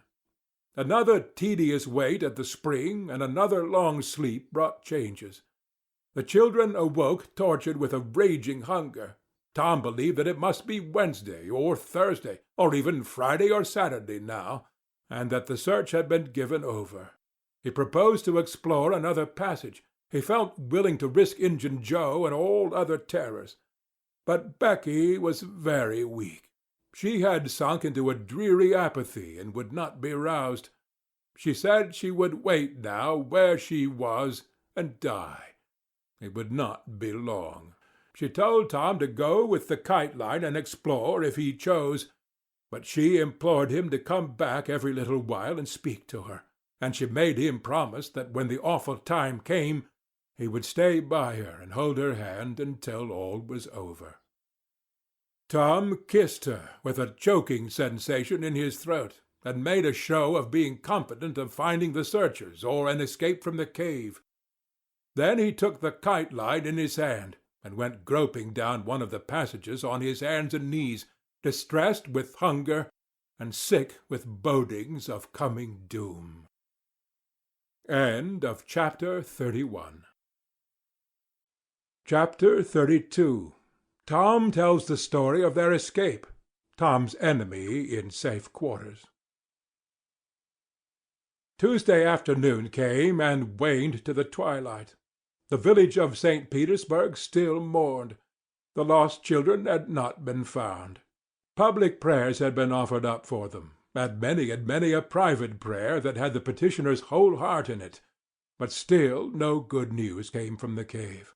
The majority of the searchers had given up the quest and gone back to their daily avocations, saying that it was plain the children could never be found. Mrs. Thatcher was very ill and a great part of the time delirious. People said it was heartbreaking to hear her call her child and raise her head and listen a whole minute at a time, then lay it wearily down again with a moan. Aunt Polly had drooped into a settled melancholy, and her gray hair had grown almost white. The village went to its rest on Tuesday night, sad and forlorn. Away in the middle of the night a wild peal burst from the village bells, and in a moment the streets were swarming with frantic half-clad people, who shouted, "Turn out! Turn out!" They are found! They're found! Tin pans and horns were added to the din. The population massed itself and moved toward the river, met the children coming in an open carriage drawn by shouting citizens, thronged around it, joined its homeward march, and swept magnificently up the main street, roaring huzzah after huzzah. The village was illuminated. Nobody went to bed again. It was the greatest night the little town had ever seen. During the first half-hour, a procession of villagers filed through Judge Thatcher's house, seized the saved ones and kissed them, squeezed Mrs. Thatcher's hand, tried to speak but couldn't, and drifted out raining tears all over the place. Aunt Polly's happiness was complete, and Mrs. Thatcher's nearly so. It would be complete, however, as soon as the messenger dispatched with the great news to the cave should get the word to her husband. Tom lay upon a sofa with an eager auditory about him, and told the history of the wonderful adventure, putting in many striking additions to adorn it withal, and closed with a description of how he left Becky and went on an exploring expedition, how he followed 2 avenues as far as his kite-line would reach, how he followed a third to the fullest stretch of the kite-line and was about to turn back, when he glimpsed a far-off speck that looked like daylight, dropped the line and groped toward it, pushed his head and shoulders through a small hole, and saw the broad Mississippi rolling by. And if it had only happened to be night, he would not have seen that speck of daylight, and would not have explored the passage any more. He told how he went back for Becky and broke the good news, and she told him not to fret her with such stuff, for she was tired, and knew she was going to die, and wanted to. He described how he labored with her and convinced her, and how she almost died for joy when she had groped to where she actually saw the blue speck of daylight, how he pushed his way out at the hole and then helped her out, how they sat there and cried for gladness, how some men came along in a skiff, and Tom hailed them and told them their situation and the famished condition, how the men didn't believe the wild tale at first. "Because," said they, "you are 5 miles down the river below the valley the cave is in." Then took them aboard, rode to a house, gave them supper, made them rest till 2 or 3 hours after dark, and then brought them home. Before day dawn, Judge Thatcher and the handful of searchers with him were tracked out in the cave by the twine clues they had strung behind them, and informed of the great news. 3 days and nights of toil and hunger in the cave were not to be shaken off at once, as Tom and Becky soon discovered. They were bedridden all of Wednesday and Thursday, and seemed to grow more and more tired and worn all the time. Tom got about a little on Thursday, was downtown Friday, and nearly as whole as ever Saturday. But Becky did not leave her room until Sunday, and then she looked as if she had passed through a wasting illness. Tom learned of Huck's sickness, and went to see him on Friday, but could not be admitted to the bedroom. Neither could he on Saturday or Sunday. He was admitted daily after that, but was warned to keep still about his adventure, and introduce no exciting topic. The widow Douglas stayed by to see that he obeyed. At home Tom learned of the Clifford Hill event, also that the ragged man's body had eventually been found in the river near the ferry landing. He had been drowned while trying to escape, perhaps. About a fortnight after Tom's rescue from the cave, he started off to visit Huck, who had grown plenty strong enough now to hear exciting talk, and Tom had some that would interest him, he thought. Judge Thatcher's house was on Tom's way, and he stopped to see Becky. The judge and some friends set Tom to talking, and someone asked him ironically if he wouldn't like to go to the cave again. Tom said that he wouldn't mind it. The judge said, "Well, there are others just like you, Tom, I've not the least doubt, but we have taken care of that. Nobody will get lost in that cave any more." Why?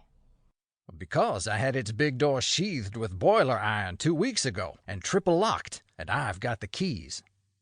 Tom turned as white as a sheet. "What's the matter, boy? Here, run, somebody, fetch a glass of water." The water was brought and thrown into Tom's face. "There, now you're all right. What was the matter with you, Tom?" "Oh, Judge, Injun Joe's in the cave."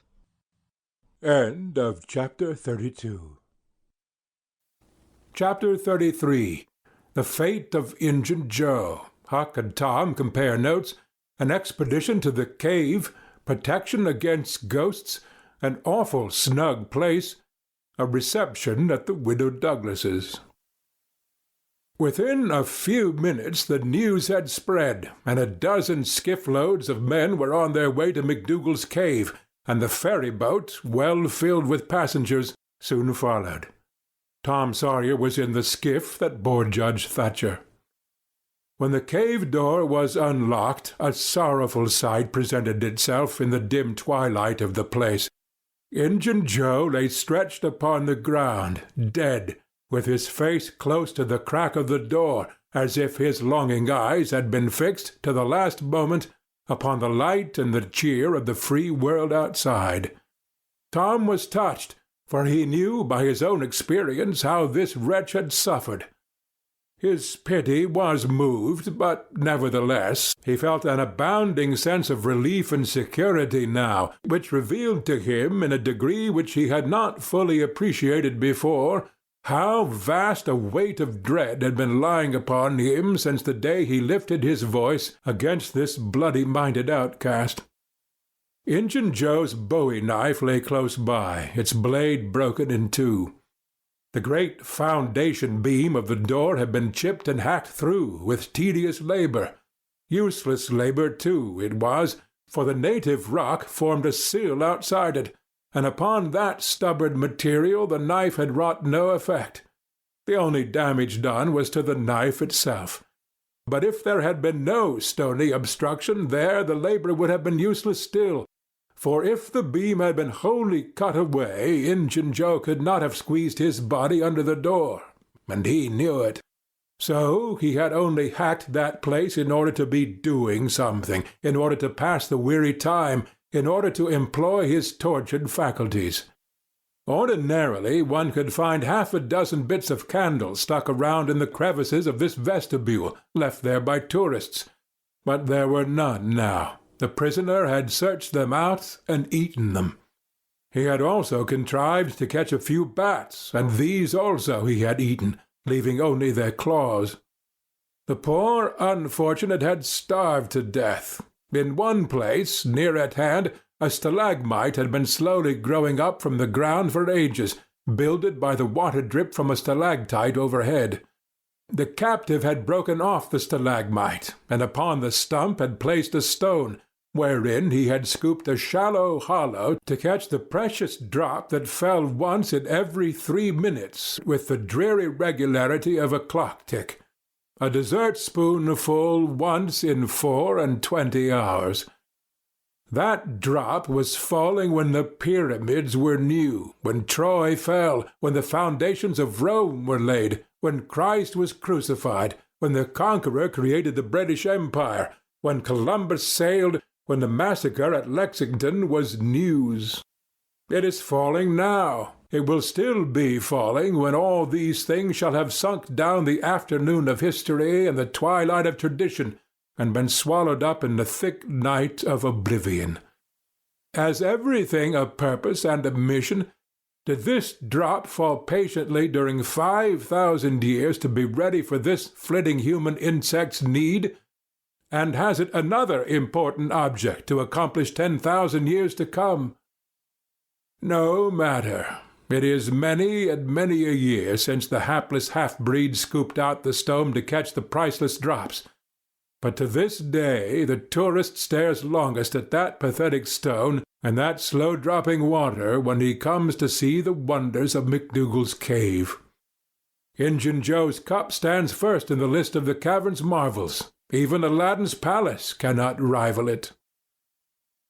Injun Joe was buried near the mouth of the cave, and people flocked there in boats and wagons from the towns and from all the farms and hamlets for 7 miles around. They brought their children and all sorts of provisions, and confessed that they had had almost as satisfactory a time at the funeral as they could have had at the hanging. The funeral stopped the further growth of one thing, the petition to the governor for Injun Joe's pardon. The petition had been largely signed. Many tearful and eloquent meetings had been held, and a committee of sappy women being appointed to go into deep mourning and wail around the governor and implore him to be a merciful ass and trample his duty underfoot. Injun Joe was believed to have killed 5 citizens of the village. But what of that? If he had been Satan himself, there would have been plenty of weaklings ready to scribble their names to a pardon petition and drip a tear on it from their permanently impaired and leaky waterworks. The morning after the funeral, Tom took Huck to a private place to have an important talk. Huck had learned all about Tom's adventure from the Welshman and the widow Douglas by this time, but Tom said he reckoned there was one thing they had not told him. That thing was what he wanted to talk about now. Huck's face saddened. He said, "I know what it is. You got into number 2 and never found anything but whiskey. Nobody told me it was you, but I just knowed it must have been you as soon as I heard about that whiskey business. And I knowed you hadn't got the money because you'd 'a' got me some way or other and told me even if you was mum to everybody else. Tom, something's always told me we'd never get hold of that swag. Why, Huck, I never told on that tavern keeper. You know his tavern was all right Saturday when I went to the picnic. Don't you remember you was to watch there that night? Oh, yes. Why, it seems about a year ago. It was that very night that I followed Injun Joe to the Widders. You followed him? Yes, but you keep mum. I reckon Injun Joe's left friends behind him, and I don't want 'em souring on me and doing me mean tricks. If it hadn't been for me, he'd be down in Texas now all right. Then Huck told his entire adventure in confidence to Tom, who had only heard of the Welshman's part of it before. Well, said Huck, presently, coming back to the main question. Whoever nipped the whiskey in number 2 nipped the money too, I reckon. Anyways, it's a goner for us, Tom. Huck, that money wasn't ever in number 2. What? Huck searched his comrade's face keenly. Tom, have you got on the track of that money again? Huck, it's in the cave. Huck's eyes blazed. Say it again, Tom. The money's in the cave. Tom, honest Injun now. Is it fun or earnest? Earnest, Huck. Just as earnest as ever I was in my life. Will you go in there with me and help me get it out? I bet I will. I will if it's where we can blaze our way to it and not get lost. Huck, we can do that without the least bit of trouble in the world. Good as wheat. What makes you think the money's... Huck, you just wait till we get in there. If we don't find it, I'll agree to give you my drum and everything I got in the world. I will, by jings. All right, it's a whiz. When do you say? Right now, if you say it. Are you strong enough? Is it far in the cave? I've been on my pins a little 3 or 4 days now, but I can't walk more'n a mile, Tom. At least I don't think I could. It's about 5 miles into there the way anybody but me would go, Huck. But there's a mighty shortcut that they don't anybody but me know about. Huck, I'll take you right to it in a skiff. I'll float the skiff down there and I'll pull it back again all by myself. You need never turn your hand over. Let's start right off, Tom. All right. We want some bread and meat and our pipes and a little bag or 2 and 2 or 3 kite strings and some of these newfangled things they call lucifer matches. I tell you, many's the time I wished I had some when I was in there before. A trifle after noon, the boys borrowed a small skiff from a citizen who was absent and got under way at once. When they were several miles below Cave Hollow, Tom said, Now you see, this bluff here looks all alike all the way down from the Cave Hollow. No houses, no wood yards, bushes all alike. But do you see that white place up yonder where there's been a landslide? Well, that's one of my marks. We'll get ashore now. They landed. Now, Huck, where we're standing, you can touch that hole I got out of with a fishing pole. See if you can find it. Huck searched all the place about and found nothing. Tom proudly marched into a thick clump of sumac bushes and said, Here you are. Look at it, Huck. It's the snuggest hole in this country. You just keep mum about this. All along I've been wanting to be a robber, but I knew I'd got to have a thing like this, and where to run across it was the bother.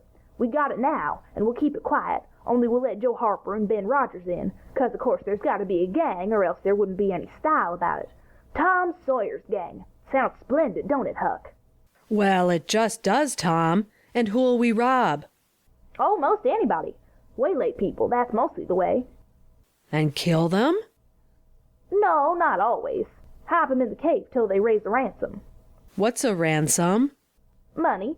You can make 'em raise all they can off their friends, and after you've kept 'em a year, if it ain't raised, then you kill 'em. That's the general way. Only you don't kill the women. You shut up the women, but you don't kill 'em. They're always beautiful and rich and awful scared. You take their watches and things, but you always take your hat off and talk polite. They ain't anybody as polite as robbers. You'll see that in any book. Well, the women get to loving you, and after they've been in the cave a week or 2 weeks, they stop crying, and after that you couldn't get 'em to leave. If you drove 'em out, they'd turn right around and come back. It's so in all the books. Why, it's real bully, Tom. I believe it's better'n to be a pirate. Yes, it's better in some ways, 'cause it's closer to home and circuses and all that. By this time everything was ready, and the boys entered the hole, Tom in the lead. They toiled their way to the farther end of the tunnel, then made their spliced kite strings fast and moved on. A few steps brought them to the spring, and Tom felt a shudder quiver all through him. He showed Huck the fragment of candle wick perched on a lump of clay against the wall, and described how he and Becky had watched the flames struggle and expire. The boys began to quiet down to whispers now, for the stillness and gloom of the place oppressed their spirits. They went on, and presently entered and followed Tom's other corridor until they reached the jumping-off place. The candles revealed the fact that it was not really a precipice, but only a steep clay hill 20 or 30 feet high. Tom whispered, "Now I'll show you something, Huck." He held his candle aloft and said, "Look as far around the corner as you can. You see that? There, on the big rock over yonder, done with candle smoke." Tom, it's a cross. "Now where's your number 2? Under the cross, hey? Right yonder's where I saw Injun Joe poke up his candle, Huck." Huck stared at the mystic sign a while, and then said with a shaky voice, "Tom, let's get out of here." "What, and leave the treasure?" "Yes, leave it. Injun Joe's ghost is round about there, certain." "No, it ain't, Huck, no, it ain't. It would haunt the place where he died, away at the mouth of the cave 5 miles from here." "No, Tom, it wouldn't. It would hang round the money. I know the ways of ghosts, and so do you." Tom began to fear that Huck was right. Misgivings gathered in his mind, but presently an idea occurred to him. "Looky here, Huck, what fools we're making of ourselves. Injun Joe's ghost ain't a-going to come around where there's a cross."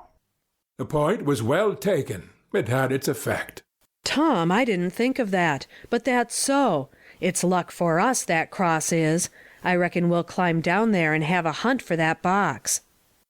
Tom went first, cutting rude steps in the clay hill as he descended. Huck followed. 4 avenues opened out of the small cavern which the great rock stood in. The boys examined 3 of them with no result. They found a small recess in the one nearest the base of the rock, with a pallet of blankets spread down in it. Also an old suspender, some bacon rind, and the well-gnawed bones of 2 or 3 fowls. But there was no money-box. The lads searched and researched this place, but in vain. Tom said, "He said under the cross. Well, this comes nearest to being under the cross. It can't be under the rock itself, because that's set solid in the ground." They searched everywhere once more, and then sat down discouraged. Huck could suggest nothing. By and by Tom said, "Looky here, Huck. There's footprints and some candle grease on the clay about one side of the rock, but not on the other sides. Now what's that for? I'll bet you the money is under the rock. I'm going to dig in the clay." "That ain't no bad notion, Tom," said Huck with animation. Tom's real Barlow was out at once, and he had not dug 4 inches before he struck wood. "Hey, Huck, you hear that?" Huck began to dig and scratch now. Some boards were soon uncovered and removed. They had concealed a natural chasm which led under the rock. Tom got into this and held his candle as far under the rock as he could, but said he could not see to the end of the rift.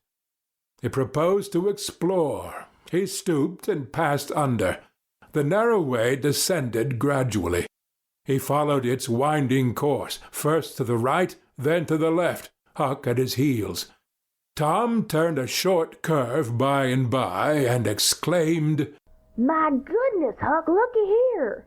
It was the treasure box, sure enough, occupying a snug little cavern, along with an empty powder keg, a couple of guns in leather cases, 2 or 3 pairs of old moccasins, a leather belt, and some other rubbish well soaked with the water drip. "Got it at last," said Huck, ploughing among the tarnished coins with his hand. "My, but we're rich, Tom." "Huck, I always reckoned we'd get it. It's just too good to believe, but we have got it, sure.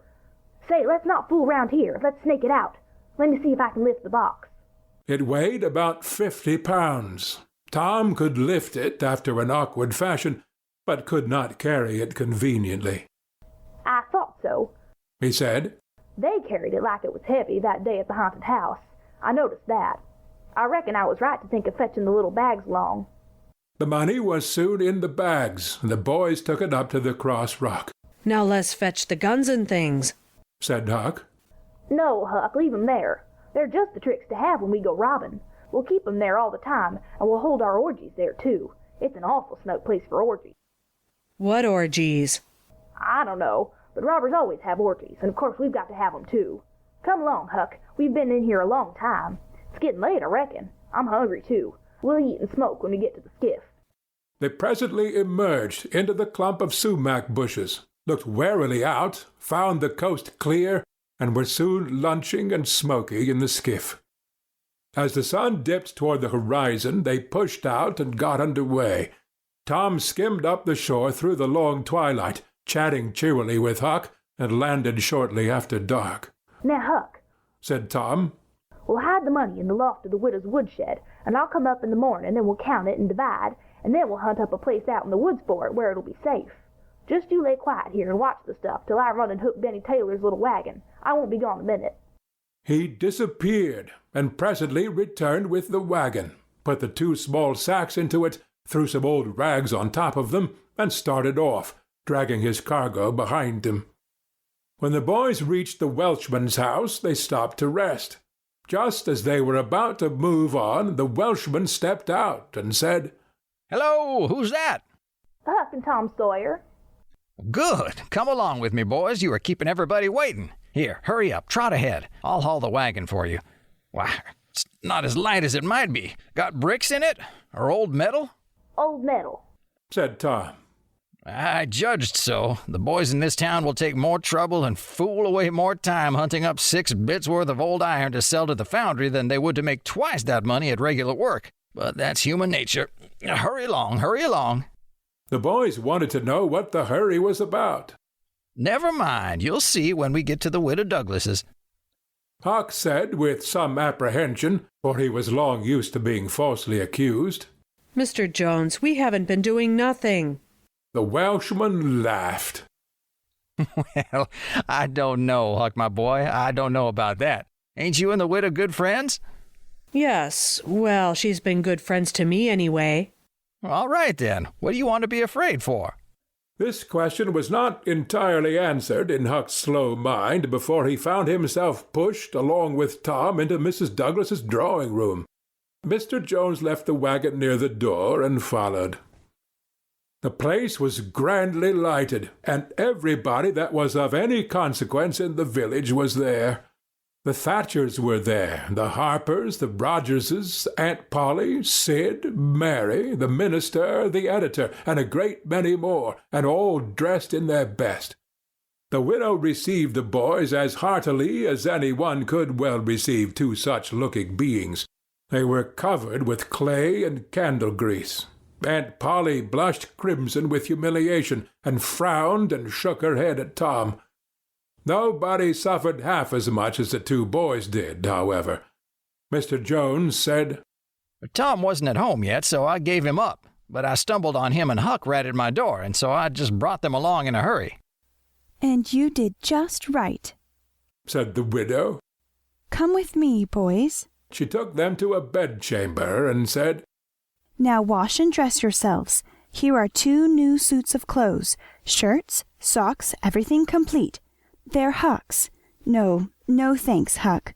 Mr. Jones bought one and I the other. But they'll fit both of you. Get into them. We'll wait. Come down when you are slicked up enough." Then she left. End of Chapter 33. Chapter 34. Springing a Secret. Mr. Jones's Surprise of Failure.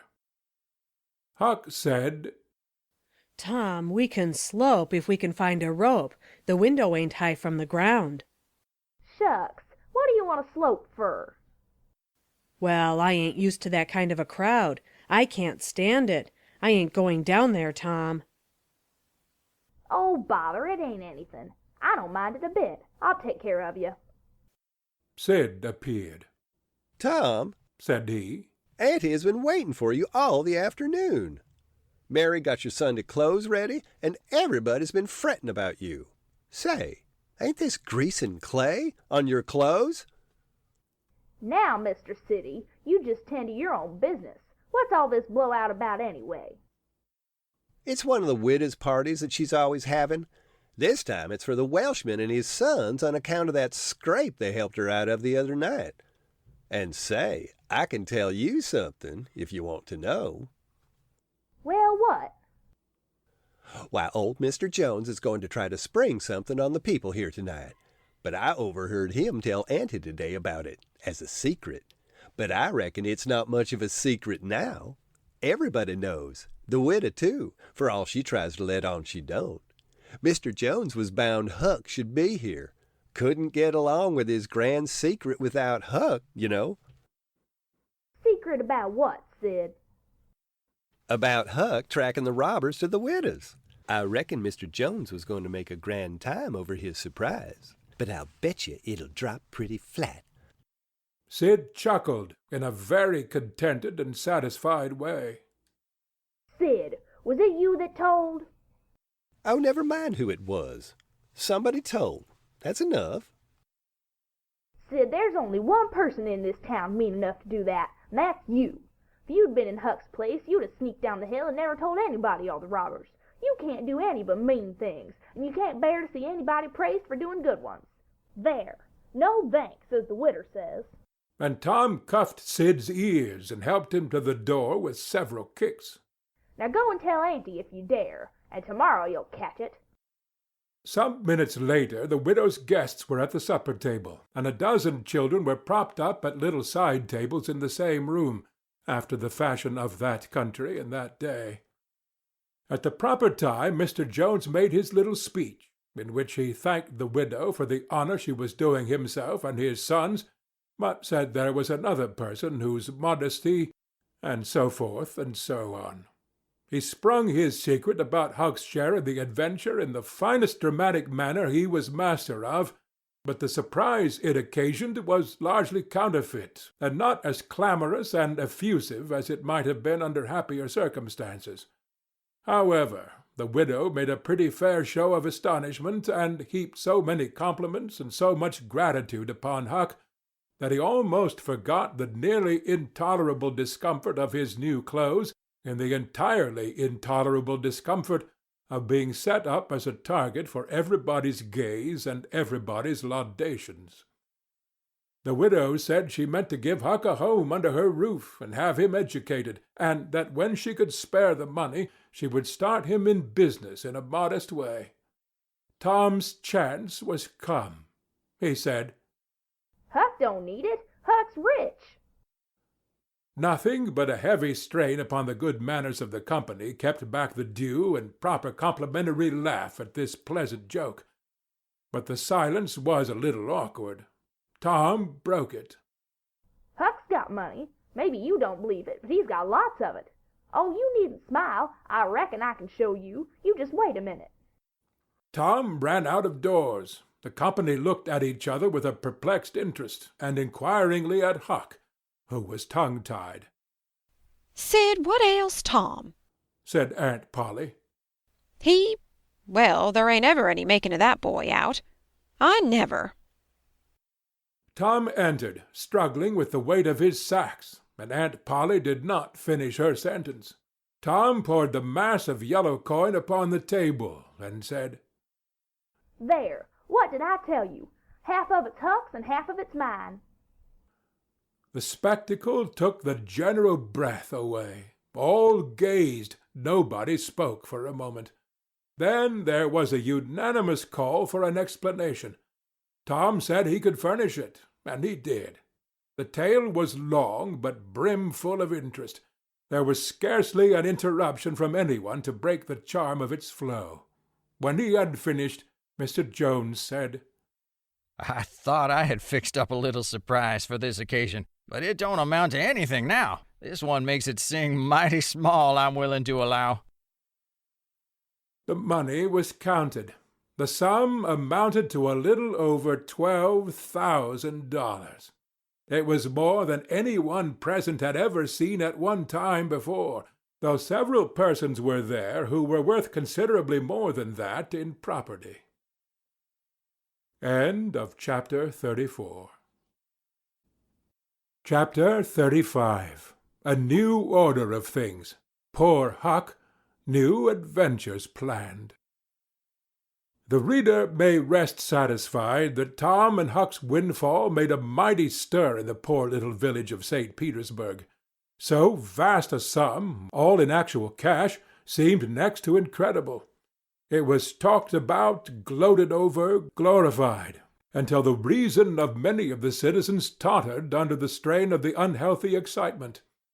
Every haunted house in St. Petersburg and the neighboring villages was dissected, plank by plank, and its foundations dug up and ransacked for hidden treasure, and not by boys, but men, pretty grave, unromantic men, too, some of them.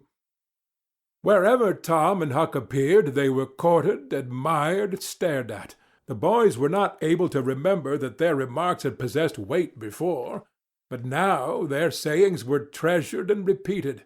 Everything they did seemed somehow to be regarded as remarkable. They had evidently lost the power of doing and saying commonplace things. Moreover, their past history was raked up and discovered to bear marks of conspicuous originality. The village paper published biographical sketches of the boys. The widow Douglas put Huck's money out at 6%, and Judge Thatcher did the same with Tom's at Aunt Polly's request. Each lad had an income now that was simply prodigious, $1 for every weekday in the year and half the Sundays. It was just what the minister got. No, it was what he was promised. He generally couldn't collect it. $1.25 a week would board, lodge, and school a boy in those old simple days, and clothe him and wash him too, for that matter. Judge Thatcher had conceived a great opinion of Tom. He said that no commonplace boy would ever have got his daughter out of the cave.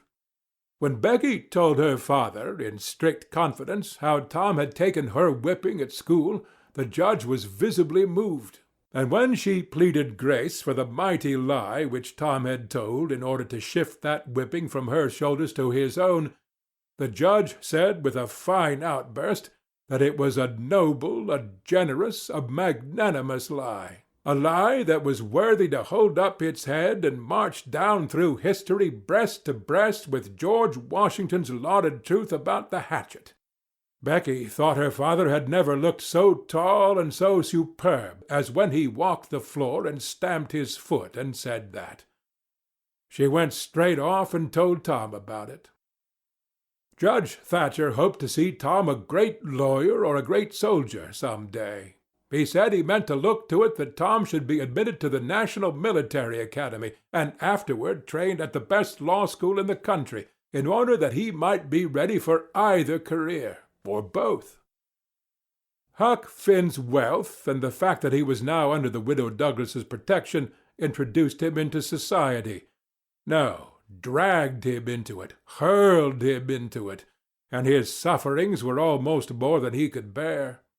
The widow's servants kept him clean and neat, combed and brushed, and they bedded him nightly in unsympathetic sheets that had not one little spot or stain which he could press to his heart and know for a friend. He had to eat with a knife and fork. He had to use napkin, cup, and plate. He had to learn his book. He had to go to church. He had to talk so properly that speech was become insipid in his mouth. Whithersoever he turned, the bars and shackles of civilization shut him in and bound him hand and foot. He bravely bore his miseries 3 weeks, and then, one day, turned up missing. For 48 hours the widow hunted for him everywhere in great distress. The public were profoundly concerned. They searched high and low. They dragged the river for his body. Early the third morning Tom Sawyer wisely went poking among some old empty hogsheads down behind the abandoned slaughter-house, and in one of them he found the refugee. Huck had slept there. He had just breakfasted upon some stolen odds and ends of food, and was lying off now in comfort with his pipe. He was unkempt, uncombed, and clad in the same old ruin of rags that had made him picturesque in the days when he was free and happy. Tom routed him out, told him the trouble he had been causing, and urged him to go home. Huck's face lost its tranquil content and took a melancholy cast. He said, "Don't talk about it, Tom. I've tried it, and it don't work. It don't work, Tom. It ain't for me. I ain't used to it. The widder's good to me and friendly, but I can't stand them ways.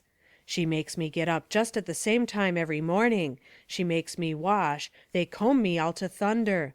She won't let me sleep in the woodshed. I got to wear them blamed clothes that just smothers me, Tom. They don't seem to any air get through 'em somehow. And they're so rotten nice that I can't set down, nor lay down, nor roll around anywheres. I hain't slid on a cellar door for, well, it appears to be years. I got to go to church and sweat and sweat. I hate them ornery sermons. I can't catch a fly in there. I can't chaw. I got to wear shoes all Sunday. The widder eats by a bell. She goes to bed by a bell. She gets up by a bell. Everything's so awful reg'lar a body can't stand it. Well, everybody does that way, Huck. Tom, it don't make no difference. I ain't everybody, and I can't stand it. It's awful to be tied up so, and grub comes too easy. I don't take no interest in vittles that way. I got to ask to go a-fishing. I got to ask to go in a-swimming. Derned if I hain't got to ask to do everything. Well, I'd got to talk so nice it wasn't no comfort. I'd got to go up in the attic and rip out a while, every day, to get a taste in my mouth, or I'd a died, Tom. The widder wouldn't let me smoke. She wouldn't let me yell. She wouldn't let me gape, nor stretch, nor scratch before folks. Then, with a spasm of special irritation and injury, And Dad fetch it, she prayed all the time. I never see such a woman. I had to shove, Tom. I just had to. And besides, that school's going to open, and I'd 'a' had to go to it. Well, I couldn't stand that, Tom. Looky here, Tom, being rich ain't what it's cracked up to be. It's just worry and sweat, and a wishing you was dead all the time.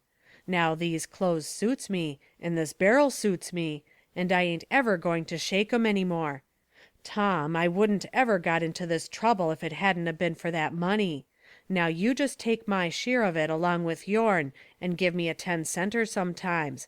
Not many times, 'cause I don't give a dern for a thing 'thout it's too tolerable hard to git. And you go and beg off for me with the widder. Oh, Huck, you know I can't do that. 'Tain't fair. And besides, if you'll try this thing just a while longer, you'll come to like it. Like it? Yes, the way I'd like a hot stove if I was to set on it long enough. No, Tom, I won't be rich, and I won't live in them cussed smothery houses. I like the woods and the river and hogsheads, and I'll stick to 'em too. Blame it all, just as we'd get guns and a cave, and all just fixed to rob, here this dern foolishness has got to come up and spile it all. Tom saw his opportunity. Look-a-here, Huck. Being rich ain't gonna keep me back from turning robber. No? Oh, good licks. Are you in real deadwood earnest, Tom? Just as dead earnest as I'm sitting here. But, Huck, we can't let you into the gang if you ain't respectable, you know. Huck's joy was quenched. Can't let me in, Tom? Didn't you let me go for a pirate? Yes, but that's different.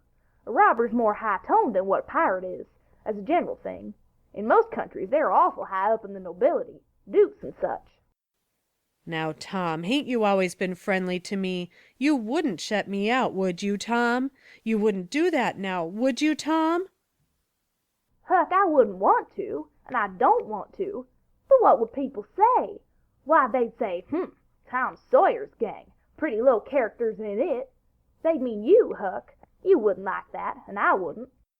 Huck was silent for some time, engaged in a mental struggle.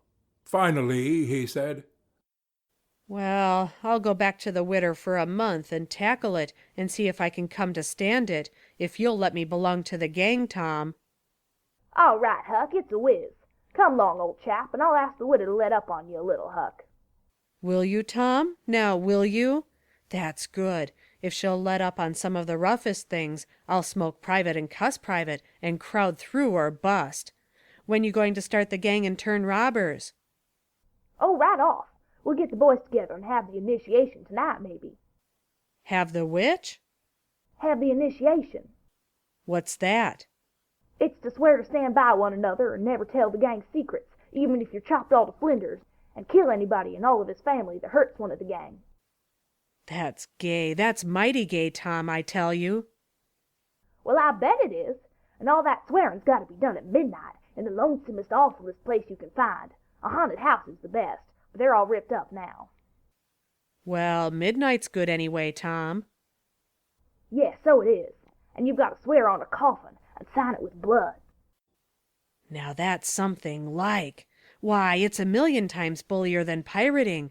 I'll stick to the widder till I rot, Tom, and if I get to be a reg'lar ripper of a robber, and everybody talking 'bout it, I reckon she'll be proud she snaked me in out of the wet. End of chapter 35. Conclusion. So endeth this chronicle. It being strictly a history of a boy, it must stop here.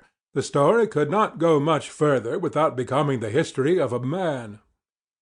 When one writes a novel about grown people, he knows exactly where to stop, that is, with a marriage. But when he writes of juveniles, he must stop where he best can. Most of the characters that perform in this book still live, and are prosperous and happy. Some day it may seem worth while to take up the story of the younger ones again, and see what sort of men and women they turned out to be. Therefore it will be wisest not to reveal any of that part of their lives at present. End of conclusion. End of The Adventures of Tom Sawyer, by Mark Twain.